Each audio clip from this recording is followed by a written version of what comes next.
What's up, story lovers? Welcome to Black Magic. In today's video, we have a fantastic tale for you. What if ancient Basilisk king woke when Harry spoke Parseltongue age 6 and crowned him Serpent Emperor? If this is your first time here, consider subscribing and hitting the bell icon so you never miss a story. And if you're a returning viewer, thank you for your continued support. Alright, let's jump right into it.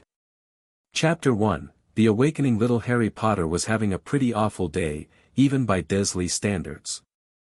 Aunt Petunia had shoved him out into the garden at dawn with orders to weed the entire flower bed before lunch or there'd be no meals for a week. His stomach already growled in protest. Yesterday's single slice of toast hardly counted as dinner. The July sun beat down on his neck as he yanked stubborn dandelions from between Aunt Petunia's prized roses. 6 years old and already calloused hands worked methodically while his mind wandered far away from Privet Drive.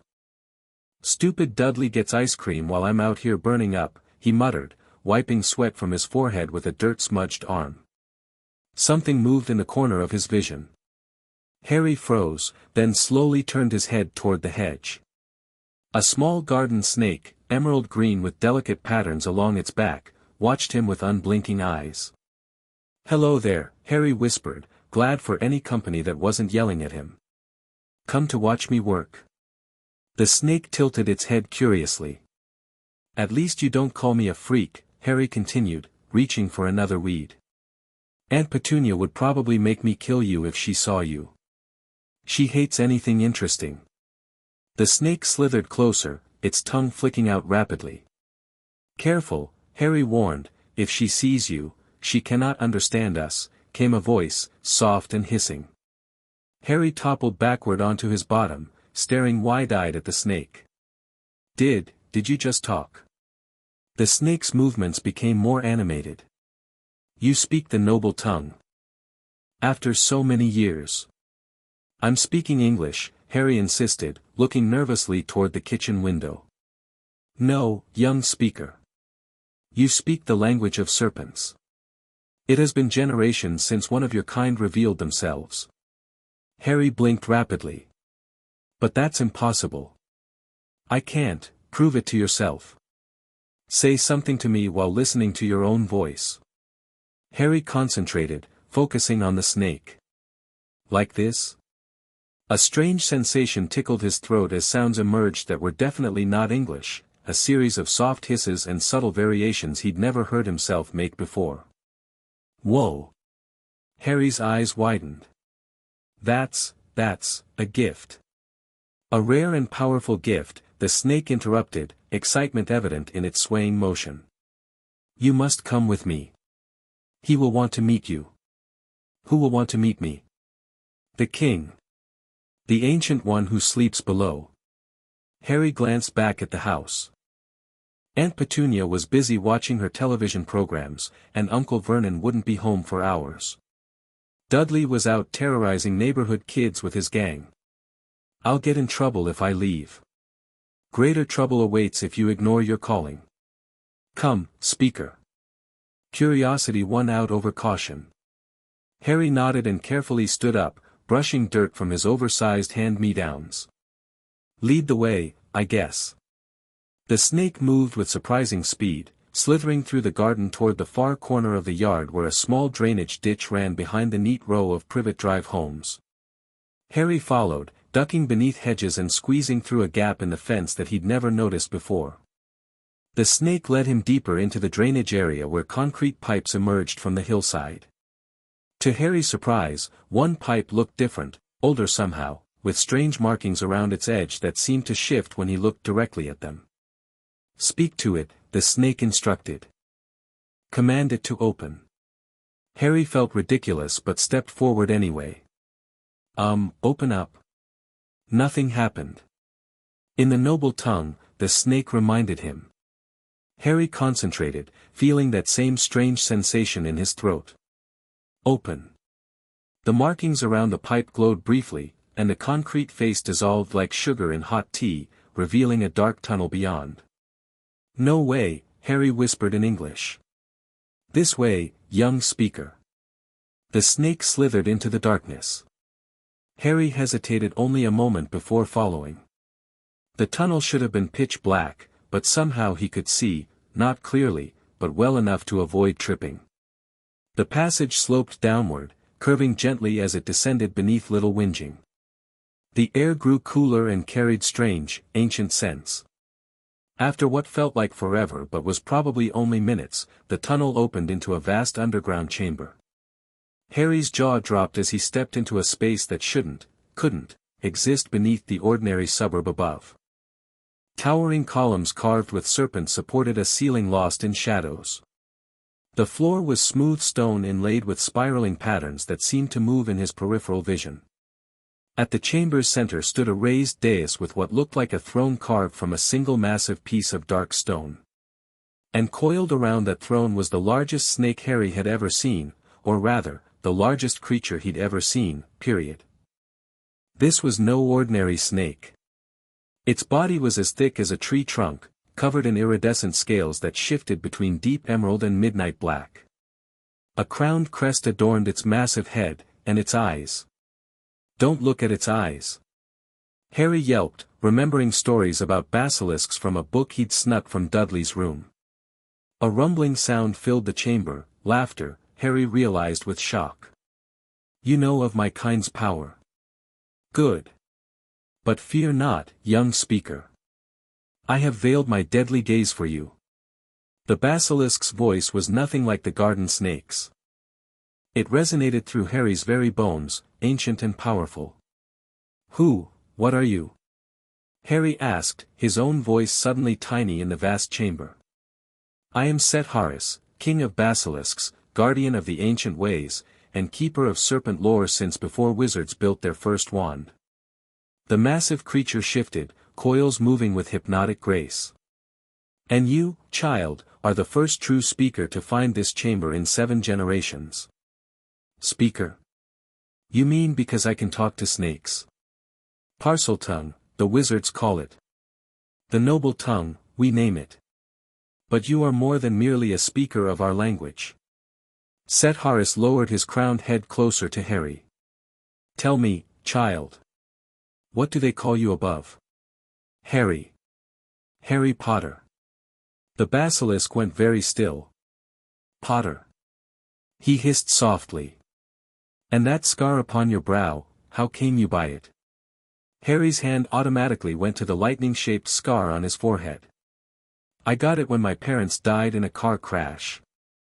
At least that's what my aunt and uncle told me." A sound like steam escaping a kettle emanated from the basilisk.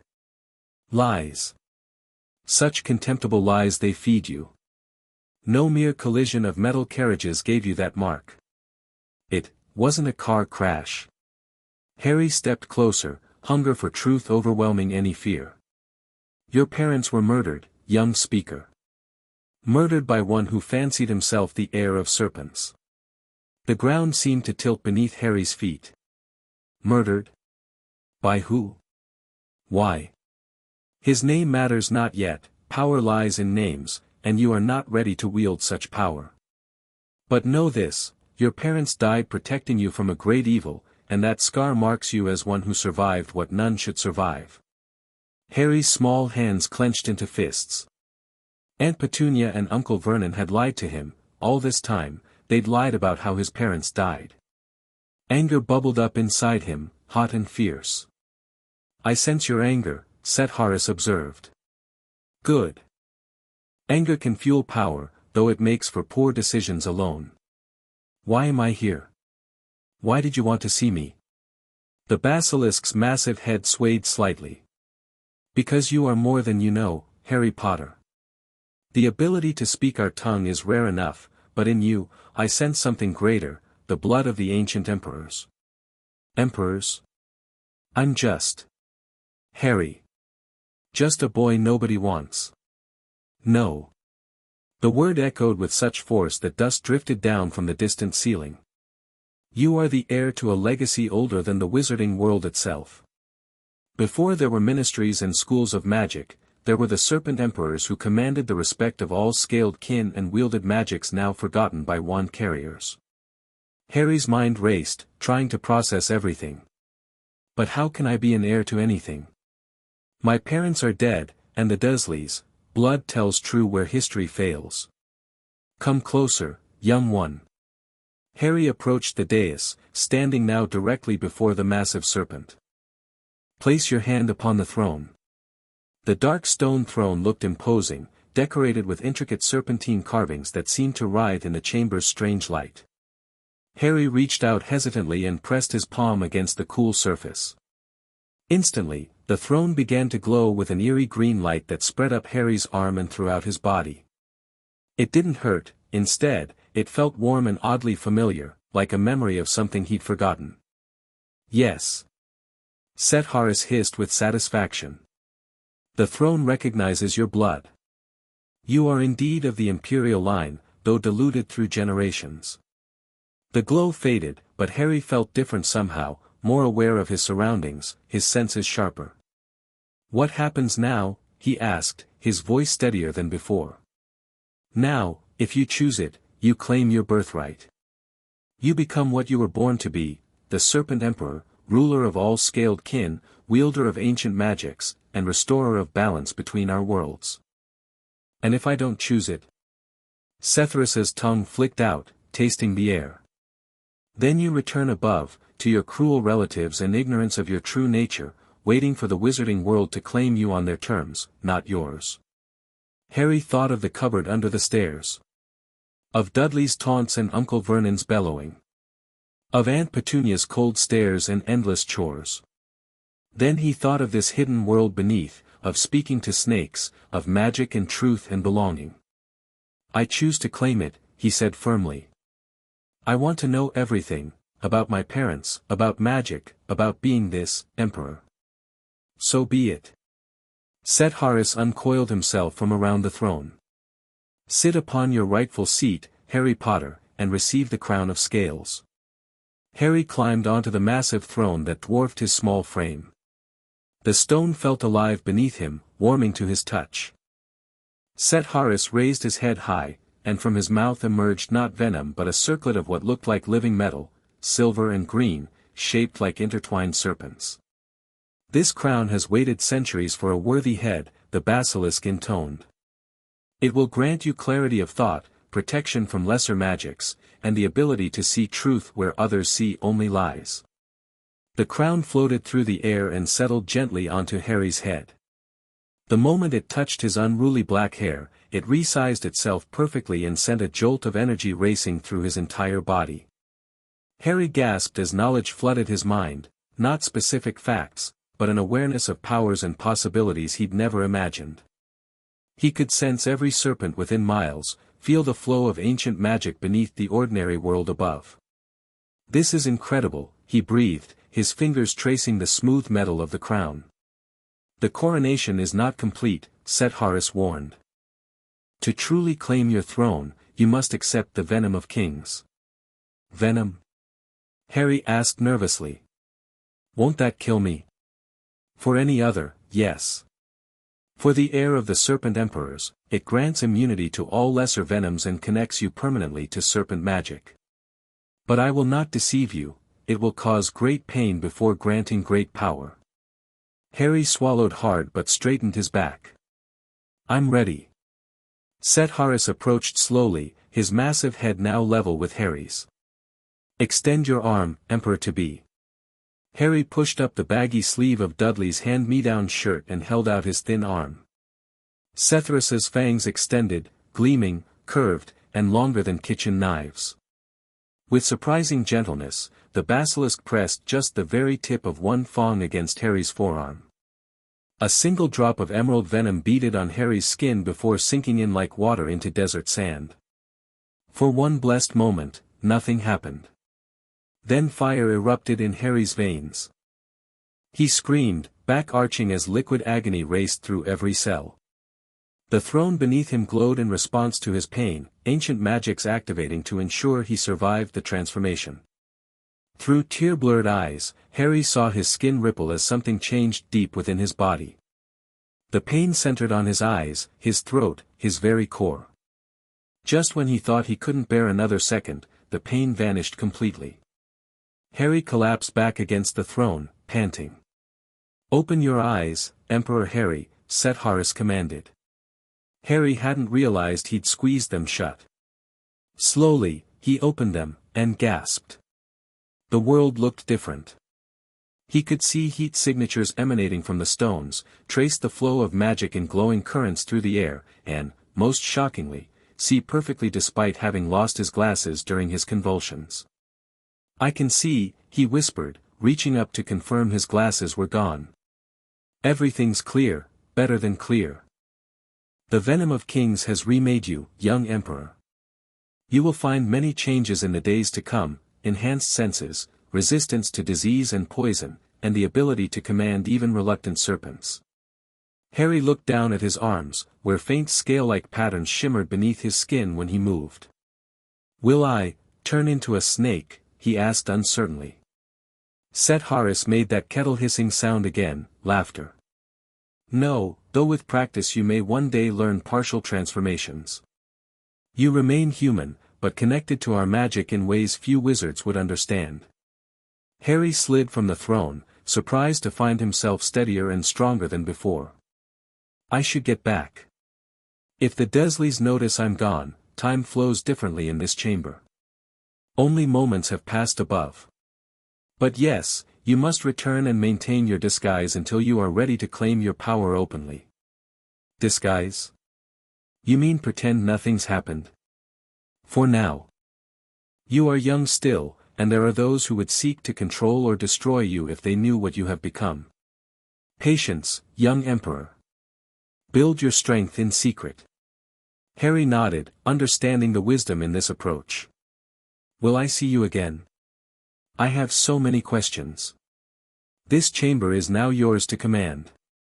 Return when you can do so safely, and your education will begin in earnest." Set-Horus lowered his head in a gesture of respect. "Until then, take this gift." From the shadows emerged a small snake with scales like polished onyx. It slithered directly to Harry and wound itself around his wrist.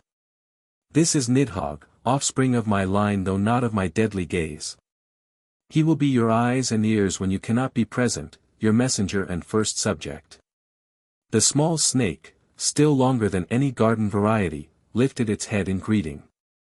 "My emperor," it hissed respectfully. "Nidhogg can change his size to avoid detection and will help guide your first steps as emperor. He knows many secret ways between this realm and the above." Harry stroked the smooth scales of his new companion. "Thank you. I'll come back as soon as I can. One last thing before you go." Set-Horus's voice turned serious.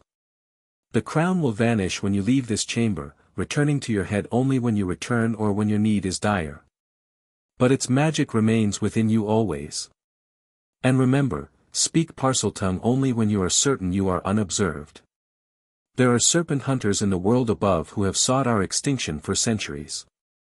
"Serpent hunters? Who?" "Those who fear what they cannot control. You will learn to recognize them in time." The basilisk's tone brooked no further questions. "Now go. Your journey begins today, but must unfold in its proper time." With a farewell nod to Set-Horus, Harry followed Nidhogg toward a different tunnel than the one he'd entered through.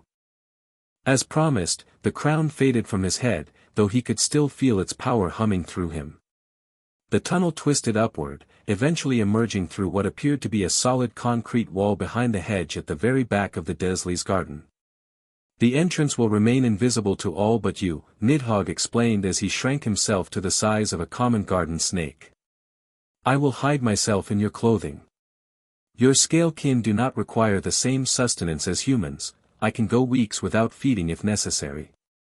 Harry nodded, still marveling at his perfect vision and the heightened awareness of his surroundings. As he stepped back into the garden, he noticed the weeds he'd been pulling earlier. With a grin, he returned to his task, finding it remarkably easier with his enhanced strength and coordination. Within 20 minutes, he'd completed what would normally have taken hours. "Boy!" Aunt Petunia's shrill voice called from the back door. "Are you finished yet?" Harry straightened up, something new stirring in him as he faced his aunt. No longer did her bony face and disapproving frown intimidate him. "Yes, Aunt Petunia," he replied calmly. "All done." She blinked, clearly surprised by both his completed work and his confident tone. Her eyes narrowed suspiciously. "Where are your glasses? And what's wrong with your eyes?" Harry tensed, remembering his transformation. He hadn't considered that the Dursleys would notice the physical changes. "Tell her you lost your glasses while working," Nidhogg hissed quietly from inside Harry's collar. "Lower your gaze so she cannot see the change in your eyes." "I think I lost my glasses in the garden," Harry mumbled, looking down at his feet. "I was looking for them when you called." Aunt Petunia huffed. "Careless boy. Those glasses cost good money. Find them before your uncle gets home or there'll be consequences." "Yes, Aunt Petunia," Harry replied, keeping his head down. She turned to go back inside, then paused. "How are you seeing without them, anyway? You're practically blind without those glasses." Harry swallowed nervously. "Everything's blurry. I've been doing the garden so long I can feel where the weeds are." This seemed to satisfy her suspicions. "Well, hurry up and find them. Then you can start on lunch." As she disappeared inside, Harry let out a relieved breath. "We must find replacement glasses," Nidhogg advised. "Non-functional ones to maintain your disguise."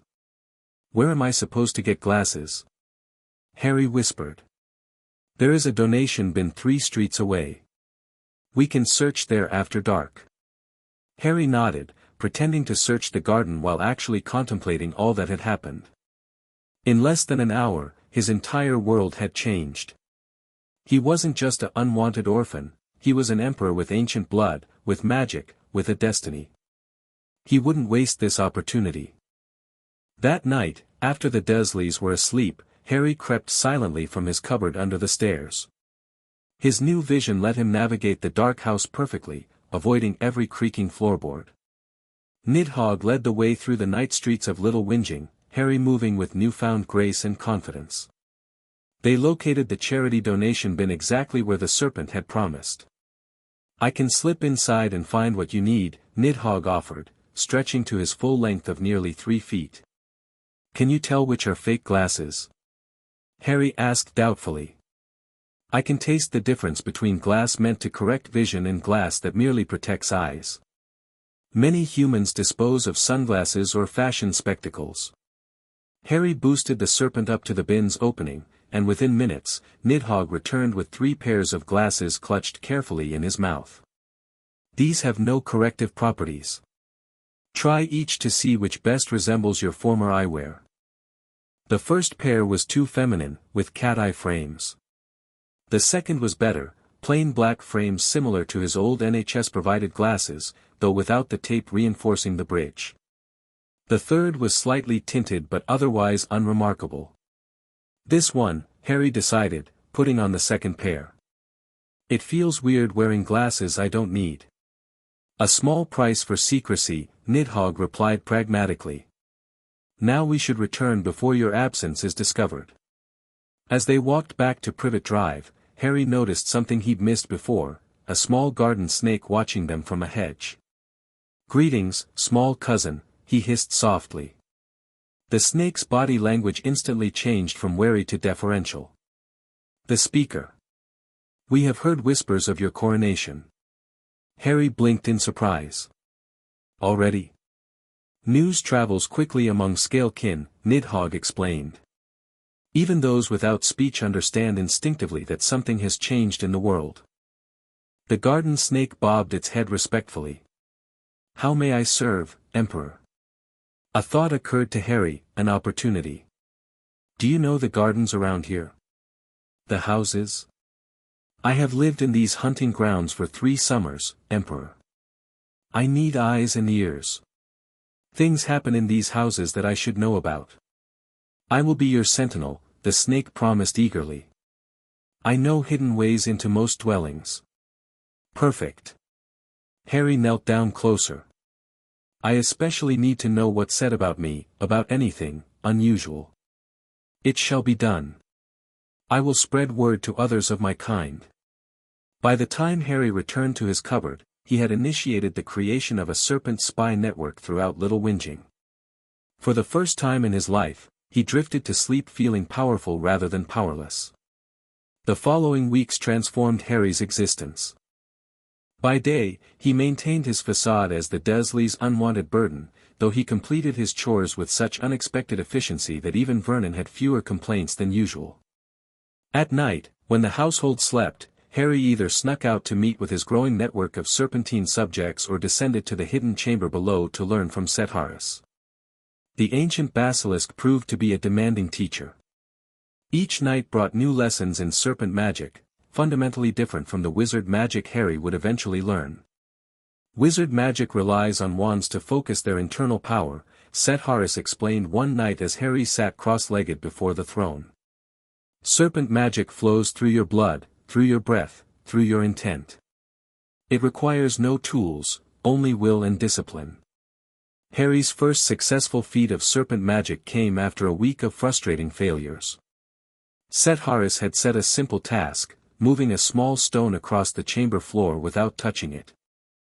Not with wind or physical force, the basilisk had specified. With the command of your will. Speak to the essence of the stone as you would speak to a serpent. Harry had tried for hours, speaking Parseltongue to the stubborn rock, growing increasingly frustrated. I can't do it, he finally hissed in annoyance. It's just a stupid rock. Nothing is just anything, Serpent replied patiently. All things contain the essence of creation. Your frustration blinds you to the subtle currents that connect all matter. How am I supposed to talk to something that isn't alive? Who told you it isn't alive? The stone has existed far longer than you. It has patience you cannot comprehend. Harry took a deep breath and tried again, this time closing his eyes and trying to sense rather than see the stone. Something subtle shifted in his awareness, a flicker of connection.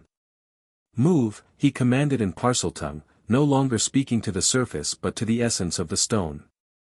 A soft scraping sound made him open his eyes.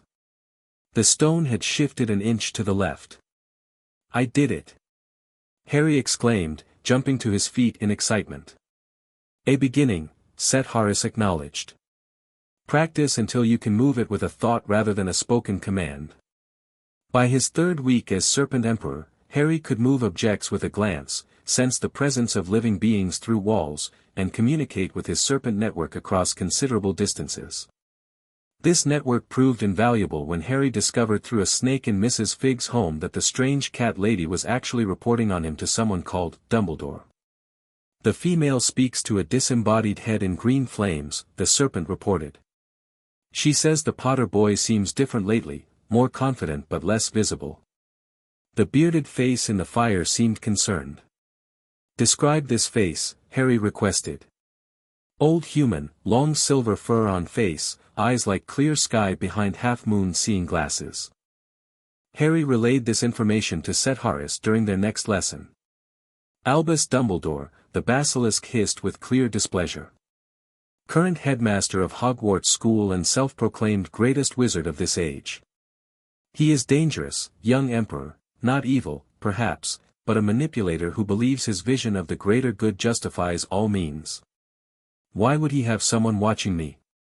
Because of who you are, both as Harry Potter, survivor of the killing curse, and perhaps because he senses what you have become. We must accelerate your training. The intensity of Harry's lessons doubled after that revelation. Serpent added combat training, teaching Harry to move with serpentine speed and precision. Your body is still young and growing, the basilisk acknowledged, but the venom in your veins grants you advantages. You must learn to use them. Harry proved a quick study. His reflexes sharpened until he could snatch flies from the air. His strength, while not superhuman, exceeded what any 6-year-old should possess. One morning during breakfast, Dudley attempted his usual game of shoving Harry when Aunt Petunia wasn't looking.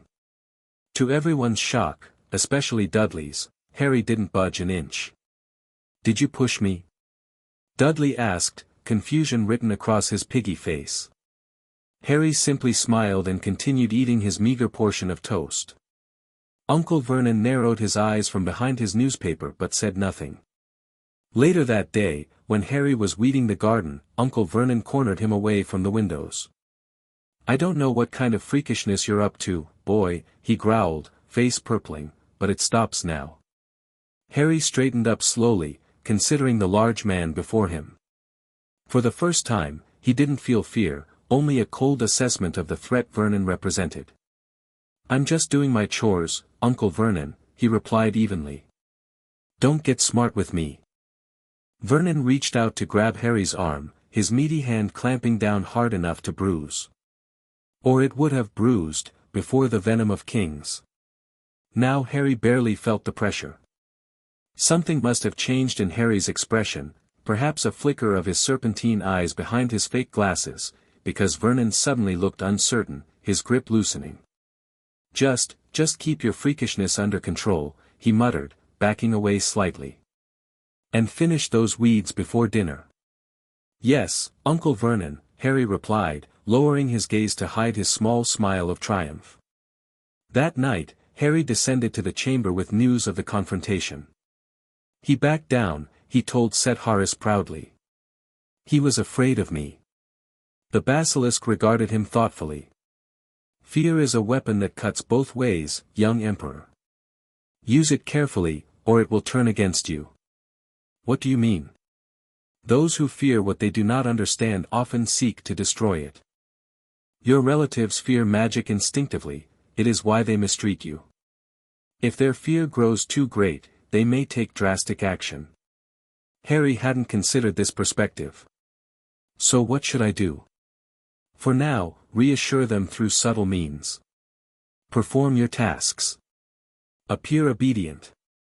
But gradually accustom them to small displays of your changed nature, your improved vision, your greater strength, your confidence. If introduced slowly, humans can adapt to remarkable changes without panic." Following Sethrus's advice, Harry began a careful campaign to redefine his relationship with the Dursleys. He completed chores efficiently but no longer accepted verbal abuse without response. When Aunt Petunia shrieked at him for missing a spot while cleaning windows, Harry calmly replied, "I'll fix it right away, Aunt Petunia." There's no need to shout. The simple dignity in his voice left her momentarily speechless. Harry also began subtly altering his appearance. He used serpent magic to accelerate the growth of his hair, letting it grow longer to better cover his scar and frame his face. He corrected his posture, standing straight rather than hunched. He moved with deliberate grace rather than the nervous scurrying of before. The Dursleys noticed these changes with growing unease but seemed unable to articulate exactly what was different about their unwanted charge. He was still doing his chores, still living in the cupboard, still wearing Dudley's cast-offs, yet somehow he no longer seemed like a victim. Harry's serpent network expanded beyond Privet Drive to encompass most of Little Whinging. Through his scaled informants, he learned fascinating details about the neighborhood and its residents. He discovered Mr. Prentice at number 17 was having an affair with his secretary. He learned Mrs. Polkiss was stealing prescription medication from the pharmacy where she worked. He found out the new family at the end of Wisteria Walk kept exotic pets illegally imported from South America. Most importantly, he learned about the occasional strange visitors who appeared in the neighborhood, robed figures who materialized out of nowhere, observed the Dursley house briefly, then disappeared just as suddenly. Wizards, Set Harris confirmed when Harry reported these sightings. Dumbledore's watchdogs, ensuring their precious savior remains where they placed him. Savior? Harry questioned. The basilisk seemed to hesitate, coils shifting restlessly. There are things about your past you must know, young Emperor, though I had hoped to wait until you were older. Over the next hour, Set Harris revealed the truth about Voldemort, the Wizarding War, and Harry's role as the boy who lived. So my parents were murdered by this Dark Lord because of a prophecy? Harry clarified, struggling to process the information. So it seems. Prophecies are slippery things, often fulfilling themselves through the very actions taken to prevent them. Sethrus's massive head lowered to Harry's level. But understand this, while the wizarding world sees you as their savior from the Dark Lord, I recognize you as something far more significant. The confluence of Serpent Emperor bloodline and this prophesied power makes you unique in all history. But I don't feel special, Harry admitted. I'm just, me. As it should be. True power never needs to announce itself. The basilisk's tongue flicked out, tasting the air around Harry. Your magic grows stronger daily. Soon we must establish your permanent sanctuary, a place beyond your relatives' home where you can exercise your power freely. Like this chamber. Similar, but connected to the surface world. A hidden place that answers only to you. The opportunity to create this sanctuary came sooner than expected. Harry's network of serpents discovered an abandoned groundskeeper's cottage in the woods beyond the playground where Dudley and his gang terrorized younger children. It has been empty for many seasons, reported a large grass snake who had explored the area. The structure is sound but hidden by overgrowth. No humans visit. Harry made his first visit to the cottage on a Saturday when the Dursleys believed him to be weeding Mrs. Fig's garden. The small stone building was indeed well concealed, with vines covering most of the exterior and young trees having grown up around it, shielding it from casual discovery. Inside, it was a simple one-room structure with a small fireplace, dusty wooden floors, and cobweb-filled corners. But Harry immediately recognized its potential. Over the next several weeks, Harry devoted his free time to transforming the cottage into his sanctuary. He cleared the interior using both physical labor and his growing serpent magic. He repaired broken windows, fixed the leaking roof, and cleaned out years of leaves and debris. Furnishing the space proved more challenging, but Harry's serpent network once again provided solutions. They located discarded furniture throughout Little Whinging, which Harry gradually transported to the cottage piece by piece. Most valuable were the books. Harry instructed his serpents to look specifically for discarded books, resulting in a growing library of mismatched volumes.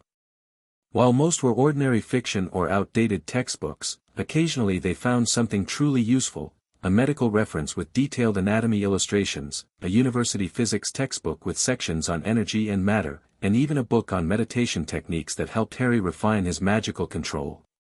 Set Harris approved of the sanctuary when Harry described it, though the basilisk was too large to visit personally. Every emperor needs a palace, he commented. Even a modest one to start. In time, your domain will grow. By mid-September, 2 months after his coronation, Harry had established a comfortable routine. School had resumed, providing structure to his days and new opportunities to gather information. His nights were divided between training with Set Harris and developing his sanctuary. At school, Harry maintained a careful balance, improving his performance enough to reflect his enhanced abilities without drawing undue attention. He answered questions correctly when called upon but didn't volunteer. His handwriting improved dramatically, as did his reading speed and comprehension. His teacher, Mrs. Parker, noticed the changes and made a point to mention them during a rare parent-teacher meeting that Aunt Petunia attended with obvious reluctance. Harry shows remarkable improvement this term, Mrs. Parker noted, reviewing his recent work. His comprehension skills are testing well above grade level now. Petunia's thin lips pressed together. His mother was academically inclined as well, she admitted grudgingly. You never mention his parents, Mrs. Parker observed. It might help him to know more about them. There's nothing to tell, Petunia snapped. They died in a car crash when he was a baby. We took him in out of the goodness of our hearts despite our own financial constraints. Harry, who was sitting quietly in a chair outside the classroom door, could hear every word thanks to his enhanced senses. He clenched his fists at the lies but remained silent. His time for confrontation would come, but not yet. That evening, as Harry prepared dinner for the Dursleys, a task he now performed with surprising skill thanks to Sethrus's lessons on precise movements and timing, he considered how much his life had changed in just 2 months. He was no longer just surviving, he was preparing. Learning. Growing stronger. The Dursleys still controlled his daily life in many ways, but they no longer controlled his spirit or his future. As he served perfectly roasted chicken to his relatives, Harry caught Uncle Vernon watching him with an uncertain expression, fear mixed with confusion. The man clearly sensed something had changed but couldn't identify what. "The chicken's good," Dudley mumbled between enormous bites. "Thank you," Harry replied simply. "Who taught you to cook like this?" Aunt Petunia demanded suspiciously. Harry met her gaze steadily. "I've been paying attention to how you do it," he lied smoothly. "You're an excellent cook, Aunt Petunia." The compliment, delivered with just the right tone of respectful admiration, visibly disarmed her. "Well, practice makes perfect, I suppose," she muttered, unable to find fault with either the food or his response. Later that night, after another training session with Set Harris, Harry retired to his cupboard with Nidhogg coiled comfortably around his arm beneath his oversized pajamas. "Your control grows impressive, young Emperor," the Serpent observed. "You navigate the human world with increasing skill." "It's all an act," Harry replied, staring up at the dusty underside of the stairs above his thin mattress. "All humans wear masks," Nidhogg replied philosophically. "The difference is that you choose yours consciously while they wear theirs in ignorance." Harry pondered this as he drifted toward sleep. "Do you think my parents would be proud of what I'm becoming?" The Serpent was silent for a moment before responding. "I never knew your parents, Emperor. But they died protecting you, which suggests they valued your life above all else. I believe they would be proud to see you claim your power rather than remain a victim." It was the answer Harry needed to hear. October brought colder weather and new developments. Harry's Serpent network reported increased wizard activity around Little Whinging. "They appear and disappear like prey that isn't there," reported a adder who had observed one such visitor. This one had fur the color of autumn leaves on his head and smelled of wolf, though he wore human skin. Harry relayed this information to Set Harris, who hissed thoughtfully. "A werewolf, perhaps. Some of the old families befriended lycanthropes. This requires caution, werewolves have keener senses than ordinary wizards. He might detect changes in you that others would miss. What should I do?" "Limit your outdoor activities when such visitors are reported. Accelerate your mastery of concealment magic." Concealment magic proved to be Harry's greatest challenge yet. Unlike moving objects or sensing presences, hiding himself from detection required subtle control rather than raw power. "You must learn to redirect attention rather than become truly invisible," Set Harris explained. "True invisibility requires more power than you yet possess. But you can make eyes slide past you, make minds forget your presence moments after seeing you." Harry practiced diligently, working with garden snakes who would attempt to track him through the woods around his sanctuary. At first, they found him easily, but gradually he learned to dampen his presence, to blend with surroundings not physically but magically. His first real test came when Dudley and his gang decided to go Harry hunting one weekend afternoon. Harry had been working in his sanctuary when his Serpent sentinels warned him of their approach. Rather than fleeing, Harry decided to test his new skills. He stood perfectly still beside a large oak tree as Dudley, Piers, and two other boys crashed through the underbrush.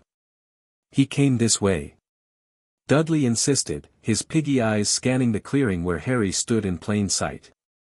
Harry concentrated, drawing on his Serpent magic to redirect their attention, to make their eyes slip past him as if he were merely another tree or bush. The boys looked directly at him several times without recognition, growing increasingly frustrated. "He must have doubled back," Piers suggested finally. "Let's check behind the playground." As they turned to leave, Harry allowed himself a small smile of triumph.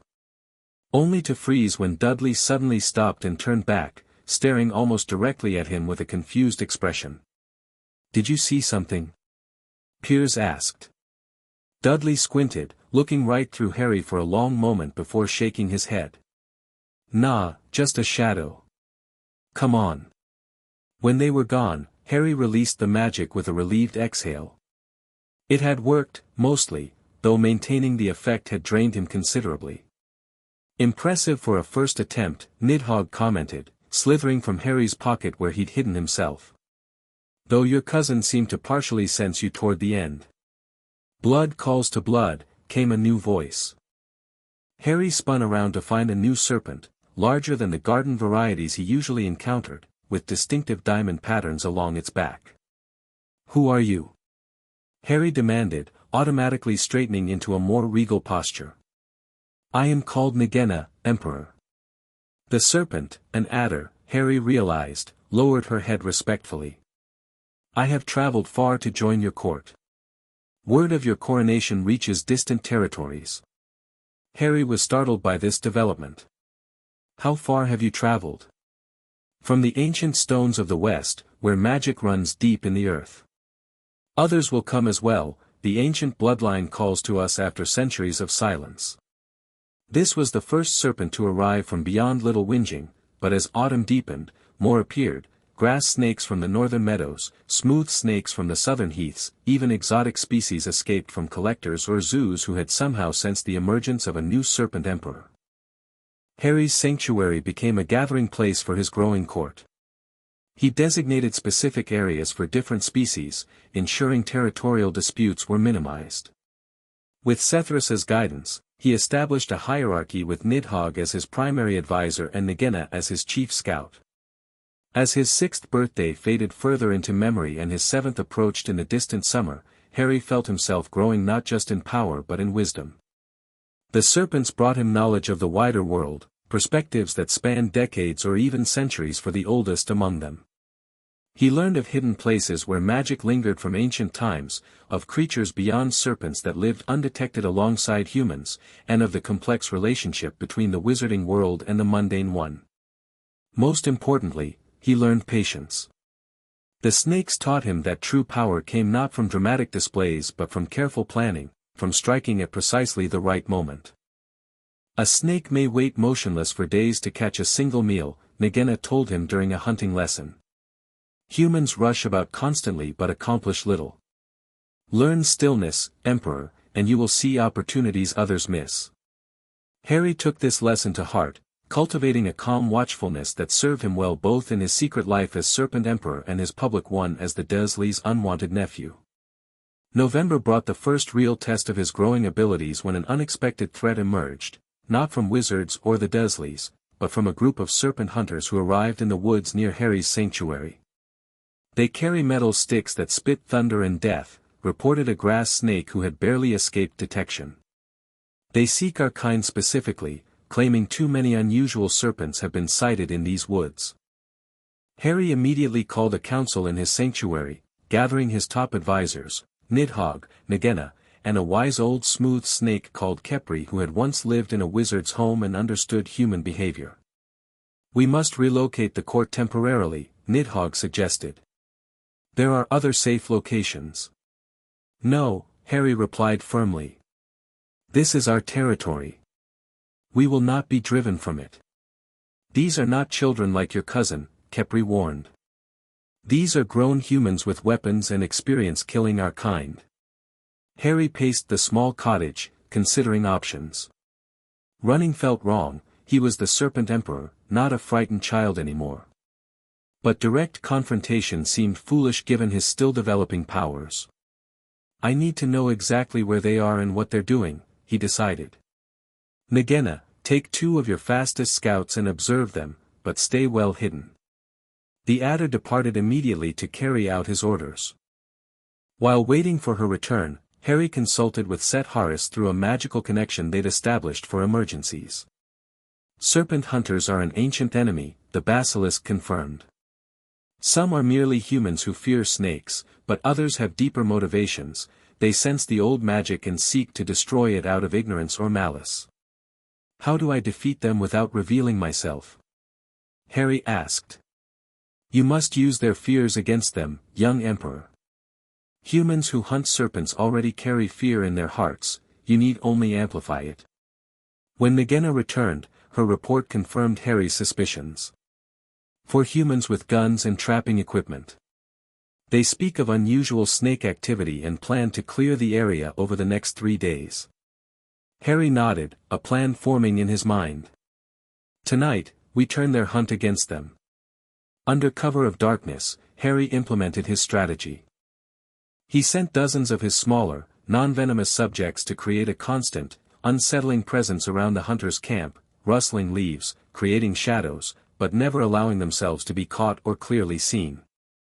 Meanwhile, Harry himself approached the camp, cloaked in his concealment magic. This time he pushed his abilities further, not just redirecting attention but projecting subtle fear. He circled the camp, whispering in Parseltongue, soft, barely audible hisses that seemed to come from everywhere and nowhere.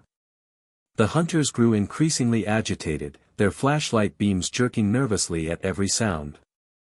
"There's something not right about these woods," one muttered, clutching his rifle tightly. "It's just snakes," another replied, though his voice betrayed his uncertainty. "I've been catching snakes for 20 years, the first man insisted. "This is different. Can't you feel it? Like we're being watched." Harry intensified his efforts, drawing on every ounce of his serpent magic. The temperature around the camp seemed to drop. The fire sputtered despite no wind. Shadows lengthened and writhed in ways that defied natural explanation.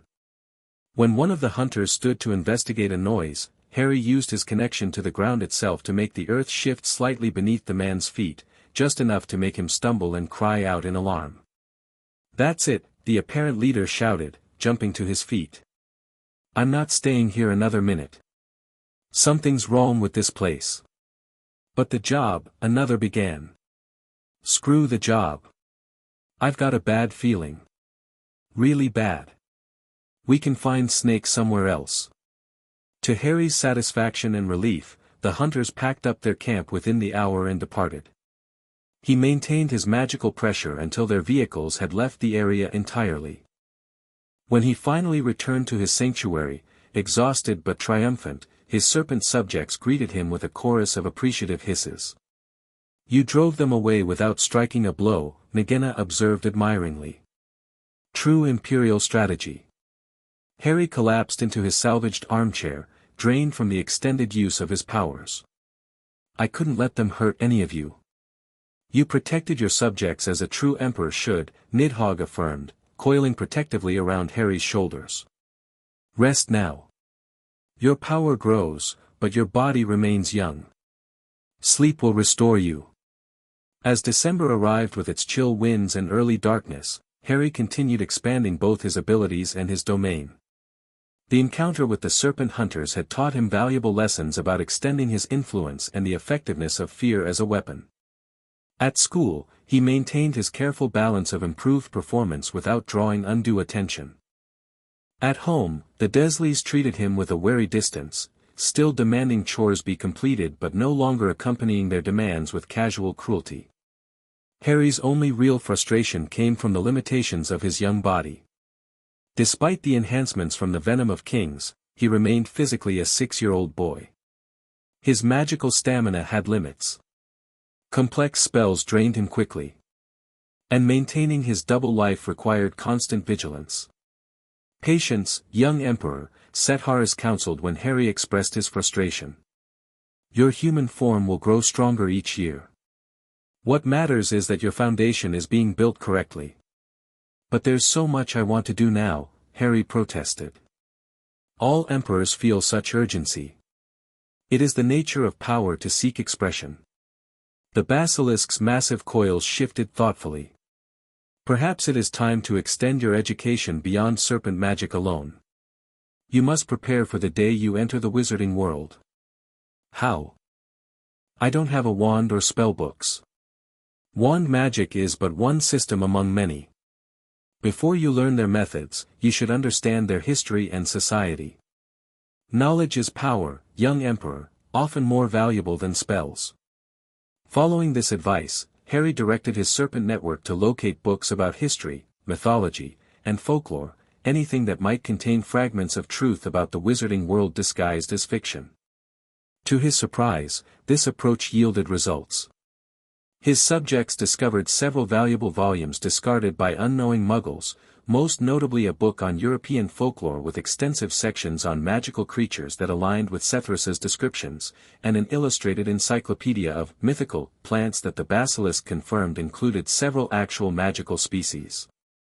As Christmas approached, the Dursleys followed their usual pattern, lavishing Dudley with mountains of presents while giving Harry only the most perfunctory acknowledgement.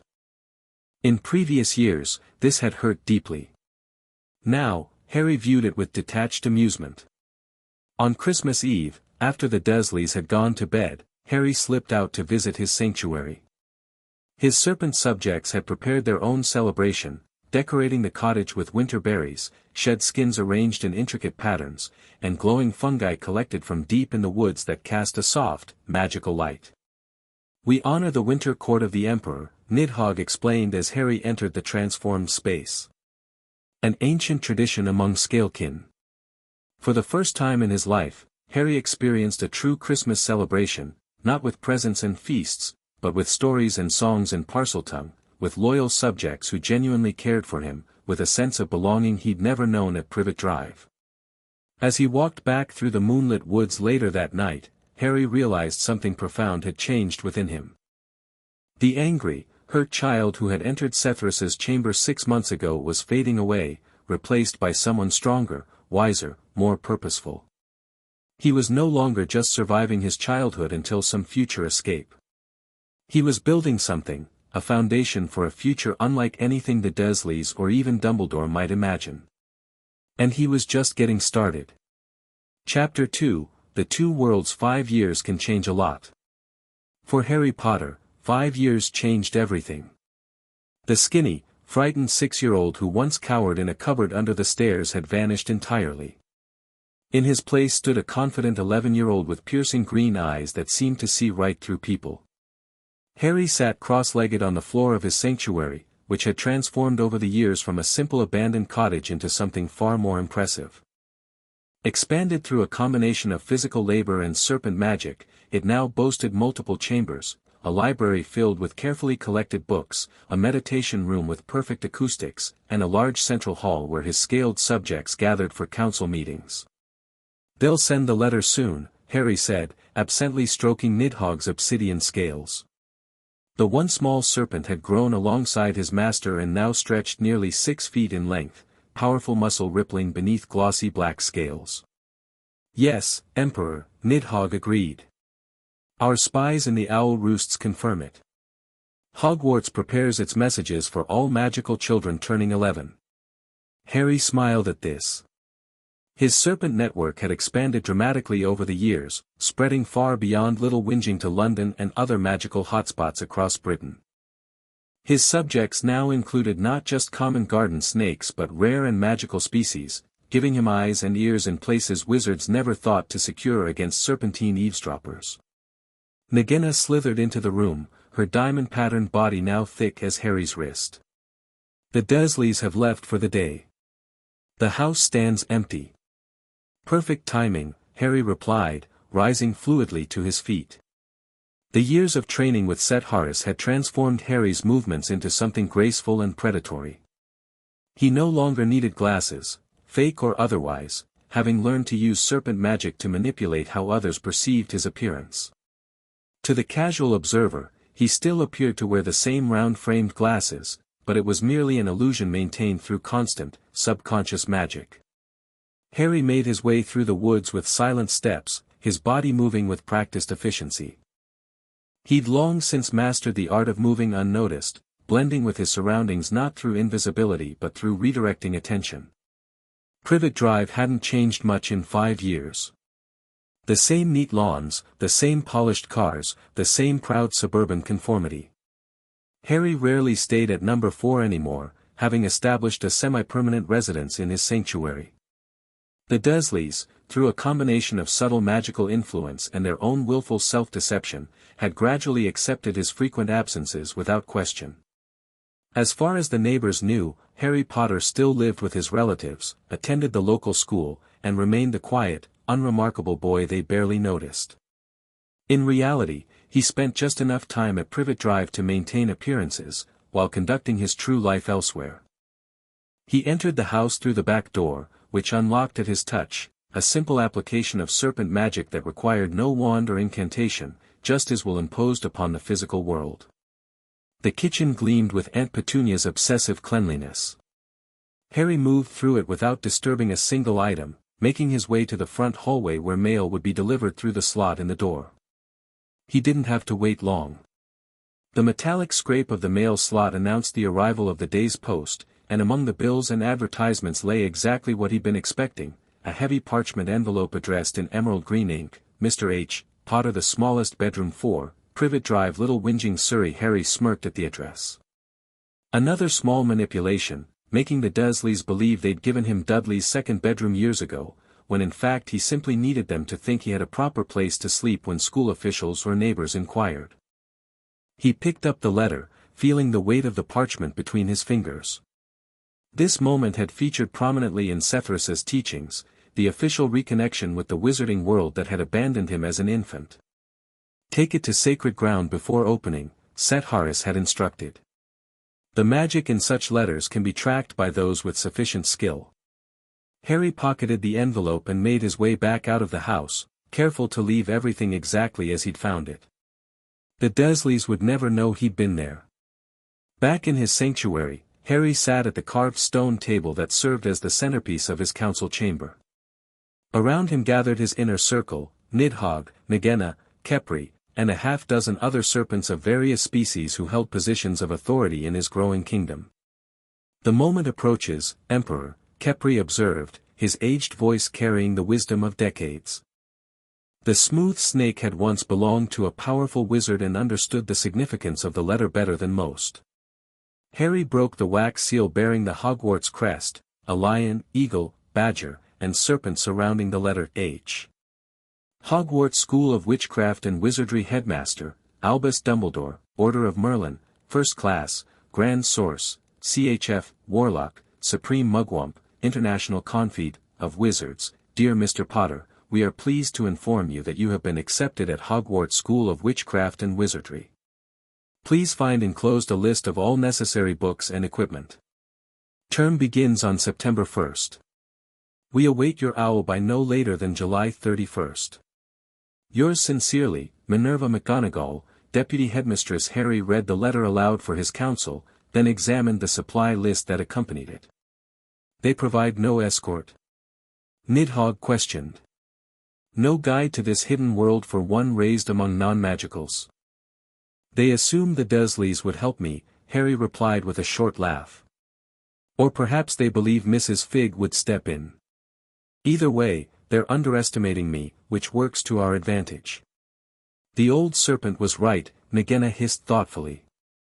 They expect a malleable child, easily shaped by their first impressions of their world. Harry nodded, setting down the parchment. Severus prepared me for this.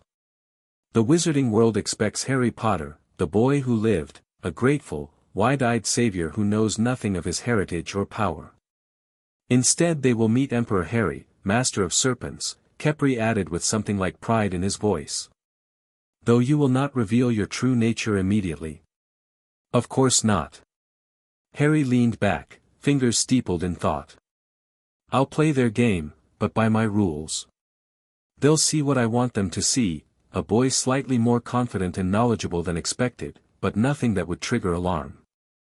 He rose and walked to the map of Britain pinned to the wall, enchanted markers showing the locations of his major serpent enclaves. I need to respond to this letter, then prepare for a visit to Diagon Alley. Nidhogg, find one of our owl friends to deliver my acceptance. Nagina, I want our London network on full alert, I need eyes everywhere before I set foot in wizard territory.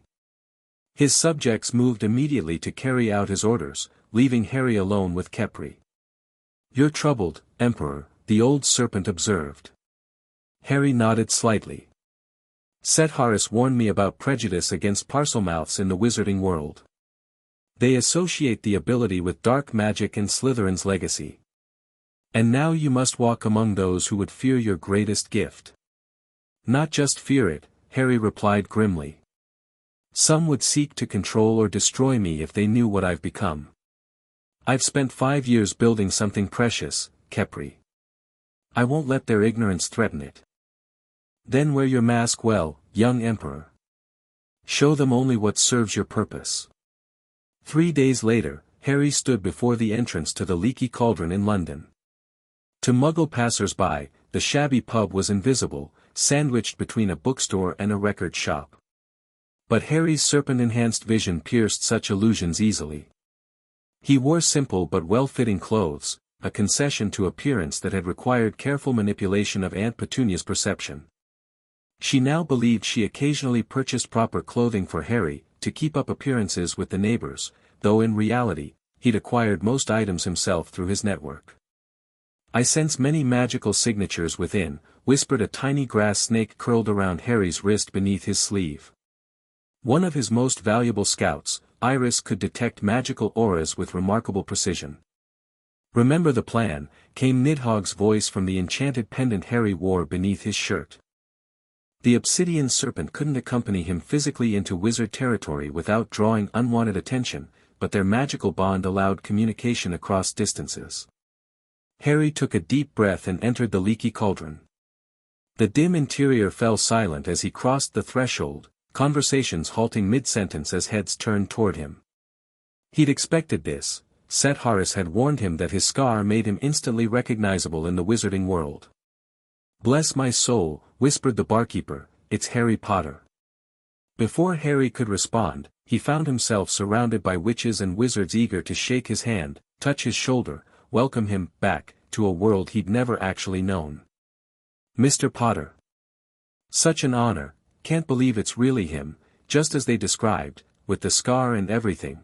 Harry allowed the attention for precisely 45 seconds, enough to seem politely overwhelmed but not enough for anyone to ask substantive questions. Then he gently but firmly extricated himself. "Excuse me," he said with practiced humility, "but I'm just here to get my school supplies. I'm not really used to all this." The crowd reluctantly gave him space, though their eyes followed his every move. The barkeeper, who introduced himself as Tom, offered to show him the entrance to Diagon Alley. "First time back since you were a baby, eh?" Tom asked as he led Harry through the pub toward the back courtyard. "First time I remember," Harry confirmed with a carefully modest smile. Tom tapped a specific brick in the wall with his wand, and the archway to Diagon Alley formed before them. "There you are, Mr. Potter. Everything you need's in there." "Thank you, Tom." Harry stepped through the archway into the hidden heart of wizarding London. Despite years of preparation, the sight still impressed him. Diagon Alley stretched before him in all its magical glory, shops selling cauldrons, telescopes, strange silver instruments, barrels of bat spleens and eel eyes, stacks of spell books, quills, rolls of parchment, potion bottles, globes of the moon.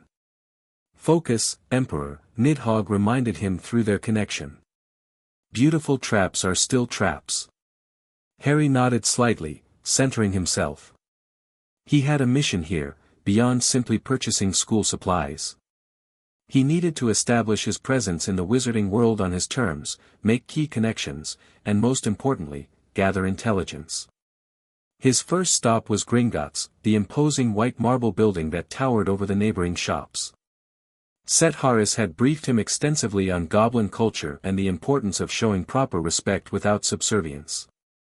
As Harry climbed the steps, he noticed the warning engraved upon the silver doors, "Enter, stranger, but take heed of what awaits the sin of greed." The rhyming warning amused him. After years of communicating with basilisks and ancient serpent spirits, goblin intimidation tactics seemed rather quaint. Inside, Harry approached a free counter with measured confidence. The goblin looked down at him with barely concealed disdain.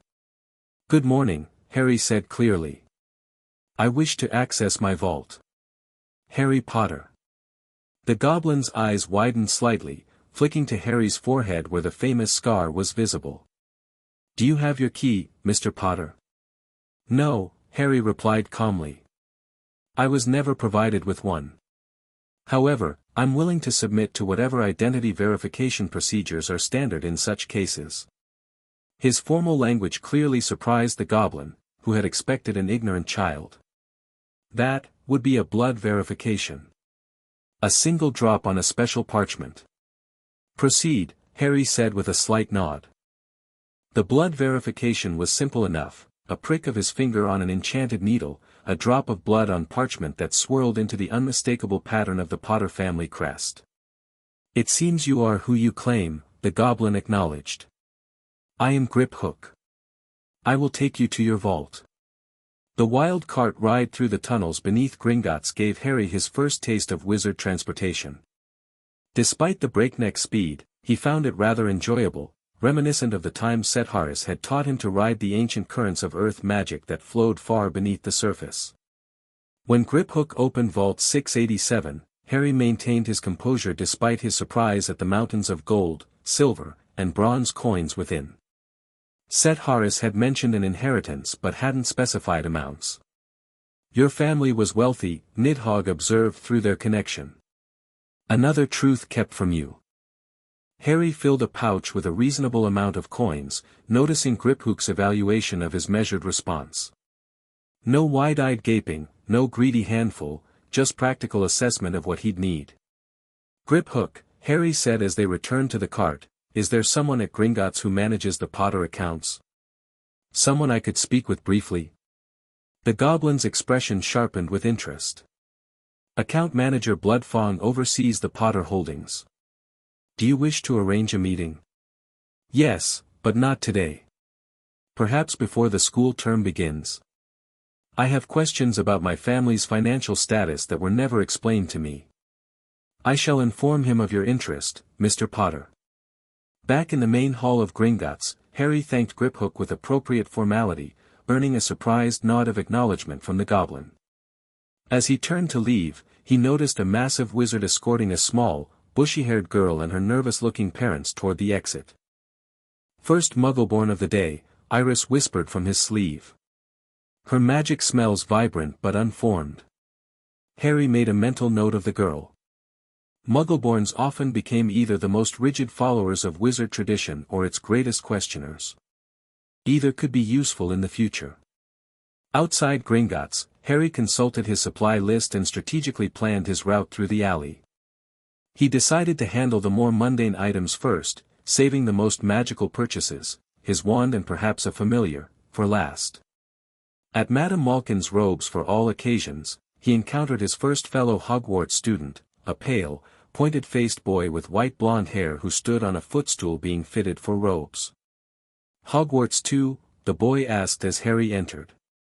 Yes, Harry replied simply, allowing Madame Malkin to usher him onto a stool.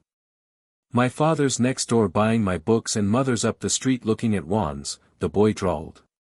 Then I'm going to drag them off to look at racing brooms. I don't see why first years can't have their own. I think I'll bully father into getting me one anyway and I'll smuggle it in somehow. Harry assessed the boy quickly, wealthy family, entitled attitude, but potentially useful connections based on his casual mention of influence. Have you got your own broom? The boy continued. Not yet, Harry answered. I've been focused on other interests. Play Quidditch at all? I haven't had the opportunity. The boy looked at him more carefully now. Who are your people? Your family. Harry met the boy's gaze directly. Potter. The effect was immediate. The boy's eyes widened, flicking to Harry's forehead. You're Harry Potter. Why didn't you say so straight away? I'm Malfoy. Draco Malfoy. The imperious introduction confirmed Harry's assessment, old wizarding family, probably with significant political connections. Nice to meet you, Draco, Harry replied with practiced ease. I take it our families know each other. Draco seemed taken aback by the question. Everyone knows the Potters, of course. And the Malfoys are one of the oldest wizarding families in Britain. Father says your family was quite prominent before, well, you know. Harry nodded thoughtfully. There's a lot about my family history I wasn't told. Growing up with Muggles has certain disadvantages. You grew up with Muggles? Draco looked genuinely horrified. That's barbaric. Wait till my father hears about this. Before their conversation could continue, Madame Malkin announced she was finished with Harry's basic measurements. "See you at Hogwarts, I suppose," Draco said, now regarding Harry with a mixture of curiosity and calculation. "Looking forward to it," Harry replied with a slight smile. Outside the shop, Harry analyzed the encounter. The Malfoy boy would likely be useful. Privileged children often knew secrets they shouldn't, simply by overhearing their parents' conversations. "He reeks of old magic and pride," Iris commented from his sleeve. "His family practices arts most wizards consider forbidden." "All the more interesting," Harry murmured. He continued his shopping methodically, collecting cauldrons, scales, telescope, and basic potion ingredients. At Flourish and Blots, he purchased the required textbooks but also browsed additional sections, adding select volumes on wizarding history, magical theory, and a beginner's guide to occlumency that caught his attention. The cashier raised an eyebrow at his selections. "Bit advanced for a first year, aren't these?" "I like to read ahead," Harry replied with a disarming smile. Throughout his shopping expedition, Harry maintained awareness of his surroundings. His Serpent spies had reported increased activity in Diagon Alley, not just the usual shopping crowds, but watchers positioned strategically at key locations. "The old one with the strange eye has not moved from the apothecary corner in 3 hours, reported one of his London scouts through his pendant connection. "He tracks you without appearing to look." Harry had noticed the grizzled wizard with the magical eye that seemed to swivel independently of its partner. Another of Dumbledore's agents, no doubt, monitoring the boy who lives first foray into the magical world. As the day progressed, Harry sensed another presence tracking his movements, more subtle than the obvious guard, but persistent. Whoever they were, they knew how to blend with the crowd while maintaining visual contact. "Possible serpent hunter," Nidhogg warned after Harry described the sensation. "They sense your connection to our kind, even when disguised." Harry decided it was time for his most important purchase. He made his way to Ollivander's, the narrow shop with peeling gold letters proclaiming, "Makers of fine wands since 382 BC. A bell jingled as he entered the dusty shop. The air felt thick with magic, different from serpent magic, but powerful nonetheless. "Good afternoon," came a soft voice, startling most first-time customers but not Harry, who had sensed the old man's presence the moment he entered. "Hello, Mr. Ollivander," Harry replied calmly. Silvery eyes widened slightly. "Ah, yes. I thought I'd be seeing you soon, Harry Potter." "It wasn't a question. You have your mother's eyes. It seems only yesterday she was in here herself, buying her first wand. 10¼ inches long, swishy, made of willow. Nice for charm work." Ollivander moved closer, examining Harry with uncomfortable intensity. "Your father, on the other hand, favored a mahogany wand. 11 inches. Pliable. A little more power and excellent for transfiguration." "Well, I say your father favored it, it's really the wand that chooses the wizard, of course." The wand maker's finger reached toward Harry's forehead, stopping just short of touching the lightning scar. "And that's where. I'm sorry to say I sold the wand that did it. 13½ inches. You. Powerful wand, very powerful, and in the wrong hands, well, if I'd known what that wand was going out into the world to do." Harry remained still during this scrutiny, allowing the wandmaker his moment of reflection. Set Harris had explained the complex relationship between wands and wizards, a symbiotic magic different from the direct command of serpent magic. "Well now, Mr. Potter. Let me see." Ollivander produced a measuring tape. "Which is your wand arm?" "I'm right-handed," Harry replied, extending his arm. As the measuring tape worked independently, Ollivander pulled boxes from shelves, muttering to himself. "Every Ollivander wand has a core of a powerful magical substance, Mr. Potter. We use unicorn hairs, phoenix tail feathers, and the heartstrings of dragons. No two Ollivander wands are the same, just as no two unicorns, dragons, or phoenixes are quite the same. And of course, you will never get such good results with another wizard's wand. The wand maker returned with a stack of boxes. "That will do," he said, and the tape measure crumpled to the floor. "Right then, Mr. Potter. Try this one. Beechwood and dragon heartstring. 9 inches. Nice and flexible. Just take it and give it a wave."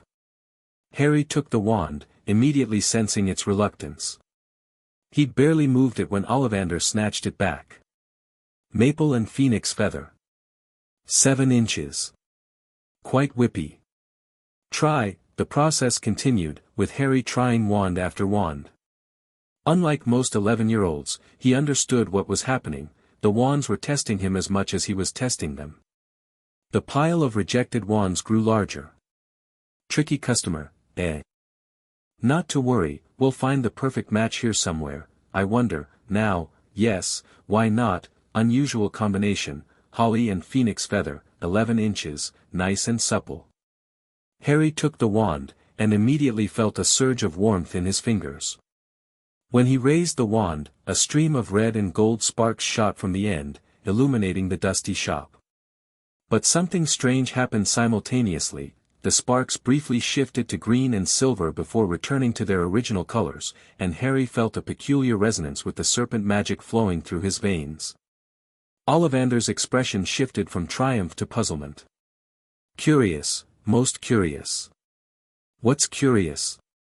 Harry asked, though he already suspected the answer. "I remember every wand I've ever sold, Mr. Potter. Every single wand. It so happens that the phoenix whose tail feather is in your wand, gave another feather, just one other. It is very curious indeed that you should be destined for this wand when its brother, why, its brother gave you that scar." Harry examined the wand with new appreciation. "So this wand is connected to Voldemort's?" Ollivander flinched at the name but nodded. "Yes. 13.5 inches. You. Curious how these things happen. The wand chooses the wizard, remember. I think we must expect great things from you, Mr. Potter. After all, he who must not be named did great things, terrible, yes, but great." As Harry paid the 7 gold galleons for his wand, he noticed Ollivander studying him with increased intensity. "There's something else about you, Mr. Potter. Something I can't quite place." The wand-maker's ancient eyes narrowed. "The wand responds to you powerfully, yet it seems, conflicted, as if responding to more than one magical signature." Harry maintained his composure, though inwardly he cursed the old man's perceptiveness. The serpent magic in his blood must be interacting with the wand in unexpected ways. "Perhaps it senses my mother's protection," Harry suggested smoothly. "The magic that saved me from Voldemort." Ollivander considered this explanation, seemingly satisfied. "Perhaps, Mr. Potter. Perhaps. Use it well." Outside the shop, Harry sensed immediate danger. The presence that had been tracking him all day had moved closer, now positioned across the street behind a display of enchanted telescopes. "Definitely a hunter," Iris confirmed from his sleeve.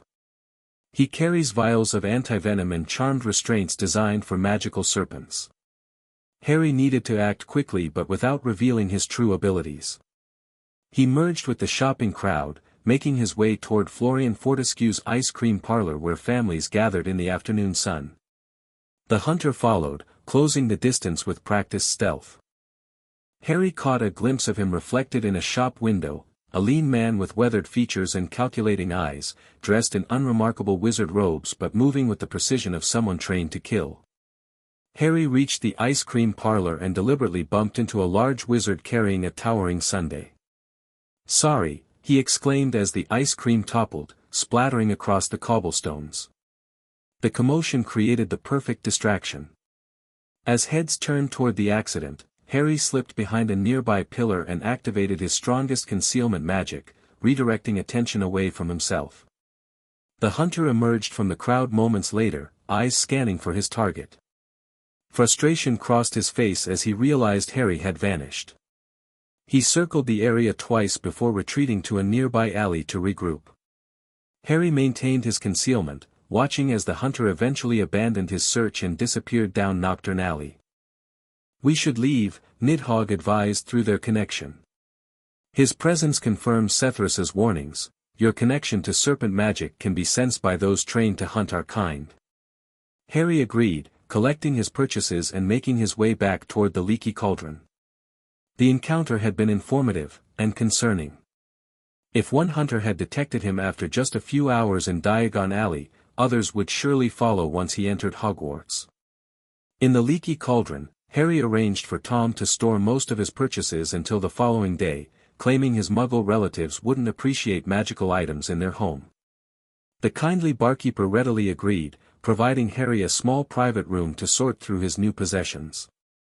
Once alone, Harry extracted Iris from his sleeve and placed her on the table. "You did well today, friend," he told the small serpent. "Your warnings were invaluable." "The hunter was experienced," Iris replied, coiling herself comfortably. "He knew exactly what he sought." Harry nodded grimly. "We need to accelerate our preparations. Nidhogg, contact Sethrus. Tell him we need to implement the Hogwarts infiltration plan immediately, not in September as we planned."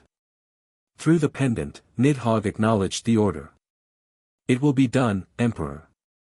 The tunnels beneath the castle will be mapped and secured before your arrival." Harry opened his new wand's box, examining the polished holly with renewed interest. "This changes things. The wand's connection to Voldemort could be useful, but its reaction to my serpent magic might draw unwanted attention." "You must practice harmonizing the two forms of magic," Iris suggested. "Perhaps in your sanctuary, away from prying eyes." "Agreed. And we need more information about these hunters. Who are they? Are they connected to the Ministry or Dumbledore, or do they operate independently?" Harry began sorting his purchases, setting aside books he would read immediately and organizing the rest for storage. As he worked, he reflected on everything he'd learned during this first venture into the wizarding world. The fame of the boy who lived was even more pervasive than Sethrus had warned. Strangers knew his face, his story, his scar, yet none of them knew him. They saw what they expected to see, the orphan savior returning to claim his magical heritage. None suspected the truth, that beneath the facade of Harry Potter, Hogwarts student, lurked Emperor Harry, ruler of serpents and wielder of ancient magic. And he intended to keep it that way, at least until he was ready to reveal his true nature on his own terms. The following weeks were a flurry of intense preparation. Harry divided his time between studying his new textbooks, practicing with his wand, and expanding his serpent network throughout key magical locations in Britain. His sanctuary became a war room of sorts, walls covered with maps marking serpent territories and known wizard enclaves. His subjects brought daily reports of magical activity, with particular focus on anyone showing interest in Harry Potter. "The half-giant visited your relatives yesterday," reported a grass snake who had infiltrated the Dursleys' garden. "He seemed confused by their calm acceptance of your absence. The female claimed you were staying with friends for the summer." Harry smiled at this. His subtle influence over the Dursleys had evolved over the years from mere avoidance to actual cooperation. They now unconsciously supported his cover story, believing whatever narrative he implanted in their minds through serpent magic. "The giant left a train ticket," the snake continued. "He placed it on your supposed bed in the small upstairs room." "Hogwarts Express," Harry nodded. "Platform 9 3/4. We expected this." Sethrus had briefed him extensively on wizard transportation, including the hidden platform at King's Cross Station. Thanks to his London network, Harry already knew how to access it and had serpents monitoring the area in preparation for September 1st. His experimentation with his new wand yielded interesting results. The holly and phoenix feather creation clearly channeled wizard magic effectively. Harry could perform basic spells from his textbooks with surprising ease. However, whenever he attempted to blend wizard and serpent magic, the wand produced unexpected effects, spells taking on greenish hues or manifesting with serpentine qualities. "You must maintain separation between the two systems for now," Sethrus advised during one of their communication sessions. "Use the wand for wizard magic as expected. Reserve serpent magic for private moments when you cannot be observed. This separation proved challenging but necessary. Harry practiced switching between magical systems rapidly, developing the mental discipline to keep them distinct yet accessible.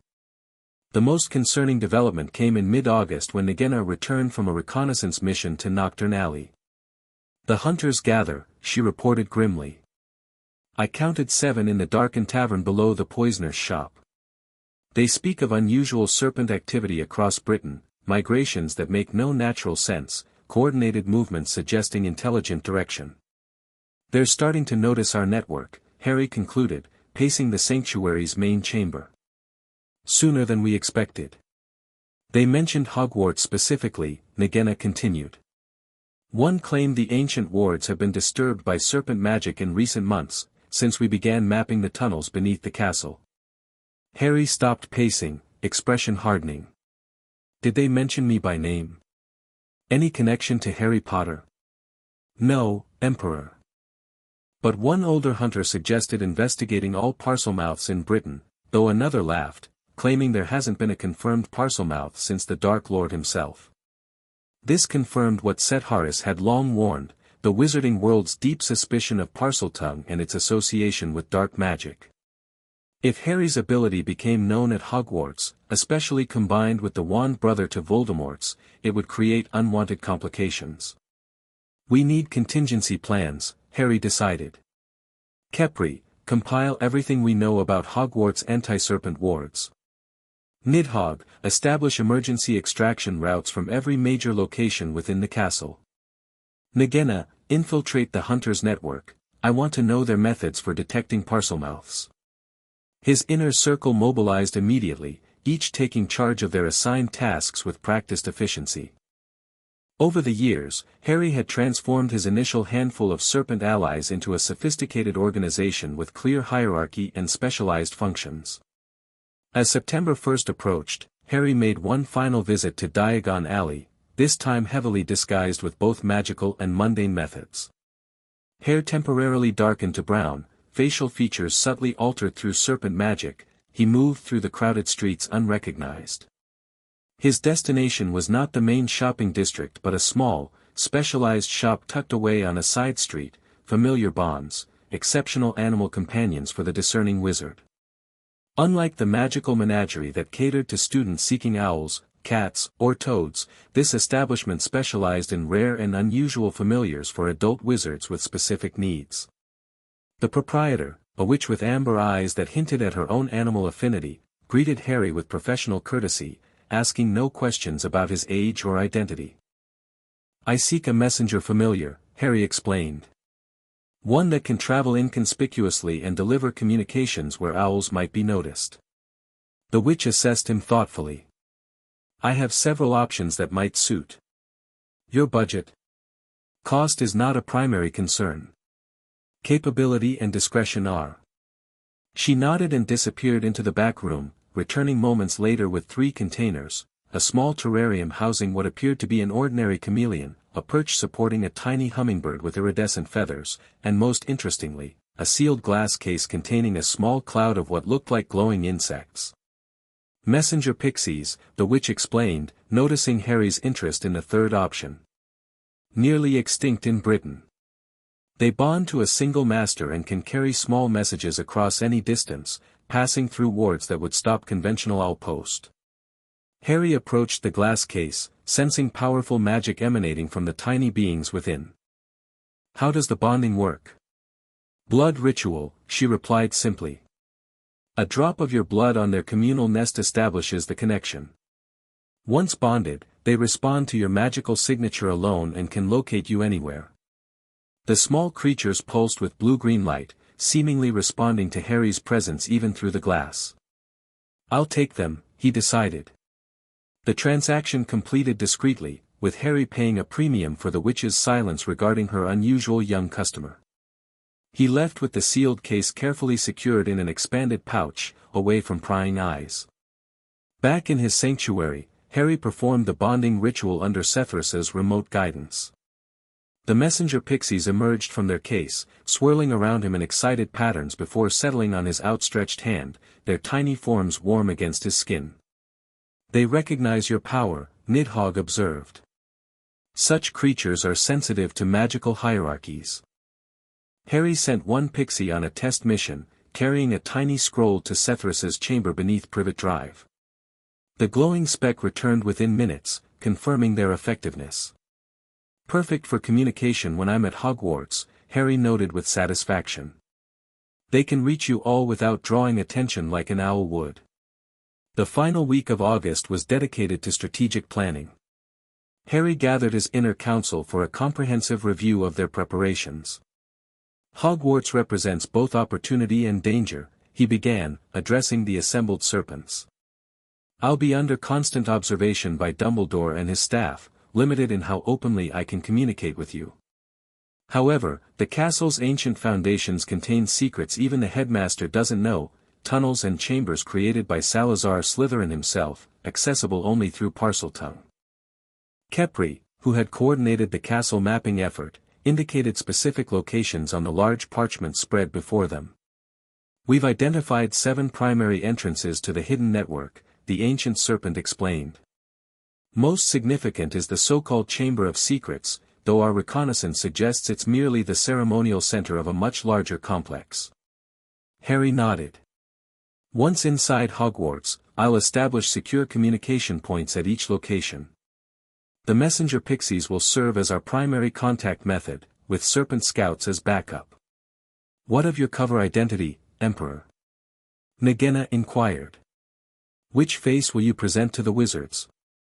"A calculated middle path," Harry replied. "Not the ignorant child they expect, but not overtly threatening to their worldview either. Knowledgeable but not suspiciously so. Confident but not arrogant. Above all, I'll appear independent but not isolationist, making carefully chosen allies." "And the house sorting?"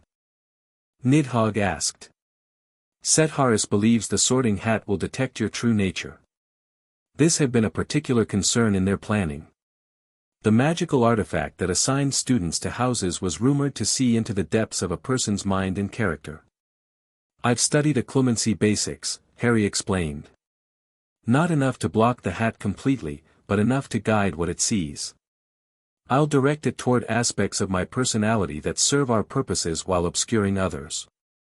"Which house would best serve those purposes?" Khepri wondered. Harry considered the question carefully. "Each offers advantages. Slytherin would connect me with politically useful allies but reinforce suspicions about my character. Gryffindor is expected due to my parents' history and would allay suspicions, but might limit certain opportunities. Ravenclaw would explain any advanced knowledge without raising alarms. Hufflepuff would be the perfect cover, who suspects a Hufflepuff of hidden agendas? But might require more energy to maintain the facade. The hat will consider your preferences," Nidhogg reminded him. Set Harris confirmed this from historical accounts. "Then I'll decide based on my initial assessment of the political landscape," Harry concluded. "The train journey and welcoming feast should provide sufficient information."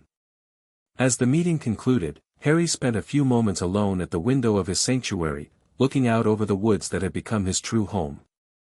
In the 5 years since his coronation as Serpent Emperor, he had transformed from a mistreated orphan into something unprecedented, a bridge between two magical traditions, wielding powers neither fully understood. Now he prepared to enter the wizarding world not as the malleable child they expected, but as a sovereign power in his own right, with his own agenda and resources. "Are you concerned, Emperor?" Nidhogg asked, slithering up to join him at the window. "Not concerned," Harry replied thoughtfully. "Curious. For 5 years, we've prepared for this moment. Now we'll see if our preparations were sufficient." "You've grown strong," the obsidian serpent observed. "Stronger than they can imagine." Harry smiled slightly. "And yet I'm still just an 11-year-old boy in their eyes. That perception is both a limitation and an advantage. Your enemies will underestimate you. As will my allies, at first," Harry noted. The challenge will be revealing enough of my abilities to earn respect without revealing so much that I become a target. The final days before September 1st passed in a whirlwind of last-minute preparations. Harry arranged for his most trusted lieutenants to maintain the Serpent network in his absence, established emergency protocols for various contingencies, and carefully packed his trunk with both the required Hogwarts supplies and several concealed items of his own. The night before his departure, Harry descended to Sethrus's chamber for a final consultation with his mentor. The ancient basilisk seemed unusually solemn as Harry approached the stone throne that had changed his life 5 years earlier. The moment approaches when you must walk two paths simultaneously, young Emperor, Sethrus began.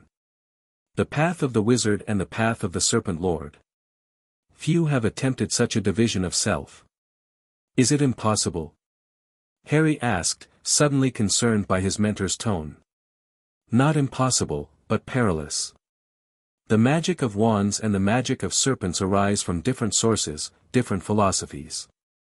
They can complement each other or conflict, depending on how you wield them. Harry nodded, understanding the warning. I've practiced maintaining the separation. Mental discipline is only part of the challenge. The deeper question is one of identity. The basilisk's massive head lowered until it was level with Harry's eyes, the deadly gaze safely veiled. Who will you become when these worlds collide, Harry Potter? The wizard savior they expect? The Serpent Emperor we have nurtured?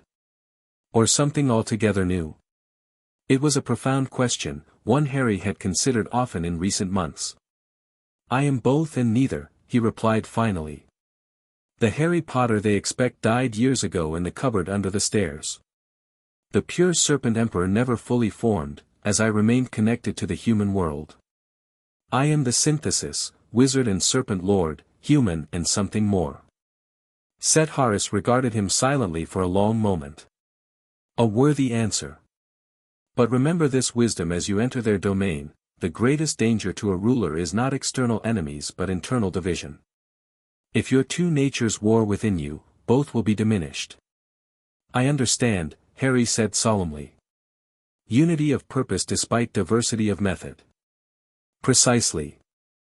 The basilisk seemed pleased with his comprehension. Now, before you depart, kneel before the throne once more. Harry approached the ancient stone seat where he'd received his coronation 5 years earlier. As he knelt, the throne began to glow with that familiar emerald light, responding to his presence.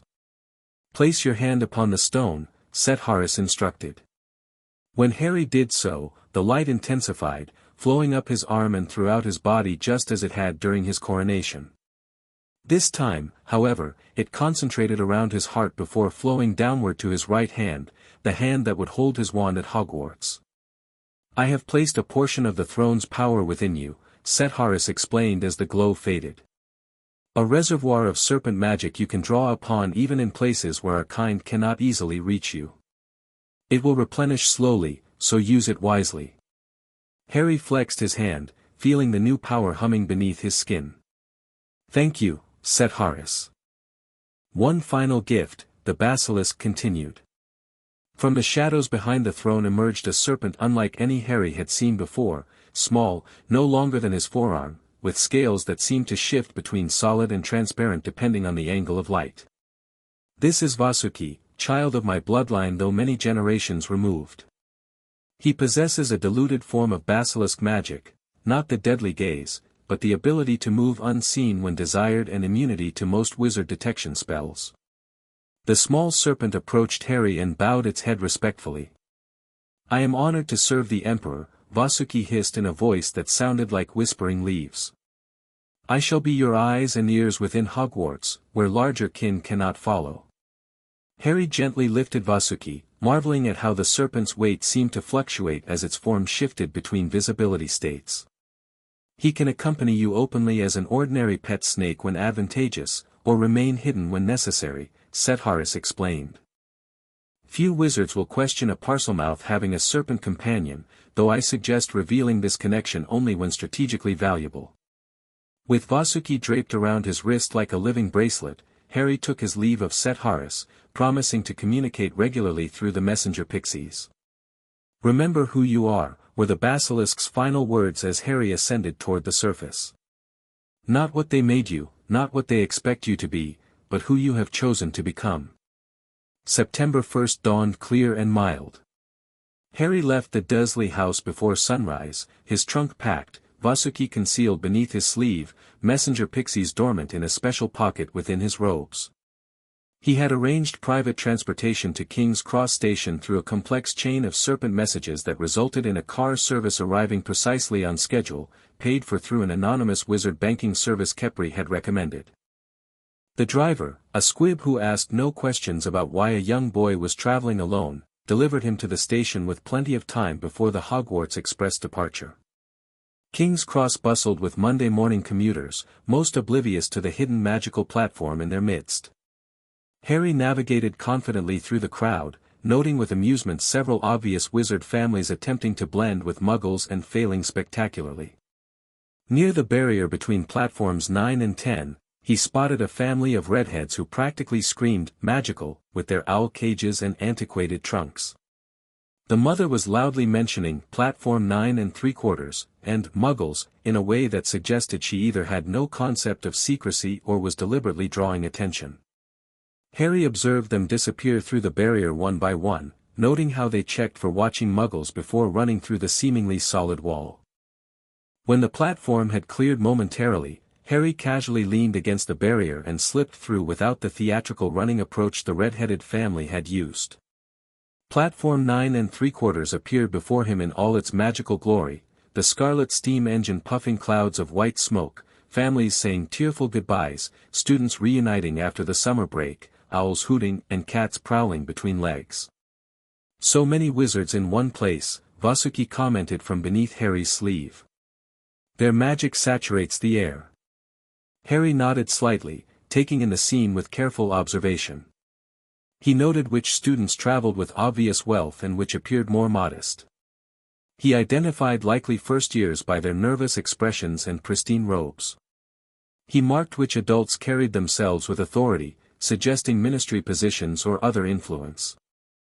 Moving efficiently through the crowd, he secured a compartment near the middle of the train, not so far forward as to seem eager, not so far back as to appear reluctant. He stored his trunk and settled by the window, positioning himself to observe new arrivals while appearing casually relaxed. Students and parents glanced at him as they passed, a few doing double takes as they registered his scar.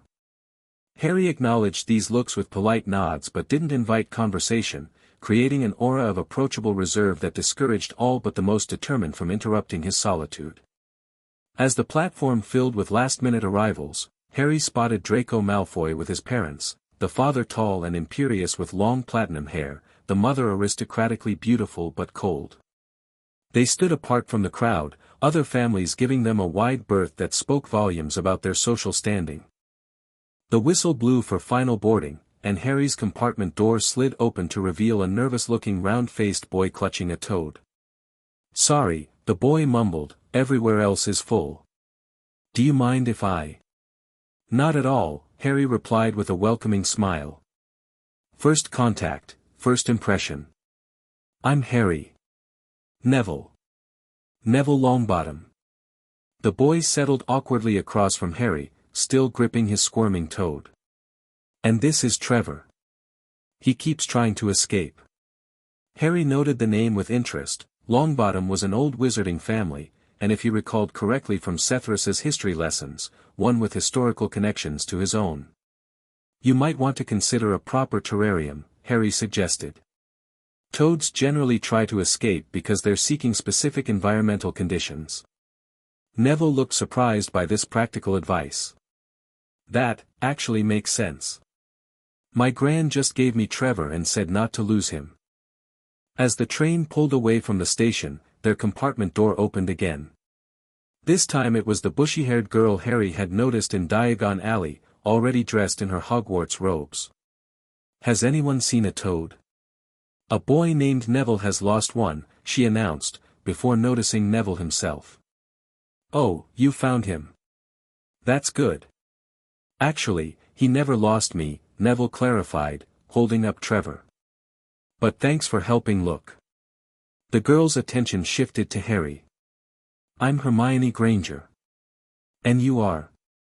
"Harry Potter," he replied simply. Her eyes widened dramatically. "Are you really?" "I know all about you, of course. I got a few extra books for background reading, and you're in modern magical history and the rise and fall of the dark arts and great wizarding events of the 20th century." Harry raised an eyebrow, genuinely curious. "And what do these books say about me?" "Well, that you survived the killing curse when you were just a baby and defeated you-know-who. You're the only person who's ever survived the killing curse, which is why you have that scar, and why you're famous. Though the books don't agree on exactly how you did it." "Neither do I," Harry admitted with a slight smile. "I was rather young at the time." Hermione seemed to realize she'd been speaking very fast and took a breath. "Anyway, I'm the first in my family to be a witch. It was ever such a surprise when I got my letter, but I was ever so pleased, of course. I've learned all our course books by heart, I just hope it will be enough. I'm Hermione Granger, by the way." "You've said that already," Harry pointed out gently. She blushed. "Oh. Right. Sorry. I should continue checking other compartments. People might need help finding things." As she turned to leave, Harry made a quick assessment. Intelligent, eager to prove herself, probably isolated from peers previously, potentially valuable. "You're welcome to join us if you like," he offered. "The compartment's not full." Hermione hesitated, clearly surprised by the invitation. "Are you sure?" "I wouldn't want to impose." "Not at all. Perhaps you can tell us more about what you've learned from those history books. I'm curious how accurate they are." This approach worked perfectly. Hermione sat down beside Neville and launched into an enthusiastic overview of wizarding history as presented in her supplementary reading. Harry listened attentively, noting both the factual content and, more importantly, the perspective it represented, the official narrative the wizarding world wanted new entrants to accept. And then in 1692 the International Statute of Secrecy was established, formally separating the wizarding world from the Muggle world, she continued, clearly in her element. "Interesting that they present it as protection for both communities," Harry observed. Set Harris had suggested the statute primarily benefited wizard interests at a time when Muggle weapons were becoming more dangerous. "Who's Set Harris?" Neville asked, perking up at the unfamiliar name. Harry silently cursed his slip. The first rule of maintaining a cover was consistency. "A character in one of the history books I read," he improvised smoothly. He offered an alternative perspective on wizard-muggle relations. "I don't remember that name from any of my books," Hermione said with a slight frown. "It was a rather obscure volume," Harry replied with a dismissive shrug. "Found it in a second-hand shop." The conversation shifted to safer topics as the countryside sped past their window. Harry guided the discussion skillfully, learning about Neville's grandmother and her expectations, Hermione's parents and their dental practice, and the general anticipation both felt about Hogwarts. Their compartment door slid open once more, revealing three boys, Draco Malfoy flanked by two larger boys with dull expressions. "They're saying all down the train that Harry Potter's in this compartment," Draco announced, his eyes finding Harry immediately. "So it's you, is it?" "Hello again, Draco," Harry replied calmly. Draco turned to his companions. "This is Crabbe and Goyle," he said carelessly, before refocusing on Harry. "And you've already found yourself some interesting companions." His tone when regarding Neville and Hermione made his assessment clear. Harry noted the social dynamics instantly, Draco's awareness of blood status and his assumption that Harry would share his prejudices.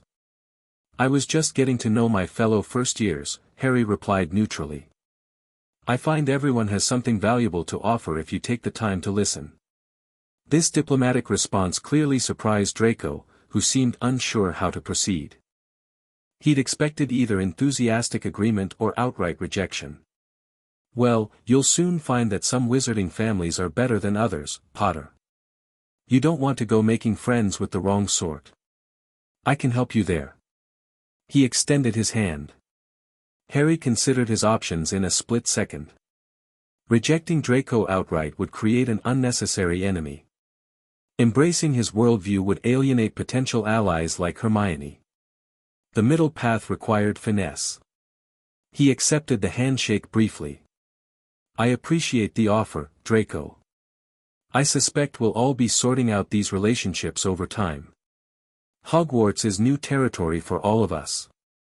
Draco seemed satisfied with this noncommittal response. You should join us in our compartment. We have much better conversation than you'll find here. His eyes flicked dismissively toward Neville and Hermione. Perhaps another time, Harry replied. I've settled in here for now. After Draco and his companions departed, Hermione gave Harry a curious look. You already knew Malfoy? We met briefly in Diagon Alley, Harry explained. His family has significant influence in the wizarding world, from what I gather. The Malfoys are really old pure-blood family, Neville confirmed nervously. They've got loads of gold and connections at the Ministry. My gran says they were right in you-know-who's inner circle but weaseled their way out of trouble afterward. Harry filed this information away. Interesting. And what about your family, Neville? The Longbottoms are an old name too, aren't they? Neville seemed surprised Harry knew this. Yeah, but I'm not much like my parents. They were really talented. Were. Harry noted the past tense immediately. Neville's face fell. They're in St. Mungo's, that's the wizard hospital. They were hurt during the war. They don't recognize me. The compartment fell silent. Harry considered pressing for details but recognized genuine pain in Neville's expression. Strategic relationship building required sensitivity to such moments. I'm sorry, Neville, he said simply. We have something in common then, growing up without our parents because of the war. This created an immediate bond that even Hermione seemed to sense, as she remained respectfully quiet. The remainder of the journey passed pleasantly, with the conversation touching on houses. I hope I'm in Gryffindor, but I'll probably end up in Hufflepuff, Neville confessed. Classes, Transfiguration sounds fascinating, but I've been practicing simple charms already, Hermione enthused, and the wizarding world in general.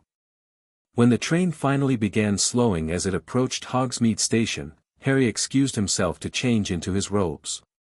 In the privacy of the train's bathroom, he checked on Vasuki, who had remained perfectly hidden throughout the journey. Much information gathered, Emperor, the small serpent hissed quietly. The Granger girl has potential beyond her knowledge. She sees patterns others miss. The Longbottom boy hides strength beneath fear. I noticed, Harry agreed. Both could be valuable allies if approached correctly. Returning to the compartment in his school robes, Harry felt a surge of anticipation. The train pulled into Hogsmeade Station as darkness fell, and students began pouring into the corridors.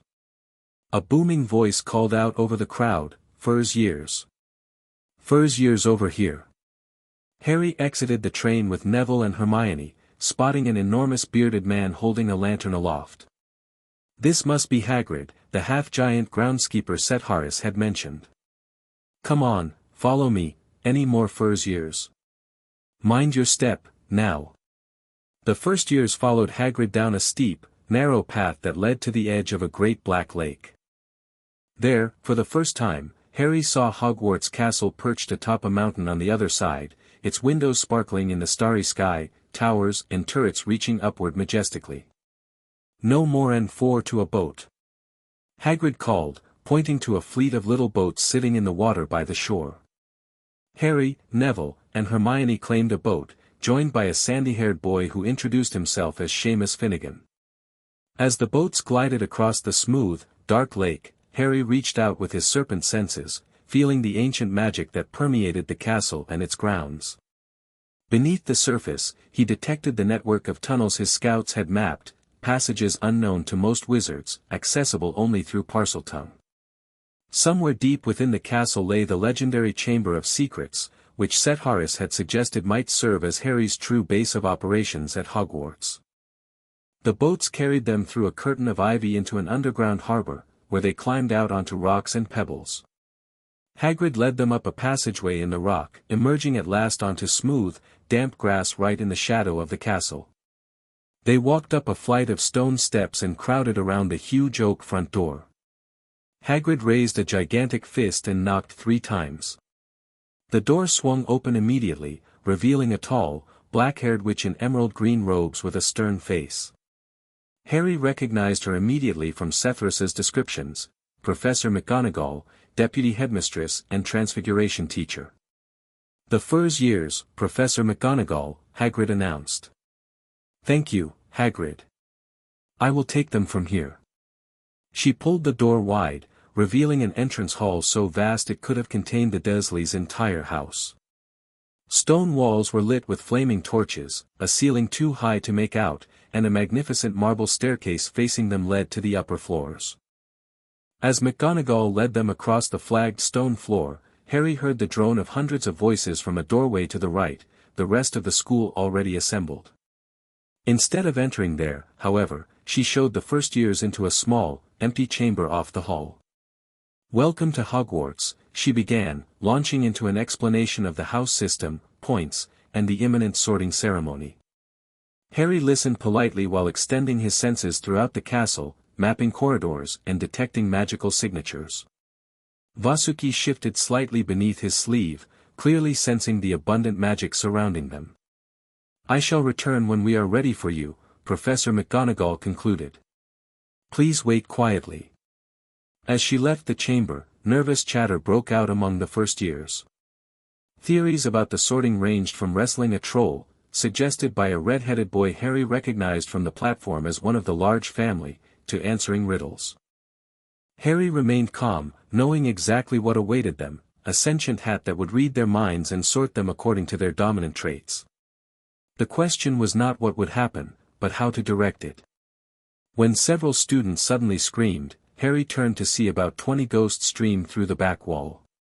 Pearly white and slightly transparent, they glided across the room talking to one another, hardly noticing the first years.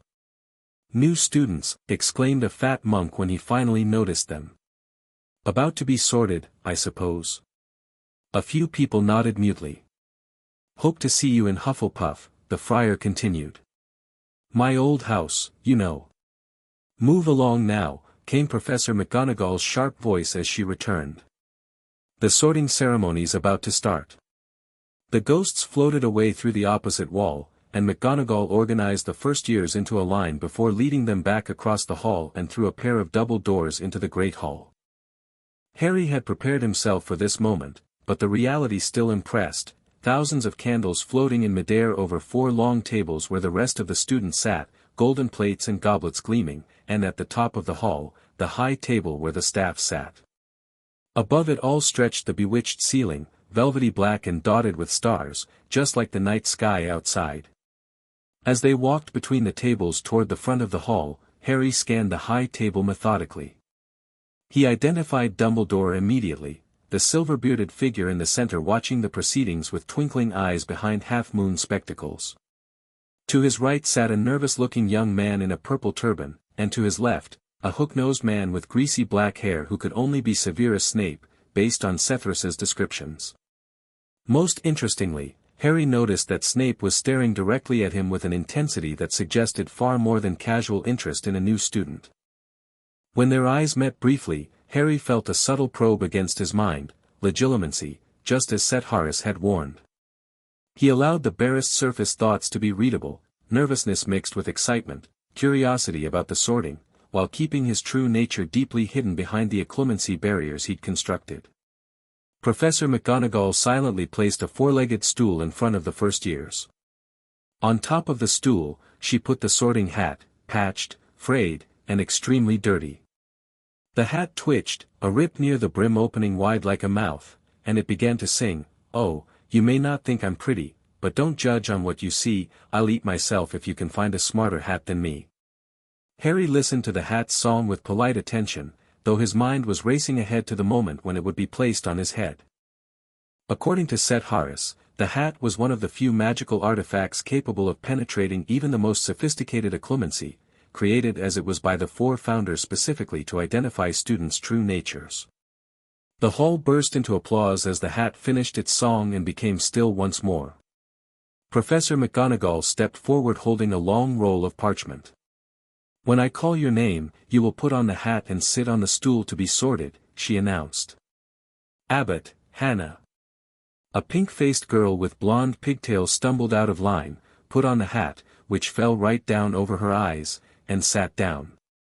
After a moment's pause, "Hufflepuff," shouted the hat. The table on the right cheered as Hannah went to sit down. Harry watched the process carefully, noting how long the hat deliberated for each student. Some decisions came almost instantly, while others took considerable time, suggesting internal debate. Granger, Hermione. Hermione almost ran to the stool and jammed the hat eagerly on her head. After nearly a full minute, Gryffindor, shouted the hat. The red-headed boy from the platform groaned, while the Gryffindor table cheered. Harry noted with interest how Hermione's expression suggested surprise at the result. She had perhaps expected Ravenclaw. When Neville was called, the hat took a long time to decide before finally declaring Gryffindor. The boy was so relieved he ran off still wearing the hat and had to jog back amid gales of laughter to return it. Draco Malfoy swaggered forward when his name was called. The hat had barely touched his head when it screamed, "Slytherin." Malfoy joined his friends Crabbe and Goyle at the Slytherin table, looking pleased with himself. There weren't many people left now.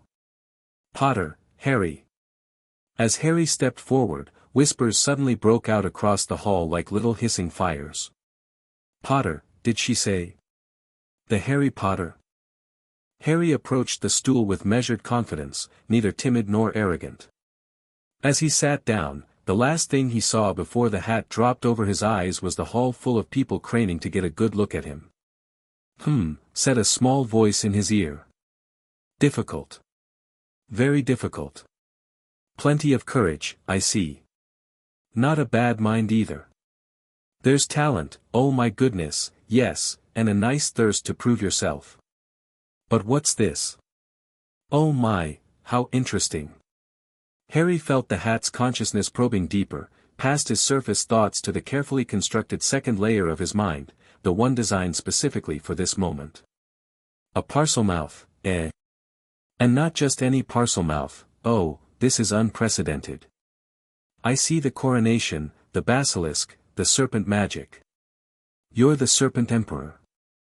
Harry remained calm, allowing the hat to see this aspect of his identity while still keeping his deepest plans and the full extent of his abilities shielded. Fascinating. Salazar himself would be intrigued by what you've become. But where to put you? You've clearly got the ambition and cunning for Slytherin, but there's courage too, and loyalty to those who earn it. And such a mind, knowledge is power to you, isn't it? I need to be where I can best achieve my goals, Harry thought clearly, directing his communication to the hat. Ah, but what are those goals, young Emperor? To rule? To protect? To reform? I see elements of all three. You're not what anyone expected, are you? Not Dumbledore, not the wizarding world, perhaps not even your serpent mentor. The hat fell silent for a moment, considering. The great hall beyond had grown restless. Harry had been under the hat for nearly 2 minutes now, making his one of the longer sortings of the evening.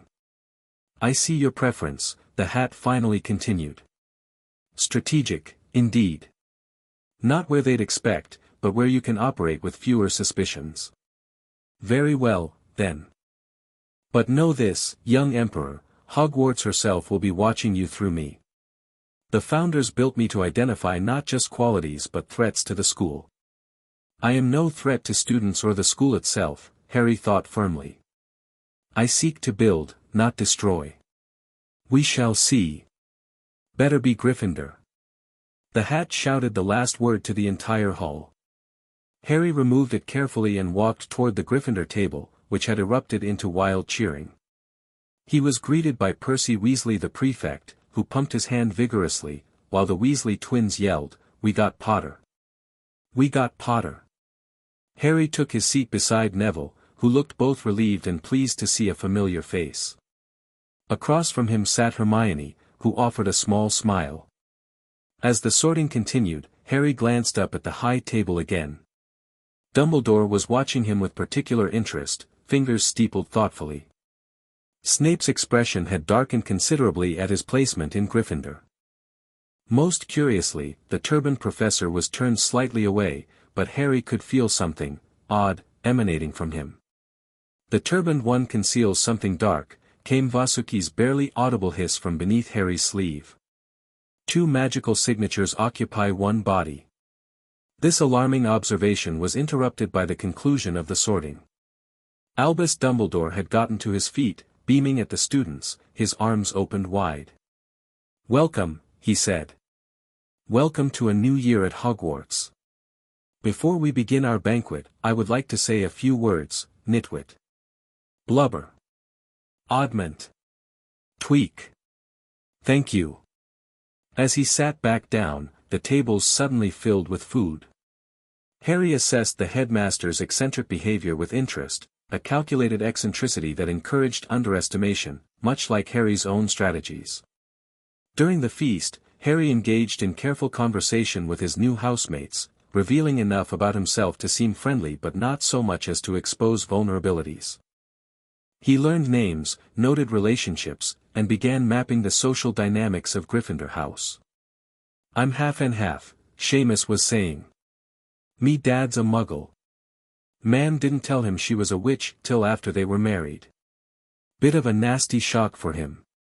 The others laughed, and Harry used the opportunity to ask casual questions about wizard-muggle relations, gathering perspectives that might prove useful.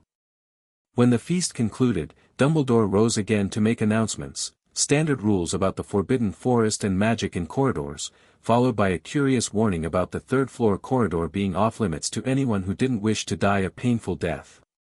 "He's not serious," Harry muttered to Percy. "Must be," Percy replied, frowning. "It's odd, because he usually gives us a reason why we're not allowed to go somewhere. The forest's full of dangerous beasts, everyone knows that." This mysterious restriction immediately piqued Harry's interest. Anything hidden behind such an ominous warning warranted investigation. After singing the school song, a chaotic affair that reinforced Harry's impression of Dumbledore as deliberately eccentric, they were dismissed to their dormitories. The Gryffindor first-years followed Percy through the chattering crowds, out of the great hall, up the marble staircase, through doorways hidden behind sliding panels and hanging tapestries, up more staircases, until they arrived at a portrait of a very fat woman in a pink silk dress. "Password?" she asked. "Caput Draconis," Percy replied, and the portrait swung forward to reveal a round hole in the wall, through which they all scrambled to enter the Gryffindor common room, a cozy, round room full of squashy armchairs. Percy directed the girls through one door to their dormitory and the boys through another. At the top of a spiral staircase, they found their beds, 5 four-posters hung with deep red, velvet curtains. Their trunks had already been brought up. Too tired for much talk, the boys pulled on their pajamas and fell into bed. Harry, however, remained awake, waiting for his roommates' breathing to deepen into sleep. When he was certain they were all unconscious, he slipped from his bed and cast a subtle detection charm, one of the few wand-based spells he'd mastered before arriving, to check for monitoring enchantments. "There are wards on the tower itself," Vasuki reported, emerging from Harry's sleeve to slither across the floor, his scales shifting between visibility and transparency. "But nothing specifically targeting your bed or possessions." Harry nodded, retrieving a small obsidian disc from a hidden compartment in his trunk. Placing it under his bed, he activated it with a whispered word in Parseltongue. The disc glowed briefly before fading to normal appearance, now enchanted to alert Harry if anyone approached his bed with harmful intent while he slept. "I will explore the castle while you rest, Emperor," Vasuki offered. "My form allows me to pass through most magical barriers." "Be cautious," Harry warned quietly. "Report back before dawn." As the small serpent disappeared through a crack in the wall, Harry returned to bed, drawing the curtains closed. Lying in the darkness, he reflected on the day's events. His entrance into the wizarding world had gone largely as planned. The Sorting Hat had placed him where he wanted, Gryffindor, where his status as Harry Potter would raise the fewest suspicions, allowing his serpent activities to proceed with minimal scrutiny. He had begun establishing connections with key students, Neville with his old family ties, Hermione with her sharp intelligence, and even Draco, who might prove useful despite their house rivalry. Most importantly, he had taken his first steps into Hogwarts not as the ignorant child Dumbledore had intended him to be, but as Emperor Harry, ruler of serpents, with resources and knowledge beyond what anyone suspected. The ancient castle hummed with magical energy around him, secrets waiting to be discovered, power waiting to be claimed. And somewhere deep beneath, hidden chambers created by Salazar Slytherin himself awaited their new master. Harry smiled slightly in the darkness. After 5 years of preparation, the real game had finally begun. Chapter 3, The Hidden Kingdom. Harry woke before his roommates, eyes snapping open at precisely 5:30 a.m. 5 years of rigorous training had programmed his body to function on minimal sleep. He lay still, listening to the deep breathing of the other Gryffindor boys, Neville's slight snore, Ron Weasley's occasional mumble, Seamus and Dean sleeping soundly. Perfect. Time to work. He slipped from his four-poster bed and padded silently to the window. The grounds of Hogwarts spread out below, misty in the pre-dawn light. Somewhere in the distance, the Forbidden Forest loomed dark and inviting. Emperor. Vasuki materialized beside his foot, the small serpent scales shifting from transparent to visible as he acknowledged Harry's presence. Report, Harry hissed softly in Parseltongue, his voice barely audible even to himself. The castle exceeds our expectations, Vasuki replied, slithering up Harry's outstretched arm to coil around his wrist. I found 3 entrances to the hidden network beneath. The closest lies behind a sink in a rarely used bathroom on the 2nd floor. The Chamber of Secrets. The entrance to it, yes. But there is more, much more. The passages extend far beyond what the wizards know. Some areas show signs of recent serpent activity. Harry raised an eyebrow at this. Our scouts. Some, yes. But there are others. Old dwellers. They sensed your arrival and are curious. This was unexpected but potentially advantageous. If magical serpents already inhabited parts of the hidden network, they would naturally recognize him as their emperor once he revealed himself. A soft groan from Neville's bed signaled the first stirrings of his roommates. Harry quickly switched to English.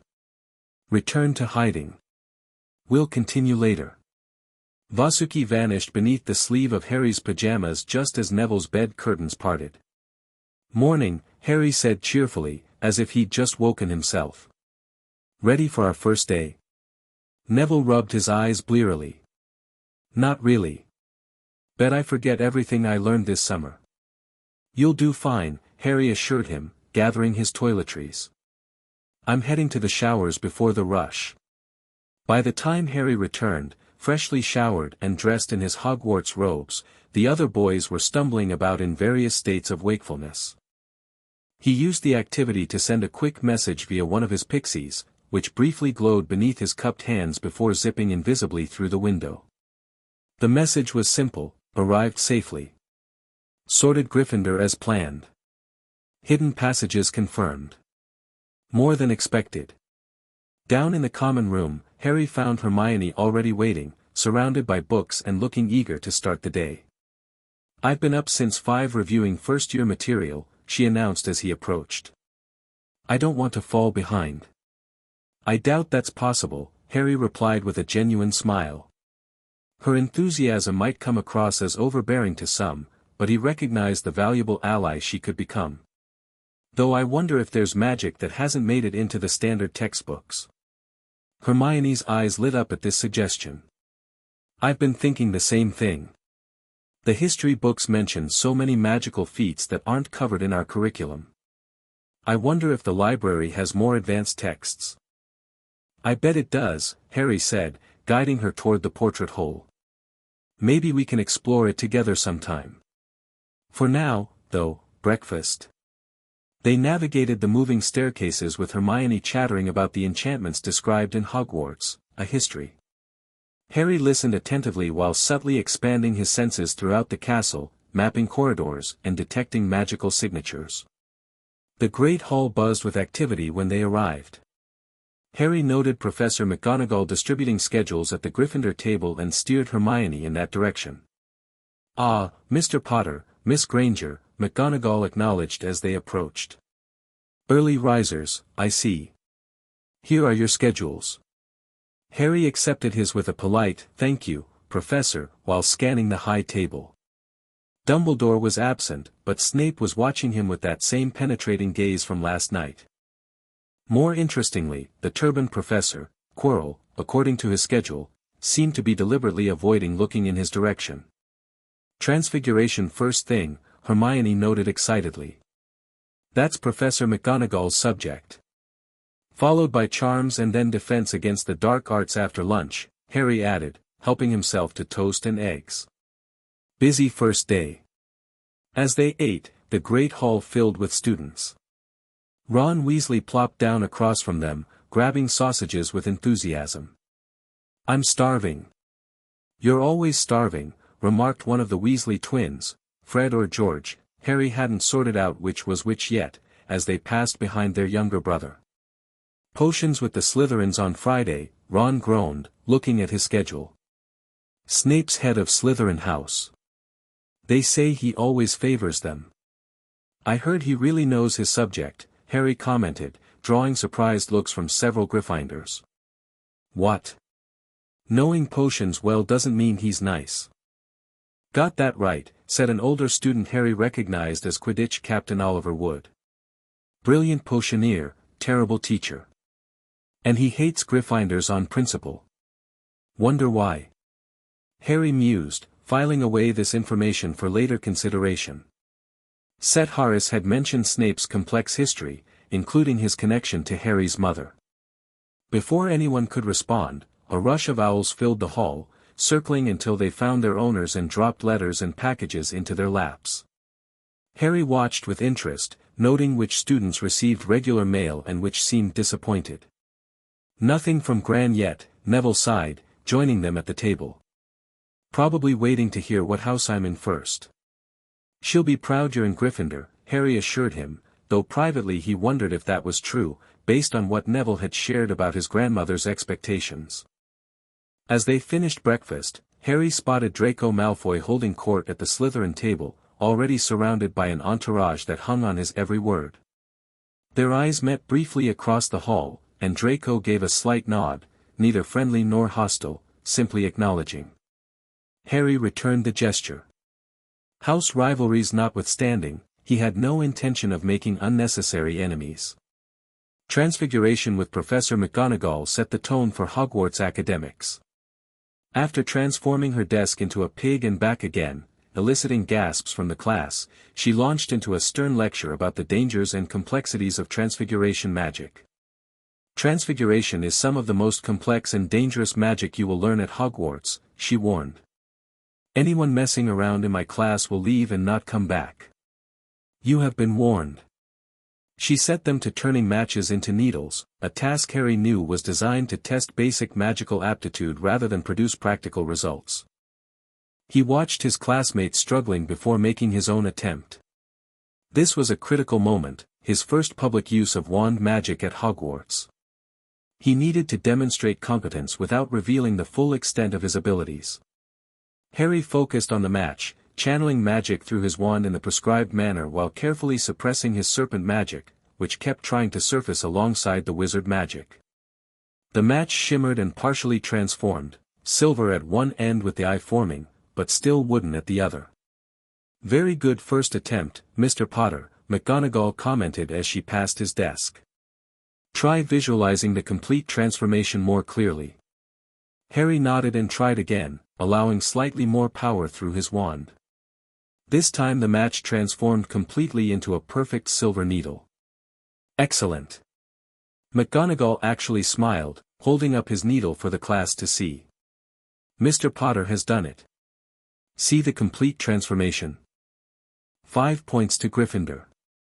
By the end of class, only Hermione had also managed a complete transformation, earning another 5 points for Gryffindor. As they packed up their bags, she hurried over to Harry's desk. "How did you do it so quickly?" she asked, her tone curious rather than jealous. "I read the theory chapter 3 times, but it still took me 4 tries." Harry considered how to answer without revealing his years of magical practice.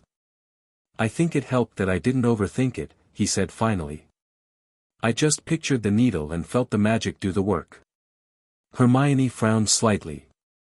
"But the textbook specifically says wand movement and proper incantation are essential components." "They are," Harry agreed as they headed toward charms. "But I think intention matters even more. The wand and words just help focus that intention." This explanation seemed to both satisfy and intrigue Hermione, who pulled out a notebook and jotted something down as they walked. Harry suppressed a smile, recognizing a fellow knowledge seeker, albeit one taking a very different approach. Charms with Professor Flitwick provided another opportunity for Harry to calibrate his public magical ability. The tiny professor spent most of the lesson reviewing theory before having them practice the wand movement for a simple levitation charm they would attempt in future classes. Harry deliberately made a minor error in his first attempt at the swish and flick motion, then corrected it when Flitwick demonstrated again. Better to appear a quick learner than someone who already knew the material. During lunch, Harry observed the social dynamics of the Great Hall with growing interest. The house divisions were more rigid than he'd expected, with very little mingling between tables. The hierarchy within houses was equally fascinating, older students commanding respect from younger ones, certain individuals functioning as social hubs around which others gathered. He was interrupted from his observations by the arrival of 2 small pixies, barely visible as they hovered near his ear during a moment when his housemates were distracted by the Weasley twins' antics. "Message from Nidhogg," one whispered in a voice like tinkling crystal. "Serpent hunter activity increased in forest. 6 detected patrolling boundaries. Appear to be seeking access to grounds." Harry kept his expression neutral despite the alarming news. "Understood. Continue monitoring." "No engagement," he subvocalized, knowing the pixies' enhanced hearing would catch his words. They vanished as Ron turned to him, completely oblivious to the exchange. "You looking forward to defense against the dark arts?" "My brothers said Quirrell's a bit of a joke, but the subject's supposed to be brilliant." "Should be interesting," Harry replied, his mind still processing the hunter's presence. Their appearance near Hogwarts the very day after his arrival couldn't be coincidence. Someone had tipped them off, or they had better tracking abilities than he'd anticipated. Defense against the dark arts proved disappointing on multiple levels. Professor Quirrell's classroom smelled strongly of garlic, his stuttering made lectures nearly incomprehensible, and the content barely scratched the surface of what Harry already knew about defensive magic. More concerning was the strange sensation Harry experienced whenever Quirrell turned his back to the class. A prickling pain flared in his scar, accompanied by an inexplicable sense of wrongness that resonated with his serpent magic. "Danger," Vasuki hissed almost inaudibly from within Harry's sleeve. "The turban. Something hides within." Harry subtly pressed his hand against his sleeve, signaling Vasuki to remain silent. Whatever lurked beneath Quirrell's turban, discussing it in a classroom full of students wasn't wise. After classes ended for the day, Harry joined the other first-years for dinner, maintaining his friendly but slightly reserved persona. He laughed at Ron's jokes, helped Neville find the ketchup, and discussed the day's lessons with Hermione and Dean. All the while, his mind worked on multiple levels, mapping the castle through reports from his Serpent scouts, monitoring Quirrell from a distance, and planning his first expedition to the Chamber of Secrets that night. "I'm going to get started on McGonagall's homework," Hermione announced as they finished dessert. "Anyone want to join me in the library?" "On the first day?" Ron looked horrified at the thought. "I'll come," Harry offered, seeing an opportunity to explore more of the castle. "I want to see the library anyway." Hermione beamed at him. "Great. I read it has tens of thousands of books, including some that are centuries old." They bade goodbye to the others and headed for the fourth floor.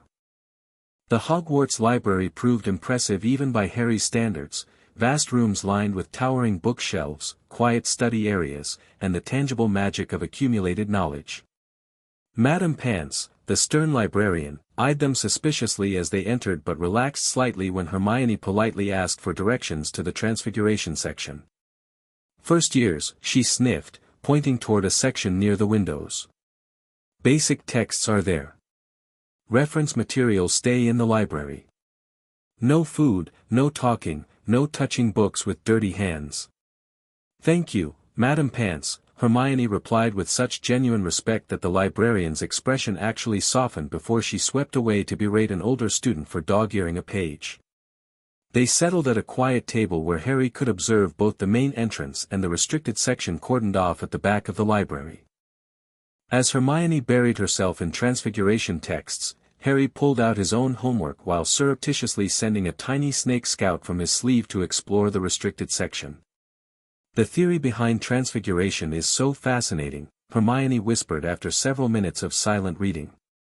It's not just changing an object's appearance but its fundamental essence. I wonder if there are limits to what can be transfigured. There must be, Harry replied, genuinely interested in her perspective. Otherwise, why couldn't you just transfigure anything into food or gold permanently? Gamp's law of elemental transfiguration, came a new voice. They looked up to see an older Ravenclaw girl with long dark hair standing nearby.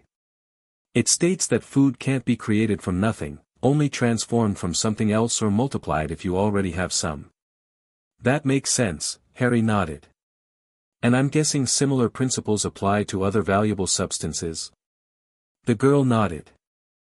Exactly. I'm Penelope Clearwater, by the way. Ravenclaw prefect. She glanced at their Gryffindor robes. You must be first years. Hermione Granger and Harry Potter, Hermione introduced them. We're just getting started on our Transfiguration homework. Penelope's eyes widened slightly at Harry's name, but to her credit, she didn't gawk at his scar. Well, if you need any help navigating the library, let me know. The organizational system can be a bit eccentric. Actually, Harry said, seizing the opportunity, I was wondering about books on Hogwarts history, specifically the founders. Are there any that go beyond what's covered in Hogwarts, a history? Interested in the founders, are you? Penelope looked intrigued. There's a whole section on Hogwarts history near the back wall. Some of the older texts require special permission, but the general histories are accessible to everyone.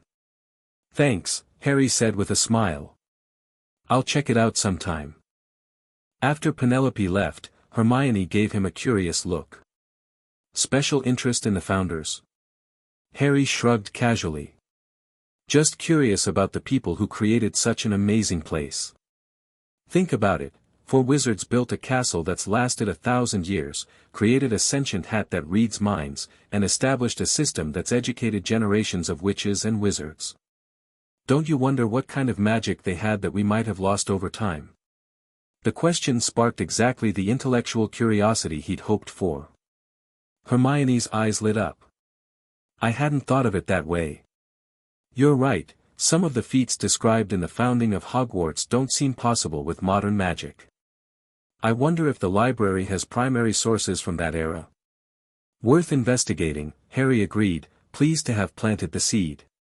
If anyone could help uncover forgotten knowledge about Hogwarts' connection to serpent magic, it would be Hermione Granger's relentless research abilities. They worked for another hour before curfew approached. As they packed up their books, Harry's tiny scout returned, slithering invisibly up his leg and into his pocket to report later on what it had discovered in the restricted section. Back in Gryffindor Tower, Harry socialized just long enough to maintain his cover before claiming fatigue from the exciting first day. In the dormitory, he closed his bed curtains and cast a subtle silencing charm, not perfect, but enough to muffle sounds if he needed to speak with Vasuki. Report, he hissed once he was certain his roommates were occupied with their own evening routines. Vasuki emerged from beneath his pillow where he'd been hiding. The castle has acknowledged you, Emperor. I felt the stones respond to your presence during classes today. Explain. The oldest parts of the castle were built with serpent magic. Not obvious to wizard senses, but clear to our kind.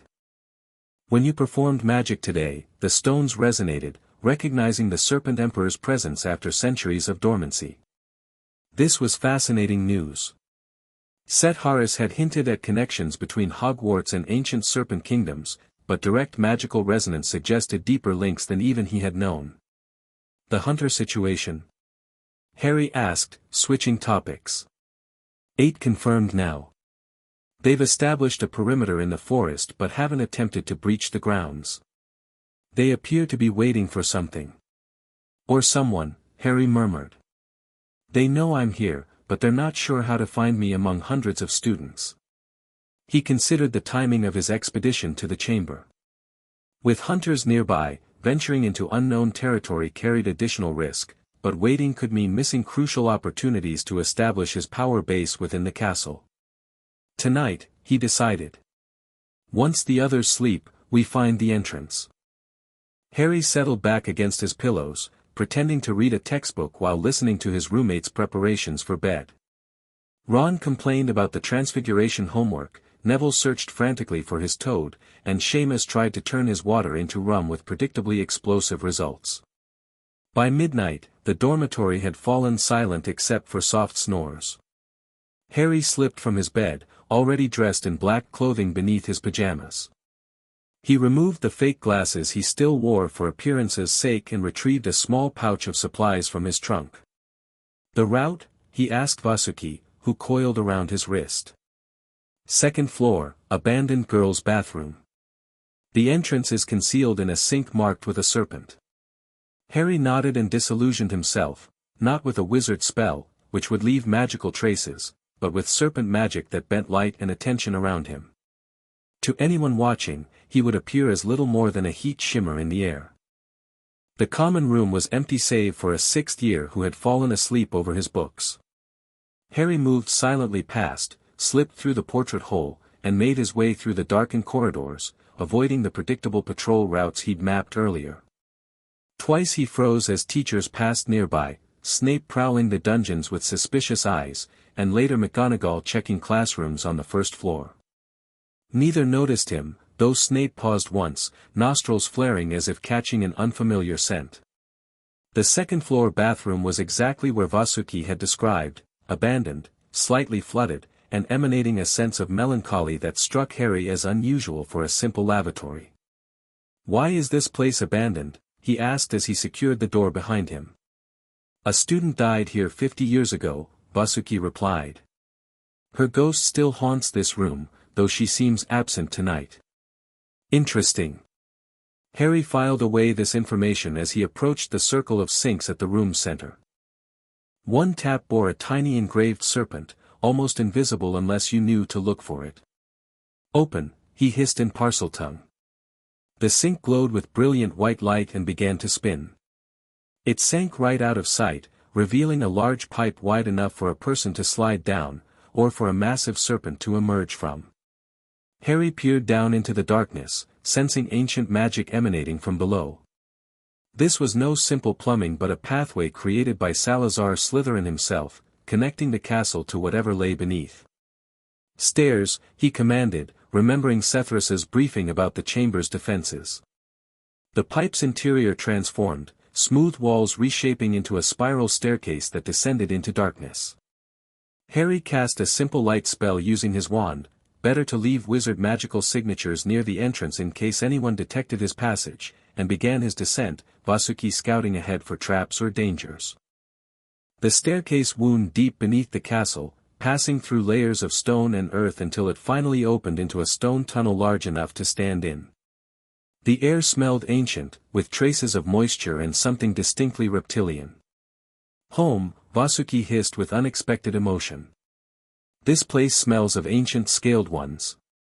Harry extinguished his wand light and switched to serpent magic, enhancing his vision to see in the near-total darkness. The tunnel stretched ahead, its walls carved with subtle serpentine patterns that pulsed faintly with dormant magic. As they advanced, Harry noted signs of recent activity, disturbances in the dust, scales shed by medium-sized serpents, and most interestingly, areas where the ancient magic had been recently activated. "Someone's been here," he murmured. "Recently?" "Yes," Vasuki agreed. "But not a speaker. The magic responds differently to those without the gift." They reached a solid wall carved with two entwined serpents, their eyes set with gleaming emeralds that watched Harry with uncanny awareness. "Open," he commanded again. The serpents parted as the wall cracked down the middle, the halves sliding smoothly out of sight to reveal the legendary Chamber of Secrets. Harry stepped forward into a vast chamber supported by towering stone pillars carved with more serpents. The ceiling lost in darkness above, the floor flooded with shallow, black water that reflected the greenish gloom pervading the space. At the far end stood an enormous statue of a wizard, Salazar Slytherin himself, looking stern and imposing with his long thin beard and simian features. "Welcome, speaker," came a voice from the shadows. Harry turned sharply, dropping into a defensive stance as a serpent emerged from behind a nearby pillar.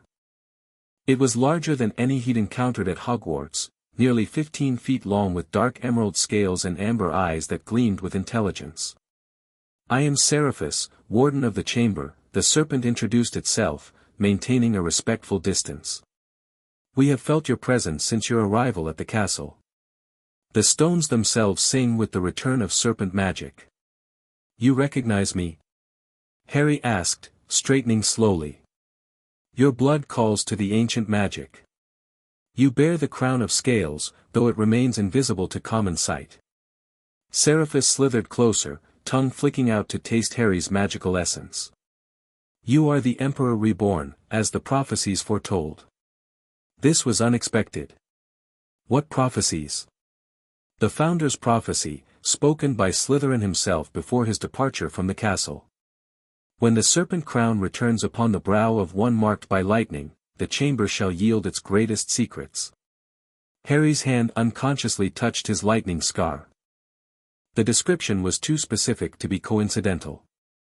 "What secrets does the chamber hold?" he asked, approaching Slytherin's statue with new interest. "Not the chamber alone, but what lies beyond it." Seraphis slithered toward the statue's feet. "This is merely the antechamber, the public face of Slytherin's true legacy. Behind lies the heart of serpent magic within Hogwarts." The massive serpent positioned itself before the statue and hissed, "Speak to me, Slytherin, greatest of the Hogwarts Four." Harry watched in fascination as the statue's mouth began to open, widening until it formed a black hole, another tunnel leading deeper still. "The Basilisk Passage," Seraphis explained. "Once home to Slytherin's greatest guardian, though she has slumbered for centuries. Beyond lies what you seek, the true kingdom beneath." Harry hesitated, glancing at Vasuki. "Is it safe to proceed?" "For you, Emperor, yes. For any other speaker, perhaps not. The defenses recognize your blood and crown." Decision made, Harry followed Seraphis into the statue's mouth, climbing a short stone ladder that led into another tunnel, this one smoother and clearly designed for the passage of an enormous serpent. They continued for several minutes before the passage opened suddenly into a space so vast and magnificent that Harry stopped in his tracks, momentarily speechless. Before him spread what could only be described as an underground city, a sprawling complex of buildings, plazas, and towers, all carved from the living stone beneath Hogwarts. Emerald light emanated from crystals embedded in the cavern ceiling hundreds of feet above, illuminating the serpentine architecture below. Channels of water flowed between structures, feeding pools and fountains that sparkled with magic. "The hidden kingdom of Serpenoria," Seraphis announced with pride. "Built by Slytherin with the aid of the serpent emperors of his time, before wizard fear drove our alliance apart." Harry descended a grand staircase into the heart of the underground city, noting how the structures bore architectural elements from multiple historical periods, Roman archways, Saxon stonework, Norman towers, all unified by the omnipresent serpent motifs. "How many know of this place?" he asked, still struggling to process the scale of what he was seeing. "Among modern wizards?" "None. The last to set foot here was the false heir, who could access the outer chamber but not this inner sanctuary. False heir. The one who came decades ago, claiming Slytherin's legacy through blood alone. He spoke our tongue but lacked the crown. He commanded the Basilisk against the school, misunderstanding Slytherin's true purpose. Harry realized Seraphis must be referring to the young Voldemort, Tom Riddle, who had apparently opened the chamber 50 years ago, resulting in a student's death. What was Slytherin's true purpose, then? Harry asked, approaching what appeared to be a central temple or governmental building at the city's heart. Not isolation of magic, as most believe, but synthesis of traditions. Slytherin recognized the power of wand magic but saw how it separated wizards from deeper, older forms of magic, the kind your serpent crown represents. Seraphis led him up the steps of the central building. He built this place as a nexus where both traditions could flourish together, where serpent emperors and wizard scholars could share knowledge. Inside the building, Harry found himself in a circular council chamber. Stone seats surrounded a central dais upon which stood something that made his heart leap, a throne identical to the one beneath Privet Drive where Set Harris had crowned him 5 years ago. The high throne of Serpenoria, Seraphis confirmed. One of 7 throughout the ancient territories. When one throne awakens an emperor, all thrones recognize him. Harry approached the throne with reverence, feeling the magic within it calling to the power Set Harris had placed inside him. He reached out, placing his hand on the smooth stone arm of the seat. Instantly, the throne blazed with emerald light, responding to his touch.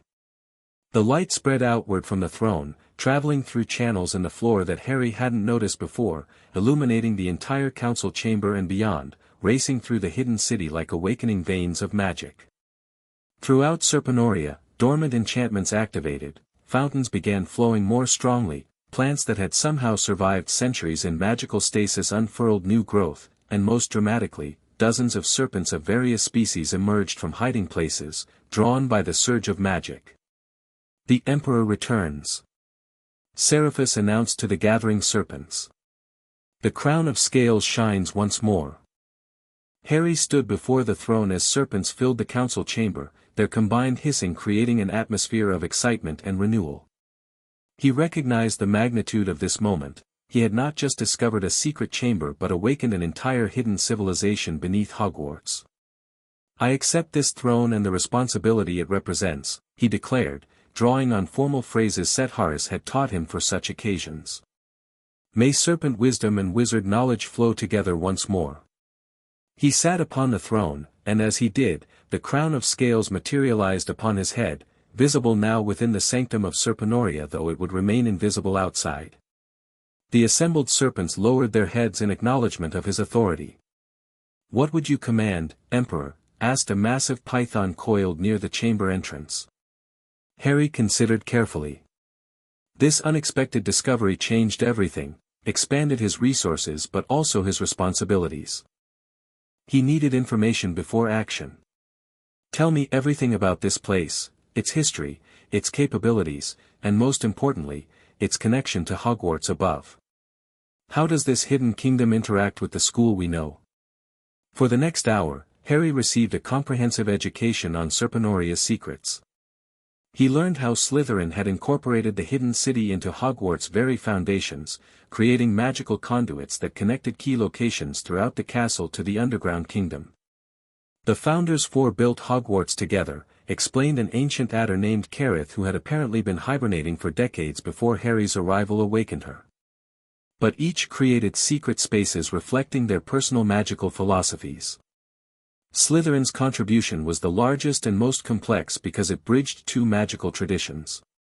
Can I access the castle directly from here?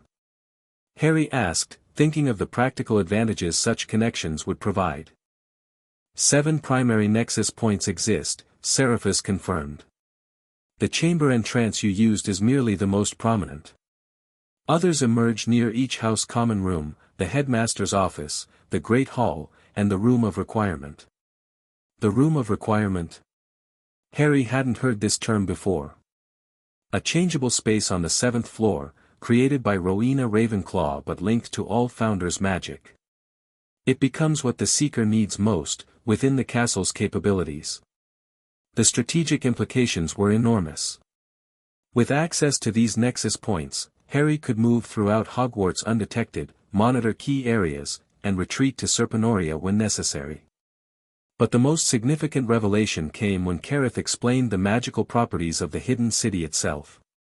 Serpenoria exists in a fold between normal space and time, the ancient serpent explained. Here, you may study and practice magic without detection by the wards above. Time passes differently when you wish it to, an hour here might be minutes above, if you command it so. A perfect sanctuary, Harry breathed, understanding the full value of what he discovered. Not just a hiding place but a training ground where he could develop his abilities beyond wizard scrutiny. As the initial excitement settled, Harry organized his new subjects with the efficiency he'd developed managing his existing serpent network. He appointed Seraphus as his chamberlain within Serpenoria, tasked with restoring the hidden city and coordinating with Nidhogg and his other lieutenants outside Hogwarts. The basilisk mentioned by Slytherin's statue, Harry asked as his first council meeting concluded. "Where is it now?" The serpents exchanged glances before Kareth answered. "She sleeps in a chamber beyond the northwestern quadrant. A true basilisk of the ancient bloodline, not unlike your mentor Setharis, though younger and less powerful. She has slumbered for 50 years, since the false heir's misuse of her power." I should meet her, Harry decided. A basilisk would be his most powerful ally within Hogwarts, but also the most dangerous to control if her loyalties were divided. "She can be awakened only by the rightful emperor," Seraphus cautioned. "And she will test your worthiness." The false heir controlled her through fear and compulsion, methods that left her damaged and resentful. "I don't seek to control through fear," Harry replied firmly. "Show me to her chamber." The basilisk's lair lay beyond an ornate silver door carved with warnings in ancient Parseltongue. Inside, a circular chamber housed a massive coiled form, a serpent nearly 60 feet long with dark green scales that shimmered with deadly power even in dormancy. Harry approached respectfully, instructing the other serpents to remain near the door. He could sense the basilisk's dreams, troubled, dark visions of being forced to hunt against her will. "Awaken, Ancient One," he commanded in formal Parseltongue, infusing his words with the power of his crown. "Your emperor calls you to service, not to subjugation." The massive coils shifted, scales rasping against stone. Slowly, the basilisk's enormous head rose, eyes still closed as consciousness returned after 5 decades of slumber. "Who disturbs my rest?" Her voice resonated through the chamber like distant thunder. "Another false speaker who would bend my power to petty revenge? I am Harry Potter, crowned Emperor of Serpents by Setharis the Ancient, Awakener of Serpenoria, and rightful heir to the magic of scales and stone." At the mention of Setharis, the basilisk's demeanor changed subtly. "Setharis lives. The old guardian of the Western Throne. He does, and sends his greetings to his kin beneath the Castle of Four." The basilisk's head lowered until it hovered before Harry, her scales radiating heat and ancient magic. "I am Sebulba, daughter of Cerithia, guardian of Slytherin's secrets. If you are truly crowned by Setharis, you will bear the venom of kings in your blood." "Test me as you wish," Harry replied confidently.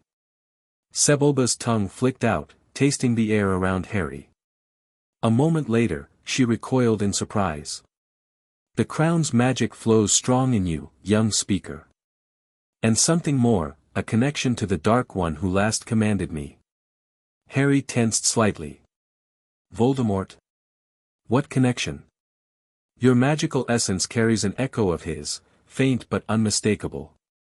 Yet your soul remains uncorrupted by his methods." The basilisk's head tilted curiously. How strange fate weaves its patterns. This revelation troubled Harry, though he kept his expression neutral. A magical connection to Voldemort might explain his scar's reaction to Quirrell, and raise disturbing questions about what exactly had happened the night his parents died.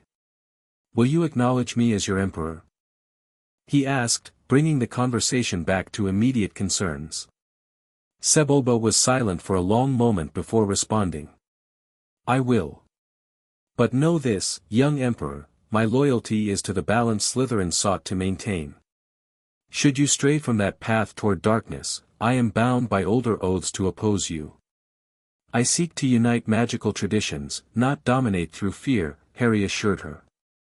Your wisdom and strength are valuable, but I do not ask you to hunt for me as the false heir did. This answer seemed to satisfy the great serpent. Then I shall serve. But be warned, the awakening of Serpenoria will not go unnoticed by those sensitive to ancient magic. The castle itself has felt your presence. Others will too, in time. Harry nodded, already considering the implications. Rest and recover your strength. I'll return soon to discuss how best to secure our kingdom against those who might threaten it. By the time Harry finally emerged from the chamber, navigating back through the tunnels to the second-floor bathroom, early morning light was filtering through the windows. He'd spent nearly 6 hours exploring Serpenoria, though thanks to the time-warping properties Kareth had mentioned, only about 2 hours had passed in the world above. We must return quickly, Vasuki urged as Harry sealed the chamber entrance behind them. The castle awakened soon. They made their way back toward Gryffindor Tower, Harry's mind racing with plans based on his discoveries. Serpenoria provided not just a sanctuary but a power base within Hogwarts itself, one connected to the castle's very foundations in ways that might grant him influence beyond what even Dumbledore possessed. As they rounded a corner on the 3rd floor, Harry froze at the sound of approaching footsteps. He pressed himself against the wall, activating his concealment magic, but too late. Out for an early morning stroll, Mr. Potter? Came Dumbledore's calm voice as the headmaster appeared, resplendent in purple robes decorated with silver stars. Or perhaps returning from one. Harry's pulse quickened, but he kept his expression neutral as he dropped the failing concealment magic. No point maintaining a useless disguise. Good morning, headmaster, he replied politely. I couldn't sleep, so I thought I'd explore a bit before breakfast. Dumbledore's blue eyes twinkled, but Harry sensed sharp observation behind the grandfatherly facade. Curiosity is a commendable trait, though perhaps best exercised during daylight hours. Hogwarts can be quite dangerous for solitary wanderers, especially in the dark. I'll remember that, sir. See that you do. Dumbledore smiled benignly. Though I must say, you seem remarkably comfortable navigating the castle for someone who arrived only yesterday. Most first-years get lost between their dormitory and the Great Hall for weeks. It was a probe, thinly disguised as casual observation. Harry recognized the tactical error he'd made, moving too confidently through unfamiliar territory. I've always had a good sense of direction, he offered with a self-deprecating shrug. Though I did get turned around near the moving staircases earlier. Indeed. Dumbledore studied him for an uncomfortably long moment. You know, Harry, may I call you Harry, you remind me of someone I knew many years ago.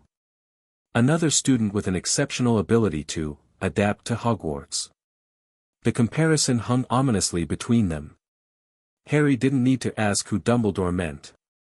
I hope I can live up to my parents' legacy, Harry replied, deliberately misinterpreting. I've heard they were exceptional students. They were exceptional people, Dumbledore corrected gently. Your mother's kindness and your father's loyalty to his friends defined them far more than their magical abilities, impressive though those were. Harry nodded, accepting the subtle redirection. I wish I could have known them. As do I, Harry. As do I. Dumbledore's expression softened momentarily before returning to polite inquiry. Now, perhaps you should return to your dormitory before your roommates notice your absence and grow concerned. Yes, sir. Thank you. As Harry turned to leave, Dumbledore added casually, oh, and Harry. Should you find yourself exploring areas of the castle that seem unusual or particularly ancient, do come and tell me about them. History has always been a particular interest of mine. The message couldn't have been clearer, Dumbledore suspected something and was watching him closely. I will, Professor, Harry promised, the lie coming easily. He made his way back to Gryffindor Tower, entering just as early risers were beginning to come down for breakfast. The encounter with Dumbledore troubled him more than he wanted to admit. The headmaster's seemingly omniscient awareness of the castle was a factor he'd need to account for in future explorations. The remainder of Harry's first week at Hogwarts settled into a careful routine. During the day, he attended classes, calibrating his magical performance to demonstrate above-average but not suspicious ability. He cultivated relationships with fellow students, strengthening his connections with Hermione and Neville, maintaining cordial distance with Ron and the other Gryffindors, and establishing cautious communication with selected students from other houses. At night, he returned to Serpenoria through various access points, exploring the Hidden Kingdom and learning its secrets. The nexus points Seraphis had mentioned proved invaluable, especially the one near the Gryffindor common room, which allowed Harry to slip away and return without crossing the main castle corridors where Dumbledore or other teachers might spot him. Potions class on Friday marked his first direct confrontation with Severus Snape, who began the lesson with a roll call that paused dramatically at Harry's name. "Ah, yes," Snape said softly, "Harry Potter. Our new celebrity." Draco Malfoy and his Slytherin friends sniggered behind their hands, but Harry maintained a neutral expression, meeting Snape's gaze steadily. Snape finished calling names and looked up at the class, his black eyes cold and empty. "You are here to learn the subtle science and exact art of potion-making. As there is little foolish wand-waving here, many of you will hardly believe this is magic. I don't expect you will really understand the beauty of the softly simmering cauldron with its shimmering fumes, the delicate power of liquids that creep through human veins, bewitching the mind, and snaring the senses. I can teach you how to bottle fame, brew glory, even stopper death, if you aren't as big a bunch of dunderheads as I usually have to teach." Silence followed this speech. Harry noticed Hermione on the edge of her seat, eager to prove she wasn't a dunderhead. "Potter," Snape said suddenly. "What would I get if I added powdered root of asphodel to an infusion of wormwood?" Harry recognized the ingredients for the draught of living death, a potion far beyond first-year curriculum. Thanks to Severus's comprehensive education in magical plants and their properties, he knew the answer, but revealing such knowledge might raise suspicions. He opted for a middle approach. "I believe those are ingredients in a sleeping potion, sir, though I don't know the specific name." Snape's lips curled into a sneer. "Partially correct. They create the draught of living death, a sleeping potion so powerful it mimics death itself. Let's try again. Where would you look if I told you to find me a bezoar?" This was standard first-year knowledge, mentioned in the first chapter of their textbook. "In the stomach of a goat, sir. It's an antidote to most poisons." Snape's eyes narrowed slightly at the correct answer. "And what is the difference, Potter, between monkshood and wolfsbane?" Another trick question. "They're the same plant, sir. Also called aconite." The classroom remained silent as Snape stared at Harry, clearly having expected to humiliate him rather than receive correct answers. After a moment, he snapped, "Well, why aren't you all copying that down?" The rest of the lesson proceeded with Snape criticizing everyone except Malfoy, whom he praised extravagantly. When Neville melted Seamus's cauldron, creating a catastrophic mess, Snape blamed Harry, who had been working at a different table, and deducted a point from Gryffindor. As they left the dungeon classroom, Ron was fuming. "That was completely unfair. Why's he hate you so much already? You answered his questions right." "Maybe that's why," Harry suggested thoughtfully. "He expected me to fail." "Snape's awful to all Gryffindors," Neville added, still shaking slightly from his ordeal. "But he seems to have it in for you especially, Harry." Later that afternoon, Harry received an unexpected invitation delivered by a school owl. "Harry, would you like to come and have a cup of tea with me around 3? I want to hear all about your first week. Send an answer back with this owl." Hagrid. The invitation presented an opportunity to gather information from someone who might be less guarded than the professors. Harry sent back an acceptance and made his way to Hagrid's hut at the appointed time. The half-giant greeted him enthusiastically, ushering him into the one-room cabin where a massive boarhound named Fawn immediately slobbered over Harry's robes. Over rock-hard cakes and strong tea, Hagrid asked about Harry's first lessons while Harry carefully steered the conversation toward Hogwarts history and the current staff. "Ye've had Snape, then?" Hagrid asked when Harry mentioned potions. "Don't worry about him being strict. He's hard on everyone. He seems to particularly dislike me," Harry observed. "Was he teaching when my parents were students here?" Hagrid looked uncomfortable. "Well, yeah, they were in the same year actually. But that's all in the past." Harry filed away this confirmation of Snape's personal connection to his parents. "What about Professor Quirrell? He seems nervous." "Poor bloke. Brilliant mind. Was fine while he was studying out of books, but then he took a year off to get some first-hand experience. They say he met vampires in the Black Forest, and there was a nasty bit trouble with a hag, never been the same since." As they chatted, Harry noticed a newspaper clipping on the table about a Gringotts break-in. Reading it surreptitiously, he learned that someone had attempted to rob a high-security vault, the same day he'd visited Diagon Alley. "Hagrid," he said casually, "this Gringotts break-in happened on my birthday. It might have been happening while we were in Diagon Alley." Harry immediately realized his mistake. He had never been to Diagon Alley with Hagrid. The half-giant looked confused. "When we..." "Oh, yeah, must be thinkin' of someone else, Harry. I didn't take ya to Diagon Alley. Though I was supposed to check on ya, come to think of it. Dumbledore sent me to see how ya were getting on with your Muggle relatives, but they said ya were stayin' with friends for the summer." Harry smoothly covered his error. "Oh, I'm sorry, you're right. I went with my aunt." The lie came easily, building on the false memories he'd implanted in the Dursleys. "I just assumed Dumbledore might have sent you since he seems to keep track of me." "Well, he does look out for ya, course. Placed ya with your relatives himself, he did, after that terrible night. This opening was too perfect to waste." "Hagrid, what exactly happened that night?" "When Voldemort killed my parents." Hagrid flinched at the name. "Don't say the name. But I suppose ya have a right to know."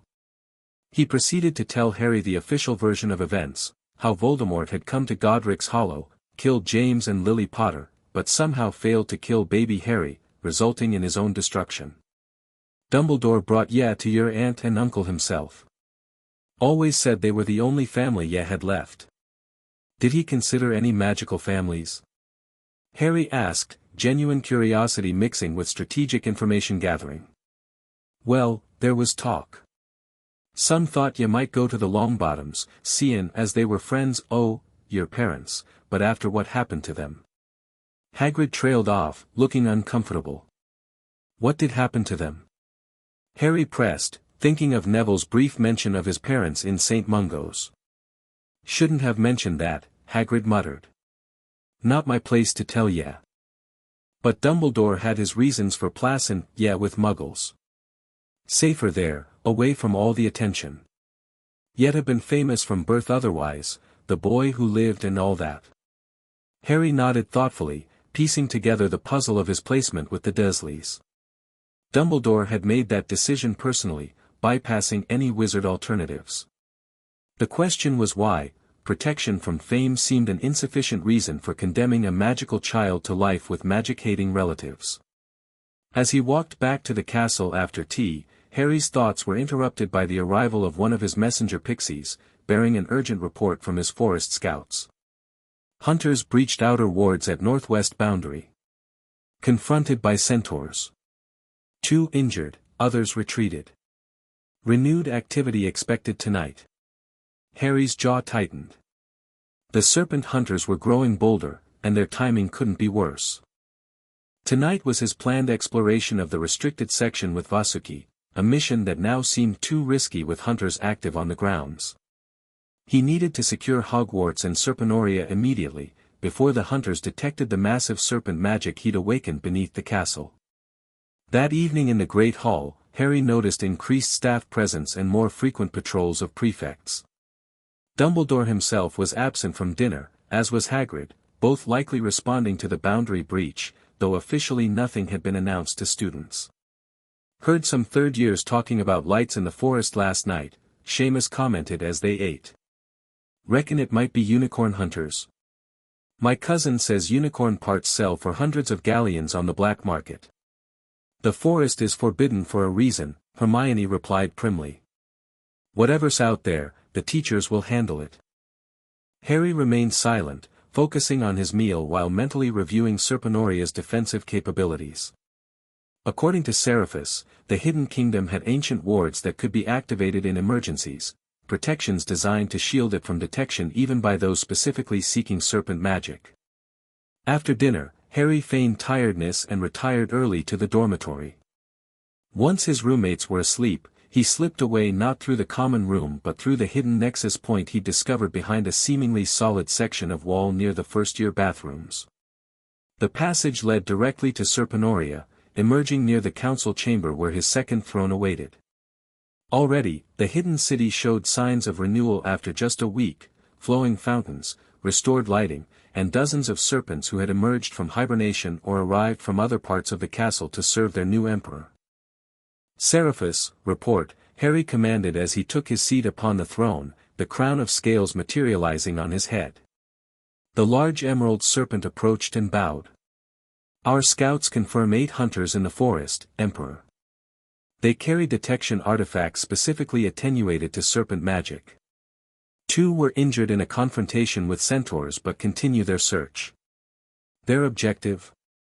Unknown precisely, but they have been triangulating magical signatures, moving steadily closer to the castle's northwestern foundations, directly above our secondary water source." Harry frowned. The timing was too precise to be coincidental. Someone had tipped off the hunters about serpent activity at Hogwarts, perhaps the same person who had alerted them to his presence in Diagon Alley. "Activate the ancient wards," he ordered. "Full concealment protocol. And awaken Sebulba. If hunters breach the castle defenses, we will need her protection." Seraphus bowed and slithered away to carry out his orders. Harry turned to Vasuki, who had accompanied him from Gryffindor Tower. "Contact Nidhogg through the messenger network. I need our external forces to create a diversion, something that will draw the hunters away from the castle without revealing our hand." As his lieutenants mobilized Serpentoria's defenses, Harry descended to the map chamber, a circular room where a detailed 3-dimensional model of Hogwarts and its grounds floated in mid-air, magical markers showing the positions of key individuals. He located the hunters immediately, red dots moving through the forbidden forest in a search pattern that indeed seemed focused on the castle's northwestern section. More concerning were 3 additional markers moving within the castle itself, not labeled as hunters but showing the same color coding. Someone had already infiltrated Hogwarts. Harry zoomed the map to focus on these infiltrators. They appeared to be moving methodically through the lower levels, the dungeons, the ground floor, and now approaching the second floor where the chamber entrance was located. "They seek the chamber," came Sebulba's voice as the massive basilisk entered the map room, her eyes safely veiled for Harry's protection. "The false heir's activities 50 years ago left magical residue that serpent hunters can trace.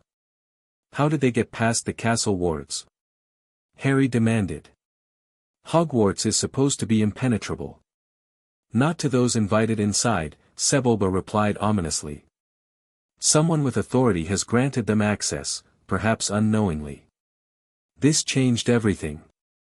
If hunters were already inside, operating with some form of official sanction, Harry's position was far more precarious than he'd realized. "I need to see them myself," he decided, rising from the map. "Sebulba, secure Serpentoria. Vasuki, come with me. We'll use the passage near the chamber entrance to observe these infiltrators without revealing ourselves." They moved swiftly through Serpentoria's tunnels, ascending toward the castle proper through a narrow passage that emerged behind a tapestry near the second-floor bathroom. Harry disillusioned himself with serpent magic while Vasuki shifted into his transparent state, rendering them virtually undetectable. From their hidden vantage point, they watched as 3 figures in nondescript wizard robes approached the bathroom entrance. They moved with military precision, wands extended, using specialized devices that emitted soft pulses of light when pointed in certain directions. "Strongest readings here," murmured the lead figure, a weather-beaten man with a scar running down his cheek. "Consistent with Class 3 Serpent magic. Recent activation too, within the last week." "Inside this bathroom?" questioned another, sounding skeptical. "Why would Salazar Slytherin put a legendary chamber in a girl's lavatory?" "It wasn't originally a bathroom, you idiot," the leader snapped. "The castle's been remodeled countless times over the centuries. The entrance remained constant while its surroundings changed." They entered the bathroom cautiously, and Harry and Vasuki followed, maintaining their magical concealment. The hunters moved directly to the sink with the serpent engraving, confirming Harry's suspicion that they knew exactly what they were looking for.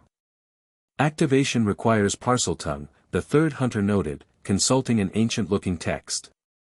"None of us have that ability."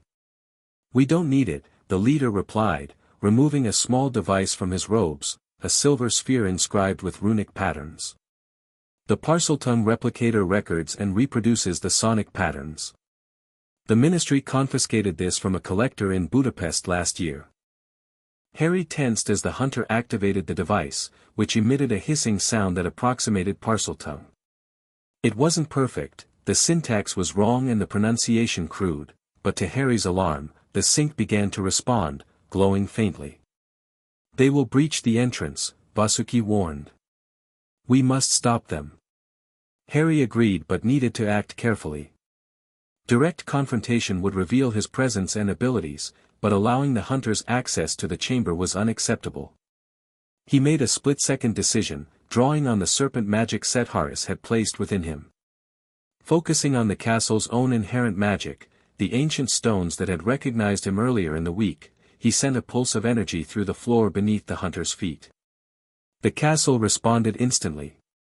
The stone floor rippled like water, throwing the hunters off balance. Simultaneously, the pipes surrounding the sinks burst, spraying water in all directions and short-circuiting their Parseltongue device, which sparked and went silent. "What the hell?" shouted one hunter as they struggled to maintain footing on the suddenly unstable floor. "The castle's responding to something," the leader growled. "Defensive measures." They raised their wands, casting detection spells in all directions. Harry remained perfectly still, his concealment magic at full strength. One detection wave passed through him, and he felt the hunter's magic attempting to reveal his presence, but the serpent magic proved superior, bending the spell around him rather than blocking it directly. "There's something here," the leader hissed. "Something powerful. Class 1 concealment, not typical wizard disillusionment." They began casting more aggressive revealing spells, forcing Harry to retreat behind the bathroom door. He needed to end this confrontation quickly before they detected him or called for reinforcements. Once again, he reached out to the castle's magic, but this time with a different request. The torches along the corridor outside suddenly extinguished, plunging the area into darkness. A moment later, a loud, wailing moan echoed through the bathroom as a ghostly figure emerged from one of the toilet stalls. "Who's disturbing my bathroom?" shrieked the ghost of a young girl wearing Hogwarts robes from decades past, the bathroom's haunting spirit Vasuki had mentioned. "No one's allowed to make a mess except me." The ghost's appearance created the perfect distraction. As she swooped around the hunters, wailing about intruders and privacy, Harry seized the opportunity to cast a subtle compulsion, not directly on the hunters, which their training might detect, but on the castle itself. The bathroom door suddenly slammed shut behind him, and the sound of rapid footsteps echoed in the corridor outside. "Someone's coming," hissed one of the hunters. "Abort mission." "We can't leave now," the leader began, but was interrupted as the bathroom door burst open to reveal Professor McGonagall, her face stern and wand raised. "What is the meaning of this?" she demanded, taking in the scene, 3 unfamiliar wizards, a flooded bathroom, and moaning Myrtle shrieking overhead. "Identify yourselves immediately." The leader straightened, adopting a professional demeanor. "Cassius Travers, Department of Magical Creatures, Dangerous Entities Division." We're conducting a routine inspection following reports of unusual magical signatures. McGonagall's eyes narrowed. The headmaster was not informed of any ministry inspection. All such activities must be cleared through proper channels. We have authorization, Travers insisted, producing an official-looking document. Signed by the department head himself. McGonagall examined the parchment, her expression unreadable. This authorizes a perimeter inspection of the grounds, Mr. Travers. Not an internal investigation of the castle itself. I must ask you to leave this area immediately and report to the headmaster's office to explain your presence. The hunters exchanged glances before Travers reluctantly nodded. Of course, Professor. A simple misunderstanding. We'll clarify our parameters with the headmaster directly. As McGonagall escorted the hunters from the bathroom, Harry remained hidden, processing what he'd witnessed. The hunters had ministry authorization, limited, but official, which complicated matters significantly. And their detection technology was more advanced than Set Harris had warned, capable of identifying different classes of serpent magic and nearly pinpointing his location despite his concealment. Once the corridor fell silent, Harry dropped his concealment and examined the damaged sink. The hunter's device had partially activated the chamber entrance mechanism before malfunctioning, leaving it in an unstable state that might be detectable to others with the right equipment. We must reset the entrance, Basilisk advised. And strengthen its concealment. Harry nodded, placing his hands on the sink and speaking clear Parseltongue, reset and conceal your nature from all but true speakers. The sink shuddered, the partial activation reverting as the magic realigned. Harry then added an additional layer of serpent magic, a variation of his own concealment technique that would make the entrance even harder to detect with hunter technology. Return to Serpentoria, he instructed Basilisk. Alert Seraphis about these developments. I need to follow those hunters and learn what they tell Dumbledore. Using the castle passages he discovered during his nighttime explorations, Harry made his way toward the headmaster's office, staying carefully concealed.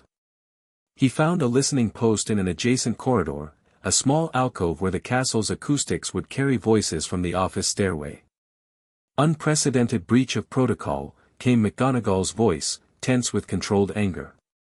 3 ministry officials wandering the castle without escort, investigating areas unrelated to their stated purpose. I understand your concern, Minerva, Dumbledore replied calmly. I assure you, I will address this directly with Cornelius. The ministry cannot simply send operatives into a school full of children without proper oversight. They were specifically examining the second-floor girls' bathroom, Albus. That particular bathroom. A heavy silence followed this statement, and Harry could practically feel Dumbledore's concern radiating through the stone walls. I see, the headmaster finally said, his voice grave. And their explanation? Detection of unusual magical signatures. They classified it as, Class 3 Serpent Magic with recent activation. Another pause. Most troubling. Did they elaborate on what constitutes serpent magic? No. But their equipment was unlike standard ministry issue. Specialized detection devices, a translator of some kind that malfunctioned. They seemed very interested in the sink fixtures. Thank you, Minerva. I will speak with our visitors alone now. Please ensure the prefects conduct additional patrols tonight, particularly near the second-floor corridor. Harry retreated as McGonagall descended the spiral staircase, her footsteps brisk with suppressed anger. He considered attempting to eavesdrop on Dumbledore's conversation with the hunters but decided against it, the risk of detection by the headmaster was too great.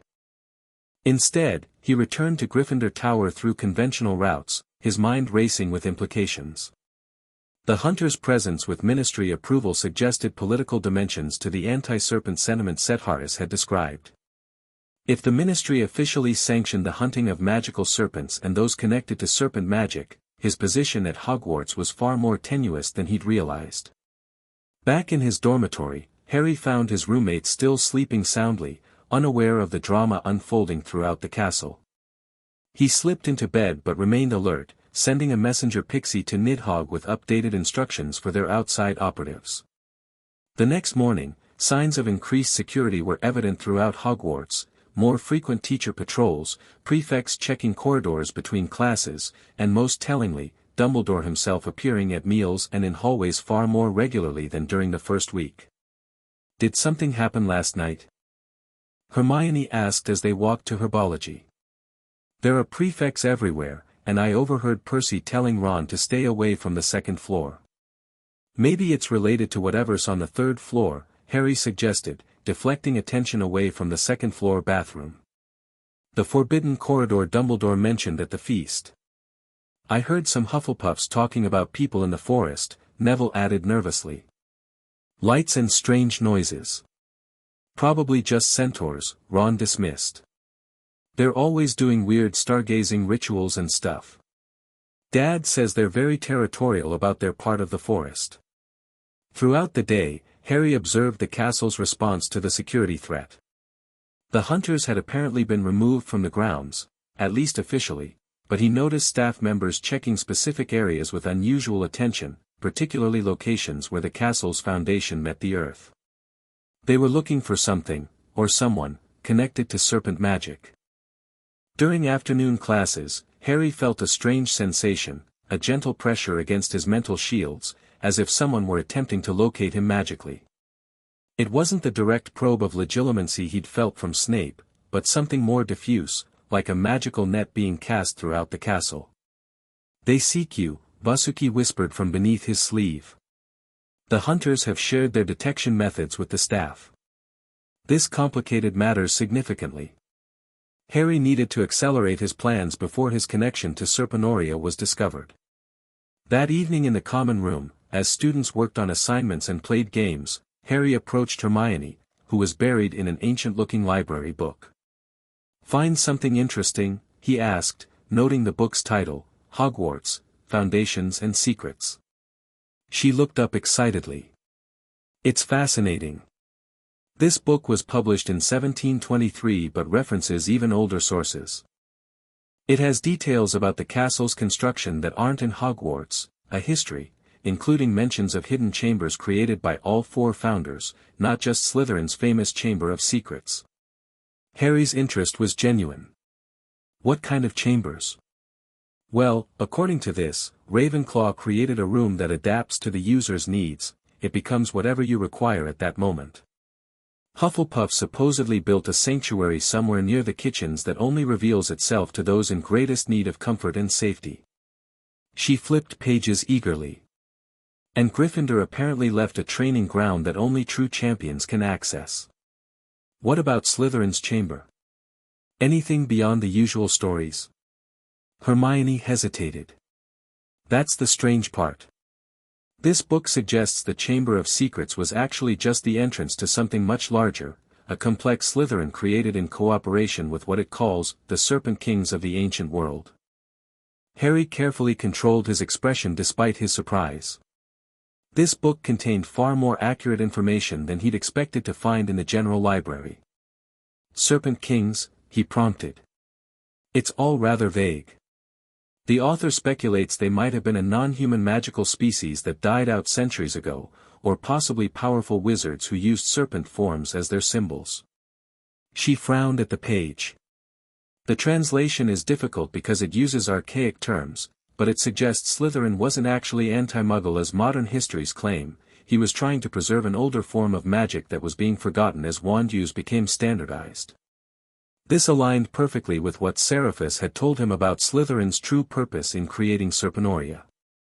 The fact that this knowledge had survived, even in obscure texts, was both encouraging and concerning. Encouraging because it validated his mission to reunite magical traditions, concerning because others might make the same connections. "That's a fascinating perspective," Harry commented. "Completely different from how Slytherin is usually portrayed." "I know. It makes me wonder how much of our established wizarding history has been simplified or distorted over time." Hermione's eyes gleamed with the thrill of intellectual discovery. "I'm going to see if the library has more books from this period. Want to help me look sometime?" "I'd like that," Harry agreed, seeing both genuine research value and a perfect cover for his own investigations. Maybe this weekend? Their conversation was interrupted by a commotion at the portrait hole as Percy Weasley entered, looking uncharacteristically flustered. "All students are to remain in their common rooms until further notice," he announced importantly. "Headmaster's orders. Prefects will conduct head counts every hour." The common room erupted with questions that Percy attempted to answer with his usual self-importance, though it was clear he had limited information himself. "Something about unauthorized visitors on the grounds," he explained when pressed. "Nothing to worry about, just standard security precautions. The professors are handling it." Harry caught Neville's eye. "Looks like those forest visitors weren't just centaurs after all." As the evening progressed, tension in the common room gradually transformed into a festive atmosphere as students realized their confinement meant a night free from homework pressure. The Weasley twins organized an impromptu party, conjuring decorations and convincing older students to share their hoarded sweets. Harry participated enough to maintain appearances while surreptitiously communicating with his Serpent network through the messenger pixies. Reports confirmed his fears. The hunters had returned in greater numbers, now operating with explicit permission to search the forest and grounds, though still restricted from entering the castle proper without escort. More alarmingly, they had begun testing the castle's foundations with specialized equipment designed to detect magical tunnels and chambers, technology that might eventually reveal Serpenoria despite its ancient protections. Around midnight, as the common room party finally wound down, a final pixie arrived with the most concerning news yet. Hunters captured 3 messenger serpents near the lake entrance, using them to track magical signatures back to source. Harry needed to act immediately. If the hunters used his captured subjects to locate Serpenoria's entrances, the entire Hidden Kingdom would be compromised. Waiting until his roommates were asleep, Harry activated the highest level of his concealment magic and slipped from the dormitory. Instead of using the Gryffindor Nexus Point, which might now be under surveillance, he made his way to the 7th floor, seeking the room of requirement that Seraphus had mentioned, a neutral access point less likely to be monitored. Following the ancient serpent's directions, Harry paced 3 times before a blank wall, focusing his thoughts. "I need access to Serpenoria that cannot be detected by hunters." A door materialized, plain and unassuming, yet humming with powerful magic. Harry slipped inside to find not a room but a spiral staircase descending into darkness, its walls inscribed with protective runes that glowed softly as he passed. The staircase led him directly to Serpenoria's council chamber, bypassing the normal access tunnels. As he emerged, Harry found his advisors already assembled, Seraphus, Kareth, several other elder serpents, and most surprisingly, Sebulba the Basilisk, her massive form coiled around the perimeter of the chamber. "The situation has escalated, Emperor," Seraphus reported without preamble. "The hunters have deployed basilisk detection wards around the forest periphery. They suspect Sebulba's presence, though not her exact location." "How sophisticated are these wards?" Harry asked, taking his place on the throne as the crown of scales materialized. "Advanced enough to detect basilisk magic within a mile radius, but not precise enough for exact location. However, they've begun triangulating magical emanations from multiple points." Harry considered their options. Direct confrontation would expose his identity and abilities prematurely. Continued hiding might work temporarily but would ultimately fail if the hunters maintained their systematic search. A third approach was needed, one that would eliminate the threat while maintaining his cover. "We must misdirect them," he decided. "Create a false trail leading away from the castle, something compelling enough to draw their full attention." "What would draw serpent hunters more surely than evidence of a basilisk?" suggested Kareth. "Not Sebulba herself, but signs of her passage elsewhere." The idea had merit, but implementation would be risky. Harry turned to Sebulba, whose veiled eyes regarded him thoughtfully. "Could you leave magical traces that would be detected, shed skin, venom markers, without exposing yourself directly?" "Yes," the basilisk confirmed. "I can release essence that will register on their detection equipment." "But where would you have me leave this false trail?" Harry moved to the map chamber, studying the three-dimensional model of Hogwarts and its surroundings. The hunters were currently concentrated on the northwestern approach to the castle, closest to where the chamber entrance led underground. Here, he decided, pointing to the opposite side of the grounds, where the forbidden forest extended toward distant mountains. We create a trail leading east, away from the castle, suggesting a basilisk moving toward the deeper forest where hunting would be easier.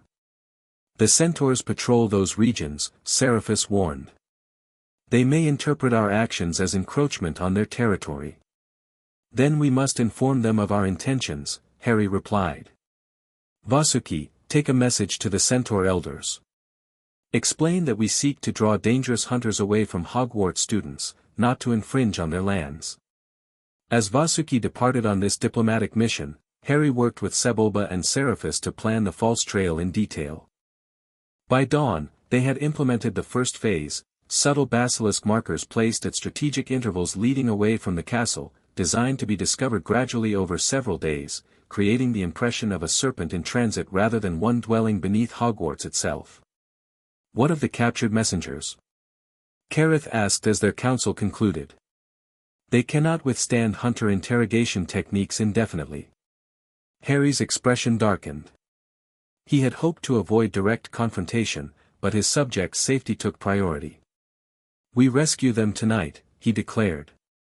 Sebulba will create her diversion at sunset, drawing the main hunter force eastward. I will lead a small team to infiltrate their camp and recover our messengers. Too dangerous for you personally, Emperor, Seraphis objected. If you were captured or exposed, they are my subjects, my responsibility, Harry cut him off firmly. I won't order others to take risks I'm unwilling to face myself. His resolve was absolute, ending further discussion. Harry returned to Gryffindor Tower before morning checks, slipping into his bed just as dawn light began filtering through the windows. Saturday brought an announcement that students could resume normal activities but were strictly forbidden from approaching the forest or the grounds beyond the Quidditch pitch. Rumors spread wildly, everything from escaped magical creatures to dark wizards spotted near Hogsmeade. Harry maintained his normal routine, joining Hermione for their planned library research while gathering intelligence from his network about hunter movements. By mid-afternoon, reports confirmed their strategy was working. Several hunters had detected the false basilisk trail and redirected resources to investigate. Look at this, Hermione whispered excitedly, pointing to a passage in an ancient text they discovered in a dusty corner of the library's history section. It describes a conflict between the founders that wasn't about Muggleborns at all, but about the proper foundations of magical education. Harry leaned closer, reading the faded text. Slytherin's departure came not from hatred of those without magical ancestry, as commonly believed, but from fundamental disagreement regarding the standardization of magical instruction. Where Gryffindor and the others sought to establish wandwork as the primary focus of magical education, Slytherin argued for maintaining older traditions alongside newer methods. His particular concern was the preservation of beast speaker magics, arts requiring innate ability rather than tool manipulation. The passage continued, describing how Slytherin had warned that focusing exclusively on wand magic would eventually sever wizards' connection to magical creatures and older forms of power. This contradicts everything in our history books, Hermione noted, brow furrowed. But it's a primary source, written only 200 years after the founders' time. Maybe history is written by the winners, Harry suggested. Gryffindor's vision for Hogwarts prevailed, so his perspective became the official narrative. But why portray Slytherin as bigoted if that wasn't the real issue? Perhaps because magical ability is more complicated than the simple narrative we're taught, Harry replied carefully. If some forms of magic are innate, like being a beast speaker, then magical talent isn't just about hard work and wand technique. That creates uncomfortable questions about magical potential. Hermione looked troubled by this perspective. You mean some wizards are inherently more capable of certain magics than others, regardless of study or effort? Isn't that already accepted? Some people are naturally better at transfiguration, others at charms. Some can see thestrals, others never will unless they witness death. Some might have abilities we don't even recognize anymore because we've stopped looking for them. This philosophical direction captured Hermione's imagination completely, and they spent the remainder of the afternoon debating magical theory and educational approaches. Harry genuinely enjoyed the intellectual challenge while recognizing how these conversations served his larger purpose, cultivating allies who might eventually understand and support his mission to reunite magical traditions. As evening approached, Harry excused himself, claiming fatigue from their intensive research. In reality, he needed to prepare for the rescue mission planned for that night. Back in his dormitory, he gathered the specialized equipment he'd brought from his sanctuary, a vial of anti-venom that would neutralize the sedatives hunters typically used on captured serpents, communication stones that would allow him to coordinate with his team without speaking aloud, and a small blade infused with basilisk venom for cutting through magical barriers. At dinner, Harry noted the increased security around the Great Hall, teachers stationed at all entrances, prefects conducting regular head counts. Dumbledore watched the proceedings from the high table, his normally twinkling eyes serious and observant. Most concerning was the presence of an unfamiliar wizard seated beside Professor Quirrell, a broad-shouldered man with close-cropped gray hair and the watchful demeanor of a professional security operative. Harry recognized the hunter leader from the bathroom confrontation, now openly present at the staff table. "Who's that with Professor Quirrell?" Neville asked, noticing Harry's attention. "Some ministry official," Ron answered through a mouthful of potatoes. "Percy says they're here because of unusual magical creatures in the forest. Reckon it might be dragons or something wicked." "Don't be ridiculous," Hermione scoffed. "If there were dragons near Hogwarts, they'd evacuate the school, not just restrict access to the grounds." Harry remained silent, focusing on his meal while extending his magical senses throughout the hall. The hunter at the staff table carried concealed detection equipment, a medallion beneath his robes that pulsed faintly with enchantments designed to identify nearby serpent magic. He would need to be extremely careful with his concealment tonight. After dinner, students were escorted back to their houses by prefects, with stricter curfew enforcement announced. Harry waited patiently in the common room, participating in wizard chess games with Ron and helping Neville with potions homework until the dormitory began to empty around 10 o'clock. "Coming up, Harry?" Ron asked as he and the other first-year boys headed for the stairs. "Soon," Harry promised. "Just want to finish this chapter for Flitwick." By midnight, the common room was empty save for Percy Weasley, who performed one final check before retiring himself. Harry waited 30 additional minutes before activating his strongest concealment magic and making his way to the room of requirement access point. In Serpenoria, his rescue team awaited, 3 specialized scout serpents with invisibility capabilities similar to Vasuki's, plus Seraphus, who would coordinate from the Hidden Kingdom while monitoring the map chamber. "The diversion is underway," Seraphus reported as Harry arrived. "Sebulba has left distinctive magical traces on the eastern boundary. 17 hunters have redirected to investigate, leaving only 4 guarding their main camp near the lake. And our captured messengers? Still alive but weakened. They are being held in specialized containment spheres designed to amplify their magical signatures for tracking purposes." Harry nodded grimly. The containment technology confirmed his worst fears.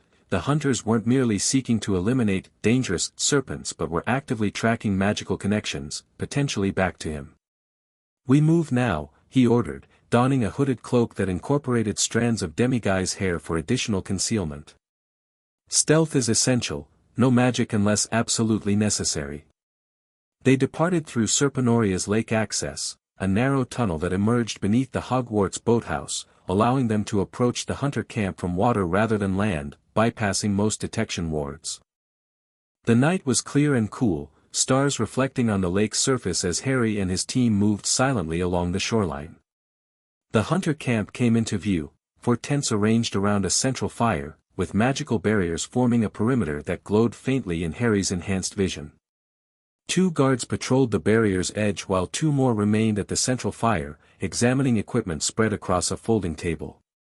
The captured messengers were visible, 3 small serpents suspended within glowing orbs that hovered above specialized detection instruments.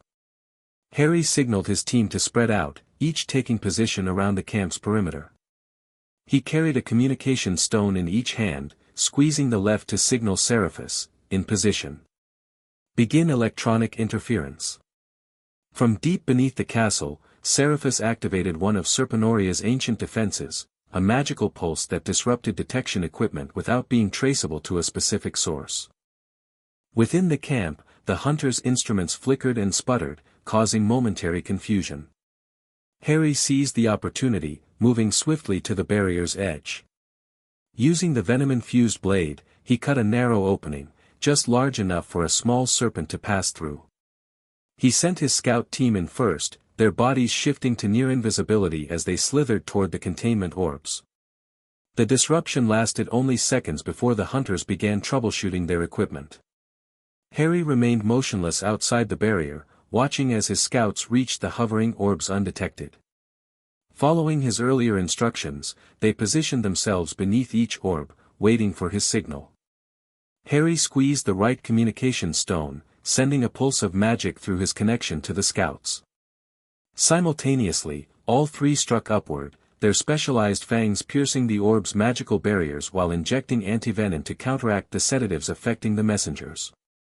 The orbs flickered and destabilized, but not silently. A high-pitched alarm sounded throughout the camp, alerting the hunters instantly. "Breach! Containment failure," shouted one guard, drawing his wand and casting detection spells in all directions. The rescued messengers dropped into the waiting coils of Harry's scouts, who immediately retreated toward the barrier cut. Harry prepared to cover their escape, drawing on his serpent magic to create a distraction if needed. 3 scouts with 3 messengers slithered rapidly toward him, almost at the barrier's edge, when a specialized detection spell swept the area, illuminating one scout despite its concealment magic. There! A hunter fired a stunning spell that narrowly missed the exposed scout. Harry made a split-second decision. Rather than revealing his own presence, he reached out to the lake itself, calling upon the water elemental Setharis had taught him to command. The lake's surface erupted as a massive tentacle emerged, not the giant squid as the hunters might assume, but a water formation shaped by Harry's will. It crashed down near the camp's edge, creating chaos without directly attacking the hunters themselves. In the resulting confusion, all 3 scouts escaped through the barrier cut, messengers safely in tow. Harry sealed the opening behind them and began a strategic retreat toward the boathouse. "It's a coordinated attack," he heard one hunter shout. "Alert the castle team." This was an unexpected complication. Harry had assumed all hunters except the 4 camp guards had pursued Sebulba's false trail. If a castle team existed, it meant hunters had maintained a presence inside Hogwarts itself, despite Dumbledore's apparent restrictions. Harry and his rescued team reached the boathouse without pursuit, quickly descending through the underwater access to Serpentoria. Only when they were safely inside the hidden kingdom did he allow himself to relax slightly. "Report status," he ordered as Seraphis met them in the entry chamber. "All messengers recovered alive," confirmed the lead scout. "Weakened but recovering. The antivenom is counteracting the tracking sedative." Harry nodded in satisfaction before turning to more urgent matters. "Seraphis, what castle team were the hunters referring to?" "Unknown," the Emerald Serpent admitted.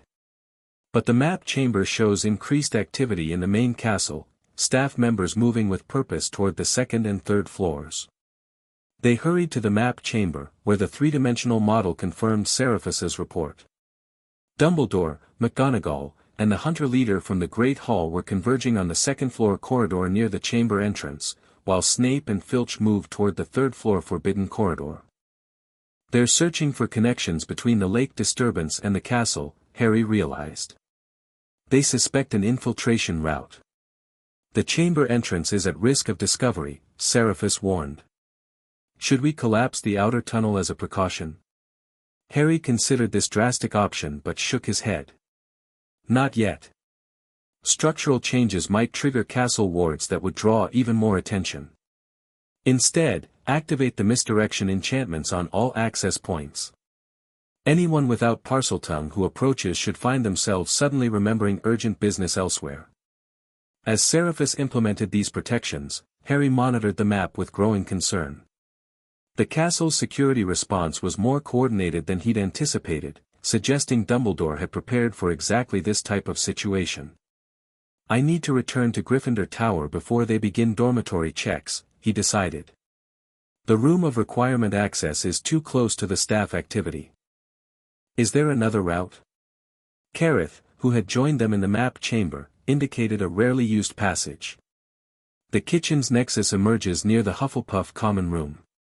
From there, you can reach Gryffindor Tower through service corridors rarely monitored by staff. Harry nodded and prepared to depart, changing from his mission attire back into standard Hogwarts pajamas and robe. As he was about to leave, a messenger pixie arrived from outside Hogwarts, bearing news from Nidhogg, extensive hunter reinforcements approaching from Ministry. Estimated arrival by dawn. Dumbledore in communication with department heads via emergency channels. The situation was escalating beyond their contingency plans. Harry needed to make a critical decision: continue attempting to operate covertly under increasingly difficult circumstances or implement more dramatic countermeasures that might expose his abilities but secure Serpentoria's safety. Sebulba, he called, and the massive basilisk entered the chamber, her form barely fitting through the arched doorway. How quickly can you secure all access points permanently if necessary? Within hours, Emperor. But such measures would be difficult to reverse. Serpentoria would be cut off from the castle above for potentially years. An extreme last resort, then. Harry hoped it wouldn't come to that. Continue the eastern diversion with increased intensity, he ordered. Make the false trail so compelling that they cannot ignore it. Meanwhile, prepare emergency protocols for all Hogwarts-based subjects, hibernation plans for those who cannot evacuate, escape routes for those who can. After providing detailed instructions to his lieutenants, Harry departed through the kitchen nexus, emerging from behind a large tapestry depicting fruit that mirrored the painting guarding the kitchen entrance. The corridors were eerily quiet as he made his way upward, maintaining his concealment magic despite the drain on his energy. He had nearly reached Gryffindor Tower when voices from an intersecting hallway forced him to duck into an alcove. Magical signature unlike anything I've seen in 30 years of hunting, came the gravelly voice of the hunter leader. Class 1 Serpent Magic, Headmaster. Not some random magical creature, but coordinated, intelligent activity. Your concern is noted, Mr. Travers, Dumbledore replied calmly as they passed Harry's hiding spot. However, I must insist that your operatives cease unsanctioned activities on school grounds. Whatever you're tracking, the safety of my students takes absolute priority. With all due respect, if what we're detecting is what I suspect, student safety is precisely why we need expanded access. The magical signature bears similarities to the events of 1943, the last time the chamber was opened. Dumbledore stopped abruptly, his expression grave in the dim corridor light. That connection is speculative at best. The tragedy of 1943 was resolved conclusively. Was it? Travers challenged. Or was it merely contained? Our department has studied serpent magic manifestations for generations, Headmaster. What we're detecting now is consistent with awakened basilisk activity, but with concerning differences. More complex. More structured. Almost like a civilization. Harry tensed at how accurately the hunter had assessed the situation. These weren't simple magical creature control specialists but experts specifically trained to identify and combat serpent magic in all its forms.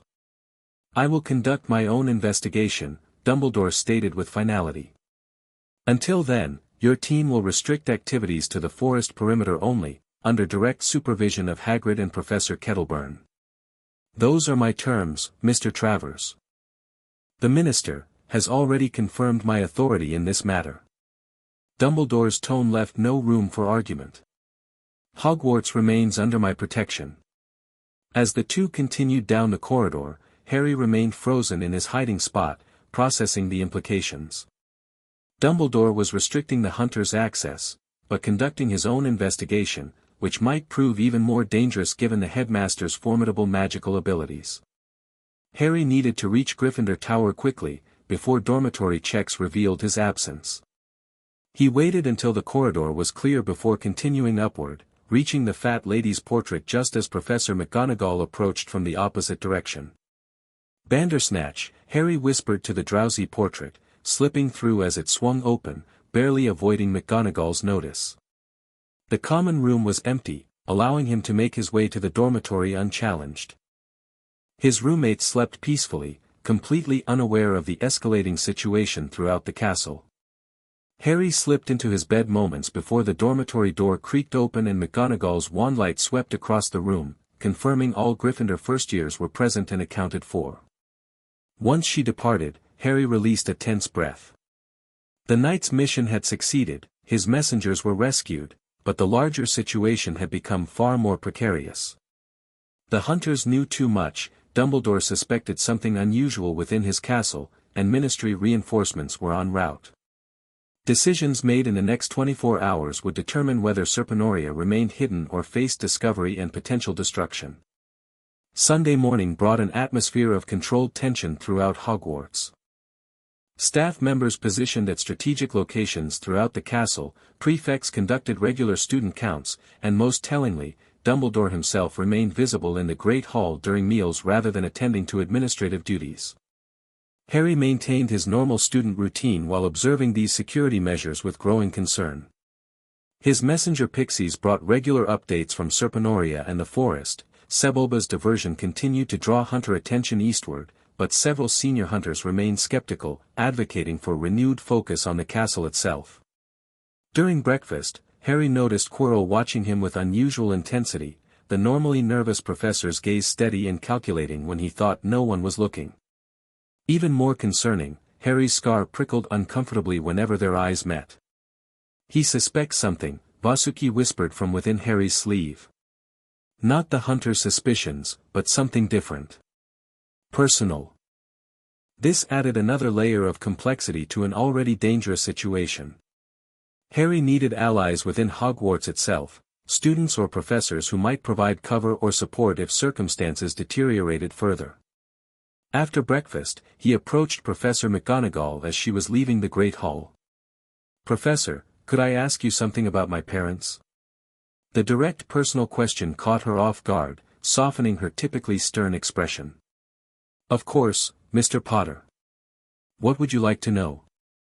"I've heard they were talented students, but I don't know much about their specific magical abilities.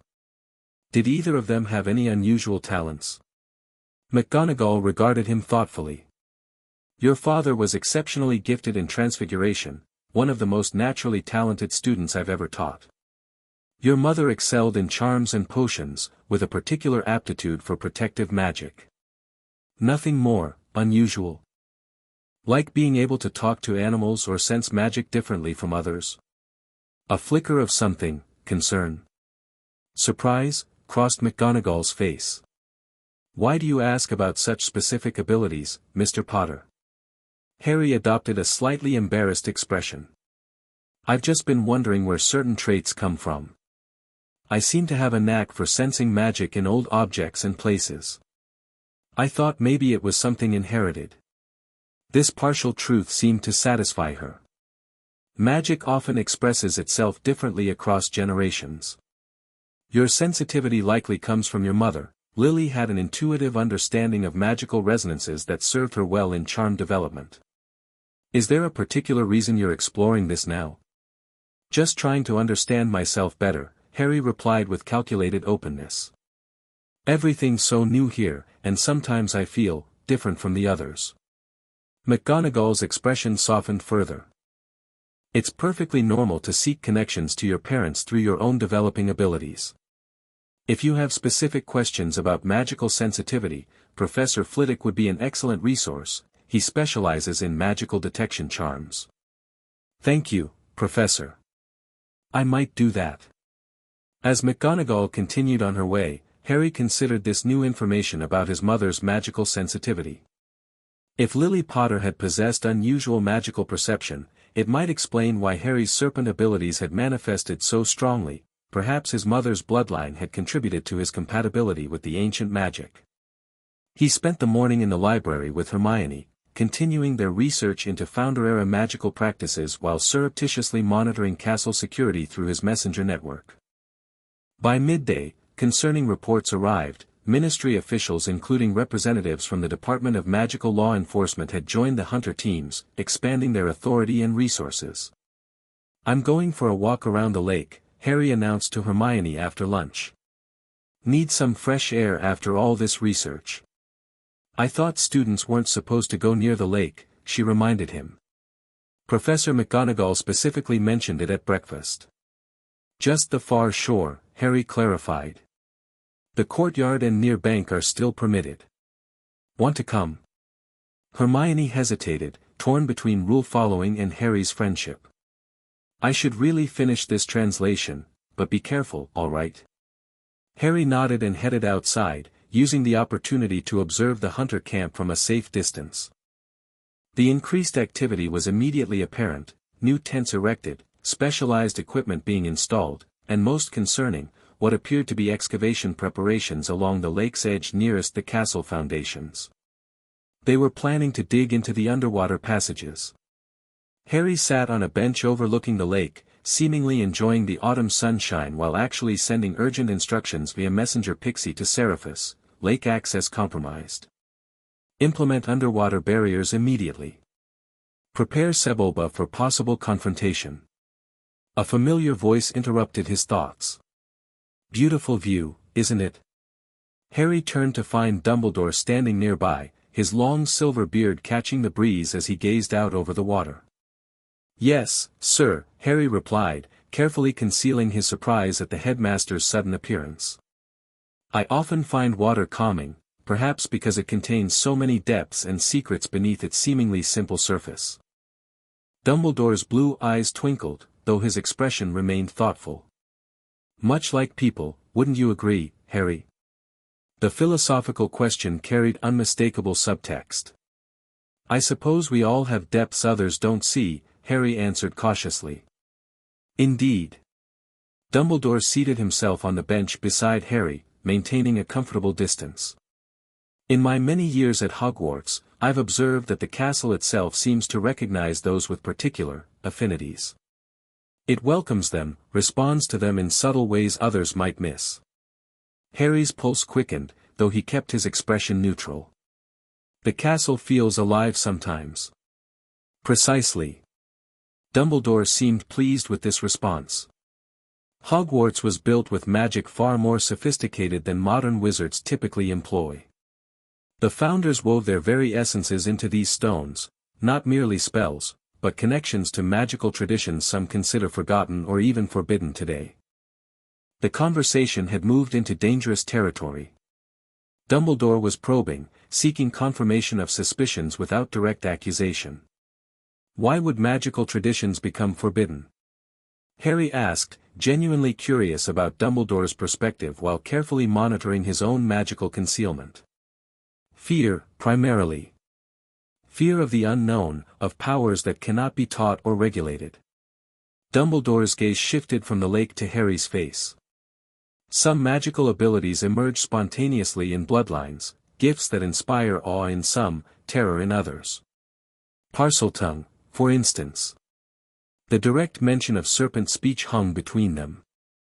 Harry met Dumbledore's eyes steadily, neither confirming nor denying the implied question. "History is written by the victorious," he said instead, echoing his earlier comment to Hermione. "Perhaps what's forbidden today was once considered valuable." An insightful observation. Dumbledore nodded thoughtfully. "And what would you do, Harry, if you discovered within yourself abilities others feared? Would you hide them away? Use them in secret? Or seek to change perceptions?" The question cut to the heart of Harry's current dilemma. He considered his response carefully, recognizing the importance of this conversation. "I think I'd try to understand them first," he replied finally. "Learn their history, their purpose. Nothing is inherently good or evil, it's how abilities are used that matters." Dumbledore studied him with renewed interest.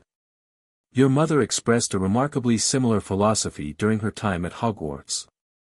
She too believed in looking beyond surface judgments to deeper truths. You knew her well? Harry asked, momentarily distracted from strategic concerns by genuine curiosity about his parents. I like to think so, though perhaps not as well as I should have. A shadow crossed Dumbledore's face briefly.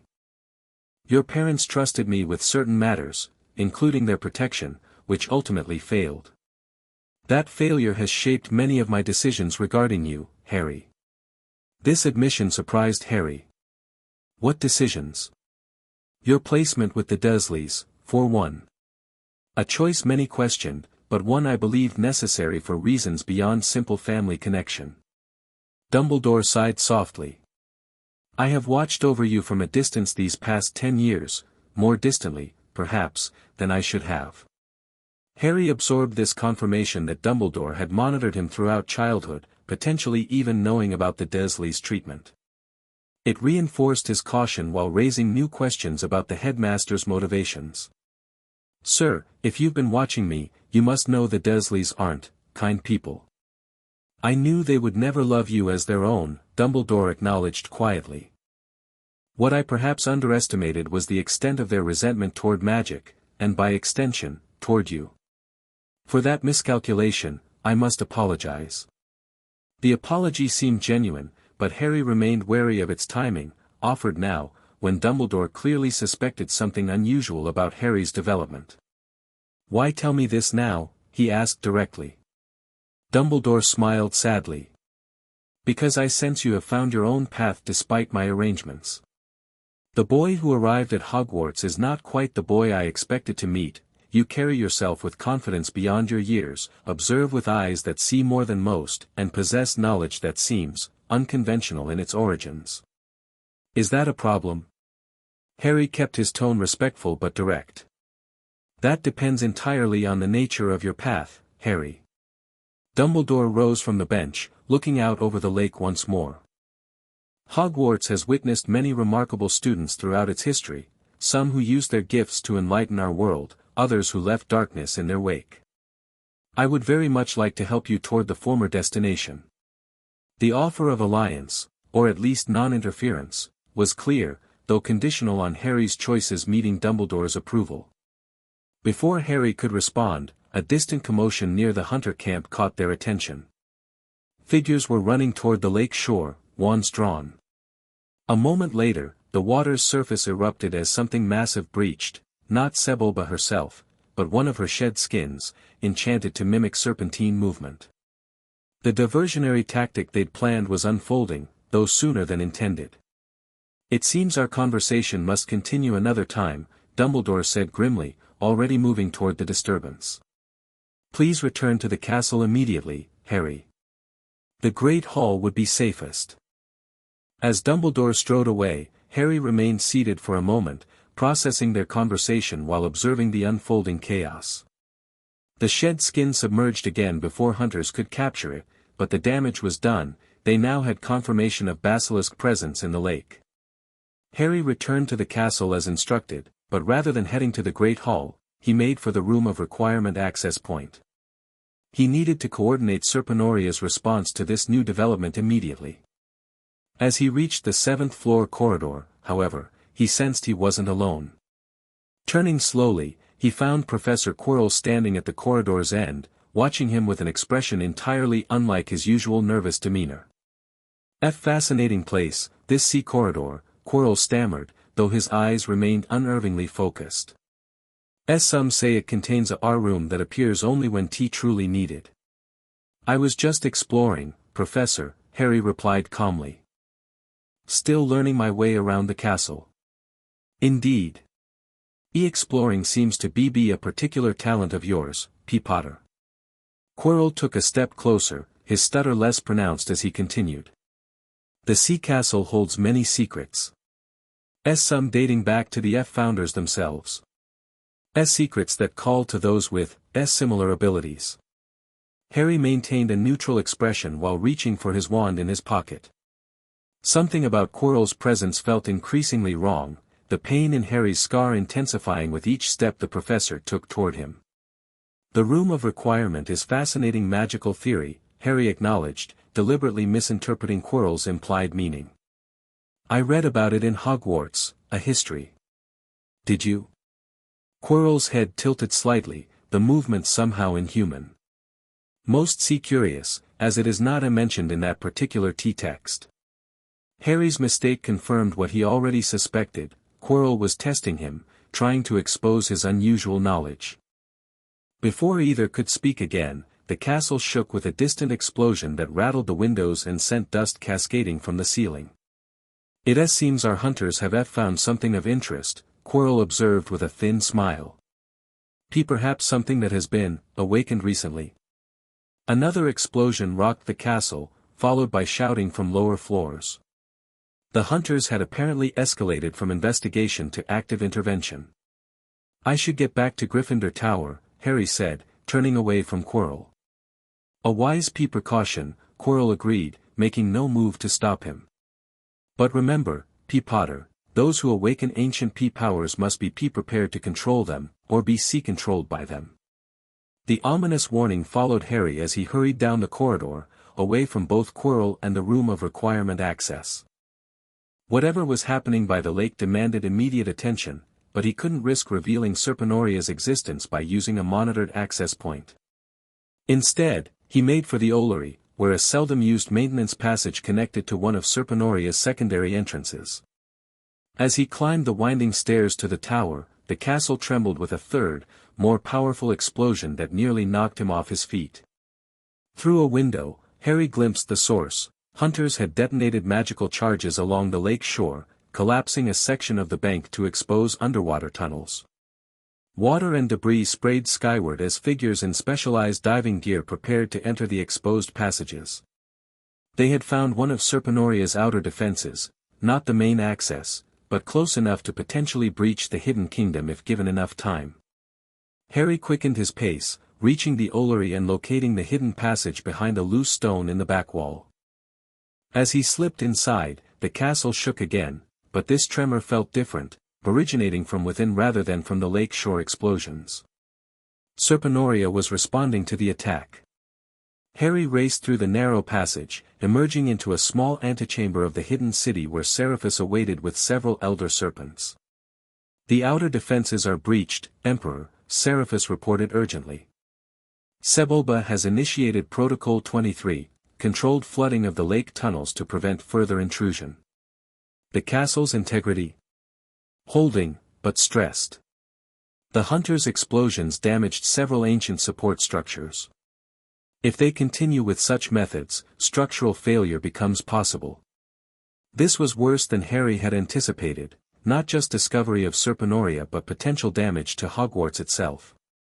The hunters' aggressive approach threatened both his hidden kingdom and the school above. Where is Dumbledore? Attempting to assert control at the lake shore, but the ministry officials claim emergency authority under Statute 17 of the Dangerous Creatures Act. They've bypassed his restrictions.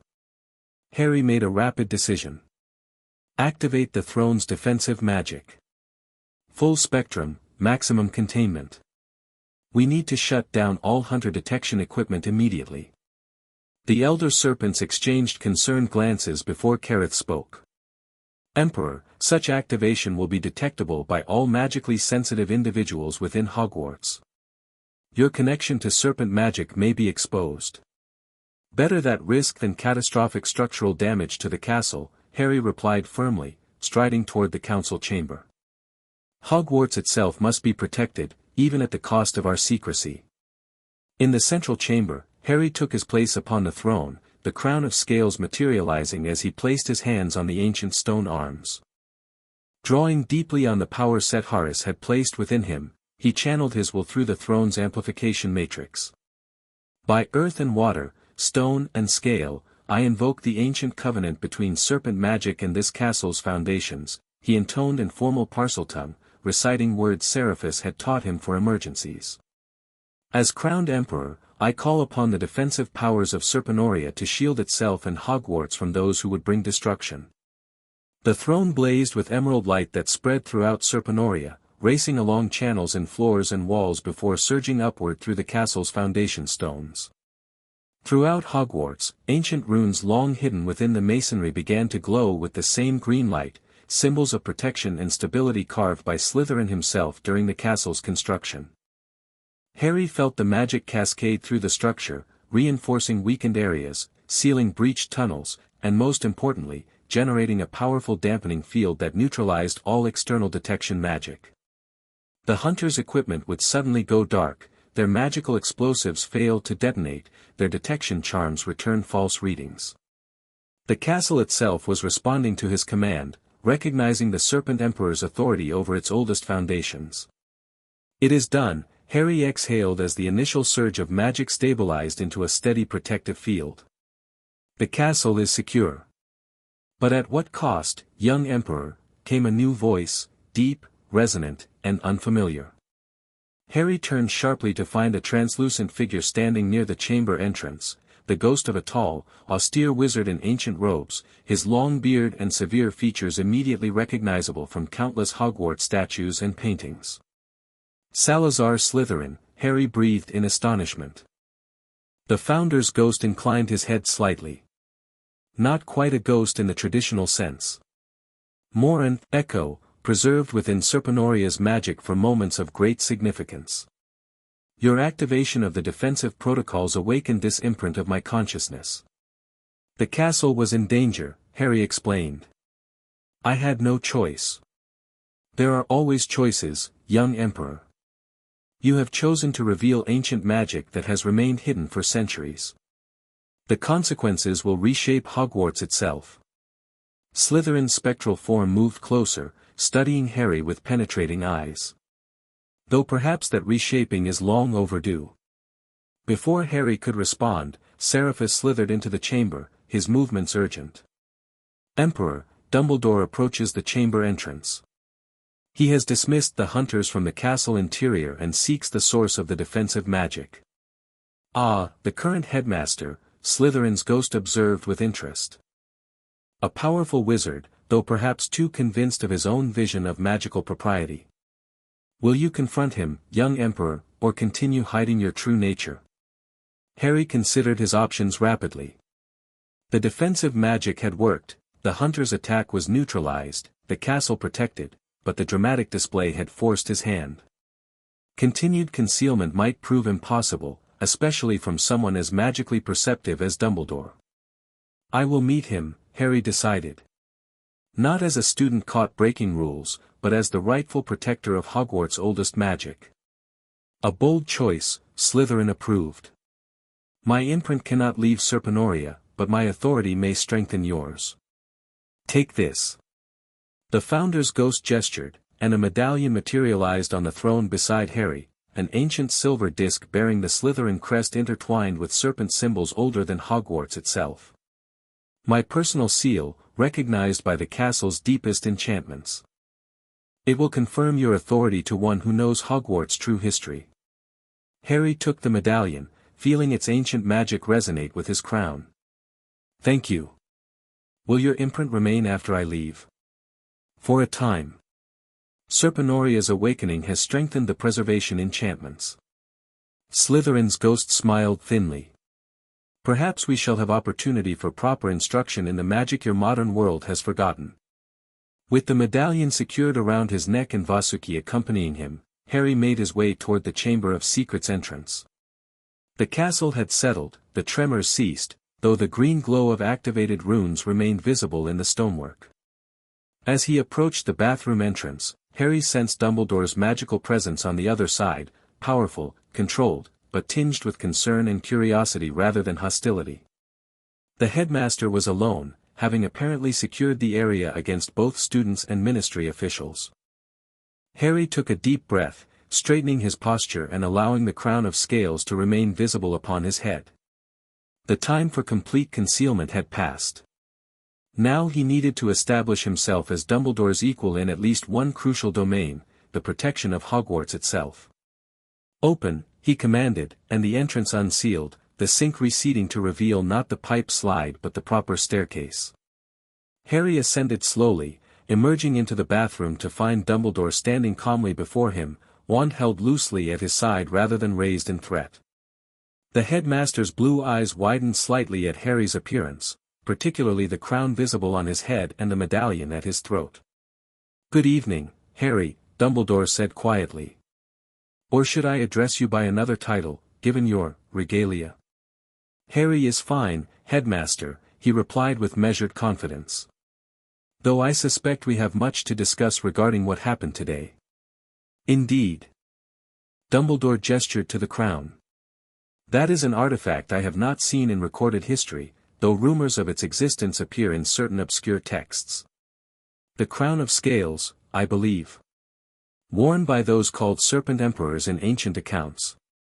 Harry inclined his head slightly. You're well informed about forgotten magical traditions. I have had many decades to study magical history's less traveled paths.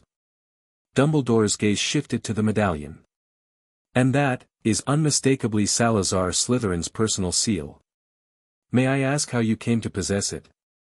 From the founder himself, or rather, a magical imprint of his consciousness preserved within what he called Serpenoria.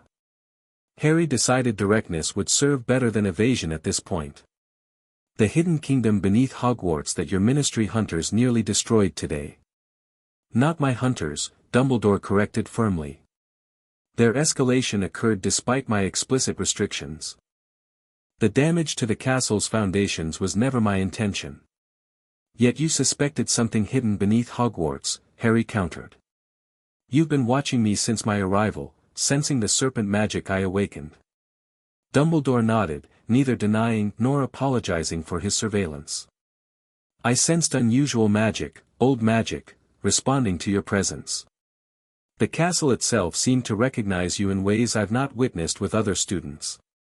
Naturally, given certain historical precedents involving the Chamber of Secrets, I had concerns. You thought I might be like Tom Riddle, Harry stated directly. Opening the chamber to release a basilisk against Muggle-born students. Surprise flickered across Dumbledore's face at Harry's knowledge of Riddle's true identity. The possibility concerned me, yes. Especially given certain connections between you and Voldemort. The scar, Harry touched his forehead. And the wand with the brother core. Among other similarities. Dumbledore studied him thoughtfully. Though I see now the differences are perhaps more significant than the similarities. Tom sought to use Slytherin's legacy for destruction. You appear to have embraced a more complex relationship with it. Harry decided to test Dumbledore's knowledge further. The history you teach about Slytherin is incomplete. His concern wasn't blood purity but the preservation of older magical traditions being abandoned in favor of standardized wand magic. A perspective I discovered myself only after decades of historical research, Dumbledore acknowledged. The simplified narrative served certain political purposes throughout wizarding history, justifying the marginalization of beast speakers and other inherent magical abilities that couldn't be taught through conventional methods. This candid admission surprised Harry. Then you understand why Serpenoria exists, as a nexus between wizard magic and older traditions, not a weapon against Muggleborns. I understand the theory, yes. But Harry, you must recognize why such magic has been feared. Dumbledore's expression grew grave. Serpent magic in particular grants tremendous power with fewer of the natural limitations wand magic imposes. In the wrong hands, like Voldemort's, Harry finished. But that's true of any powerful magic, isn't it? You don't ban all wand magic because dark wizards misuse it. A fair point, Dumbledore conceded. Though perhaps more complex than it initially appears. May I ask when and how you came into this inheritance? The Serpent Emperor title is not one casually bestowed, if ancient texts are accurate. Harry considered how much to reveal. Complete honesty seemed unwise, but Dumbledore clearly knew enough that basic deception would fail. I discovered my Parseltongue ability years ago, he explained, offering a partial truth. It led me to a guardian who recognized my potential and offered training. The formal coronation occurred more recently. Before arriving at Hogwarts, clearly.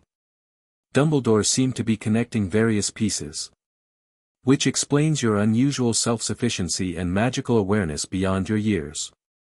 I had attributed these qualities to perhaps a difficult childhood requiring early maturity. The reality appears more complex. My childhood was difficult, Harry confirmed, letting a hint of accusation enter his tone. The Dursleys' treatment would have broken many children. Finding my true heritage provided purpose beyond mere survival. Dumbledore had the grace to look genuinely regretful. As I said by the lake, I underestimated their resentment of magic. For that misjudgment, I am truly sorry. Though I wonder if knowing about your connection to serpent magic might have influenced my placement decisions differently. Because you'd have feared my abilities even as a child? Harry challenged. Because Parseltongue emerges from complex magical genetics, often activated by proximity to other speakers or magical serpents, Dumbledore clarified. Your ability might have remained dormant in a different environment. This revelation gave Harry pause. Had Set Harris somehow known this? Had his appearance in Little Whinging been truly coincidental, or part of a longer plan to awaken Harry's latent abilities? What happens now? Harry asked, refocusing on the immediate situation. The hunters saw enough to confirm serpent magic beneath Hogwarts, even if they couldn't breach Serpenoria directly. Dumbledore sighed, suddenly looking every year of his considerable age. A complex political situation, to be sure. The Ministry's Dangerous Creatures Department will demand further investigation. The Board of Governors will express concern about student safety. Parents will hear rumors and request reassurances. And my position? Will you expose my connection to Serpenoria? The headmaster considered this carefully. That depends greatly on your intentions, Harry. The activation of Hogwarts' foundational defenses demonstrated significant power that protected the castle today but could potentially be used otherwise. I need to understand your plans before I can determine my response. It was a reasonable position, though laden with unstated warnings. Harry decided to offer enough truth to establish trust while maintaining necessary boundaries. My intention is to restore balance between magical traditions, he stated plainly. Serpent magic and wizard magic evolved separately but can complement each other. Slytherin understood this when he built Serpenoria alongside Hogwarts, not as competing institutions but as complementary approaches to magical understanding. A noble goal in theory, Dumbledore acknowledged. Though history suggests such integration faces tremendous resistance from established magical authorities. The Ministry classifies many aspects of serpent magic as dark arts precisely because they cannot regulate or control its use. Which is why I've operated cautiously, Harry explained.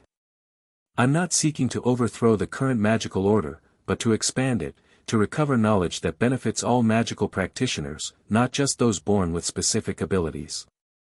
Dumbledore studied him for a long moment, his blue eyes seeming to assess not just Harry's words but his underlying character. You speak with remarkable maturity for one so young. Your serpent mentor has taught you well, it seems. Age doesn't always correlate with wisdom, Harry replied. Some learn their most important lessons early from necessity. This earned a small, sad smile from the headmaster. Indeed. I have known 11-year-olds with greater insight than wizards 10 times their age. Dumbledore gestured to the bathroom around them. What of the chamber itself? And the inhabitants of Serpenoria? I must consider the safety of all students at Hogwarts, regardless of my personal opinions on magical tradition. The basilisk you're concerned about is named Sebulba, Harry said directly. She serves the Serpent Emperor, not the heir of Slytherin, a distinction Tom Riddle failed to understand when he forced her to attack students. Under my authority, she poses no threat to anyone who doesn't threaten Serpenoria directly. Dumbledore's eyebrows rose at this frank admission. You speak of one of the deadliest magical creatures known to wizard kind with remarkable casualness, Harry. Because to me, she's not just a creature but a subject and advisor, Harry explained. Intelligent, ancient, with knowledge of magic lost to wizard kind centuries ago. The serpents of Serpenoria aren't mindless beasts but a civilization with their own culture and magical traditions. This perspective clearly challenged Dumbledore's worldview, despite his extensive magical knowledge. After a thoughtful silence, he spoke again. I propose a compromise, Harry. I will use my authority to restrict further ministry investigation of the incidents today, attributing the magical phenomena to ancient Hogwarts defenses responding to external threats, technically true, if incomplete. In exchange, I ask for 3 commitments from you. Which are? Harry maintained a neutral expression, though internally he prepared to negotiate. First, that no student or staff member will be harmed by any inhabitant of Serpenoria while under your authority. Second, that you will consult with me before activating castle-wide magical effects that might impact Hogwarts' structural integrity or magical security. And third, that you will permit me to learn more about serpent magic directly, so I may better understand this tradition my own magical education neglected. The requests were reasonable, protective rather than restrictive, and the third actually acknowledged Harry's authority as a source of magical knowledge Dumbledore himself lacked. It represented a significant shift from the headmaster's initial suspicions. I can agree to those terms, Harry said after consideration.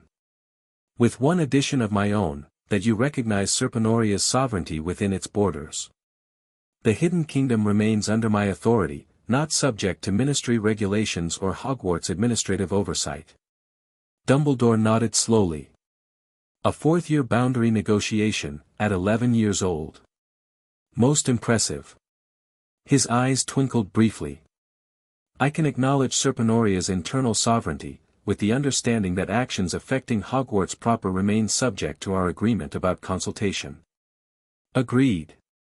Harry extended his hand, and Dumbledore clasped it firmly. As they shook, magic flared briefly between them, not a formal magical contract, but a recognition between magical authorities acknowledging each other's domains.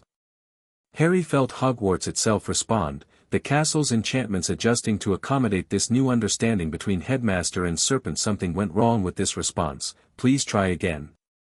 Trace ID, 15D5DDDB, F4. Begin the chapter that comes next. The end. Thank you for watching this video. Please be sure to subscribe to our channel and like this video.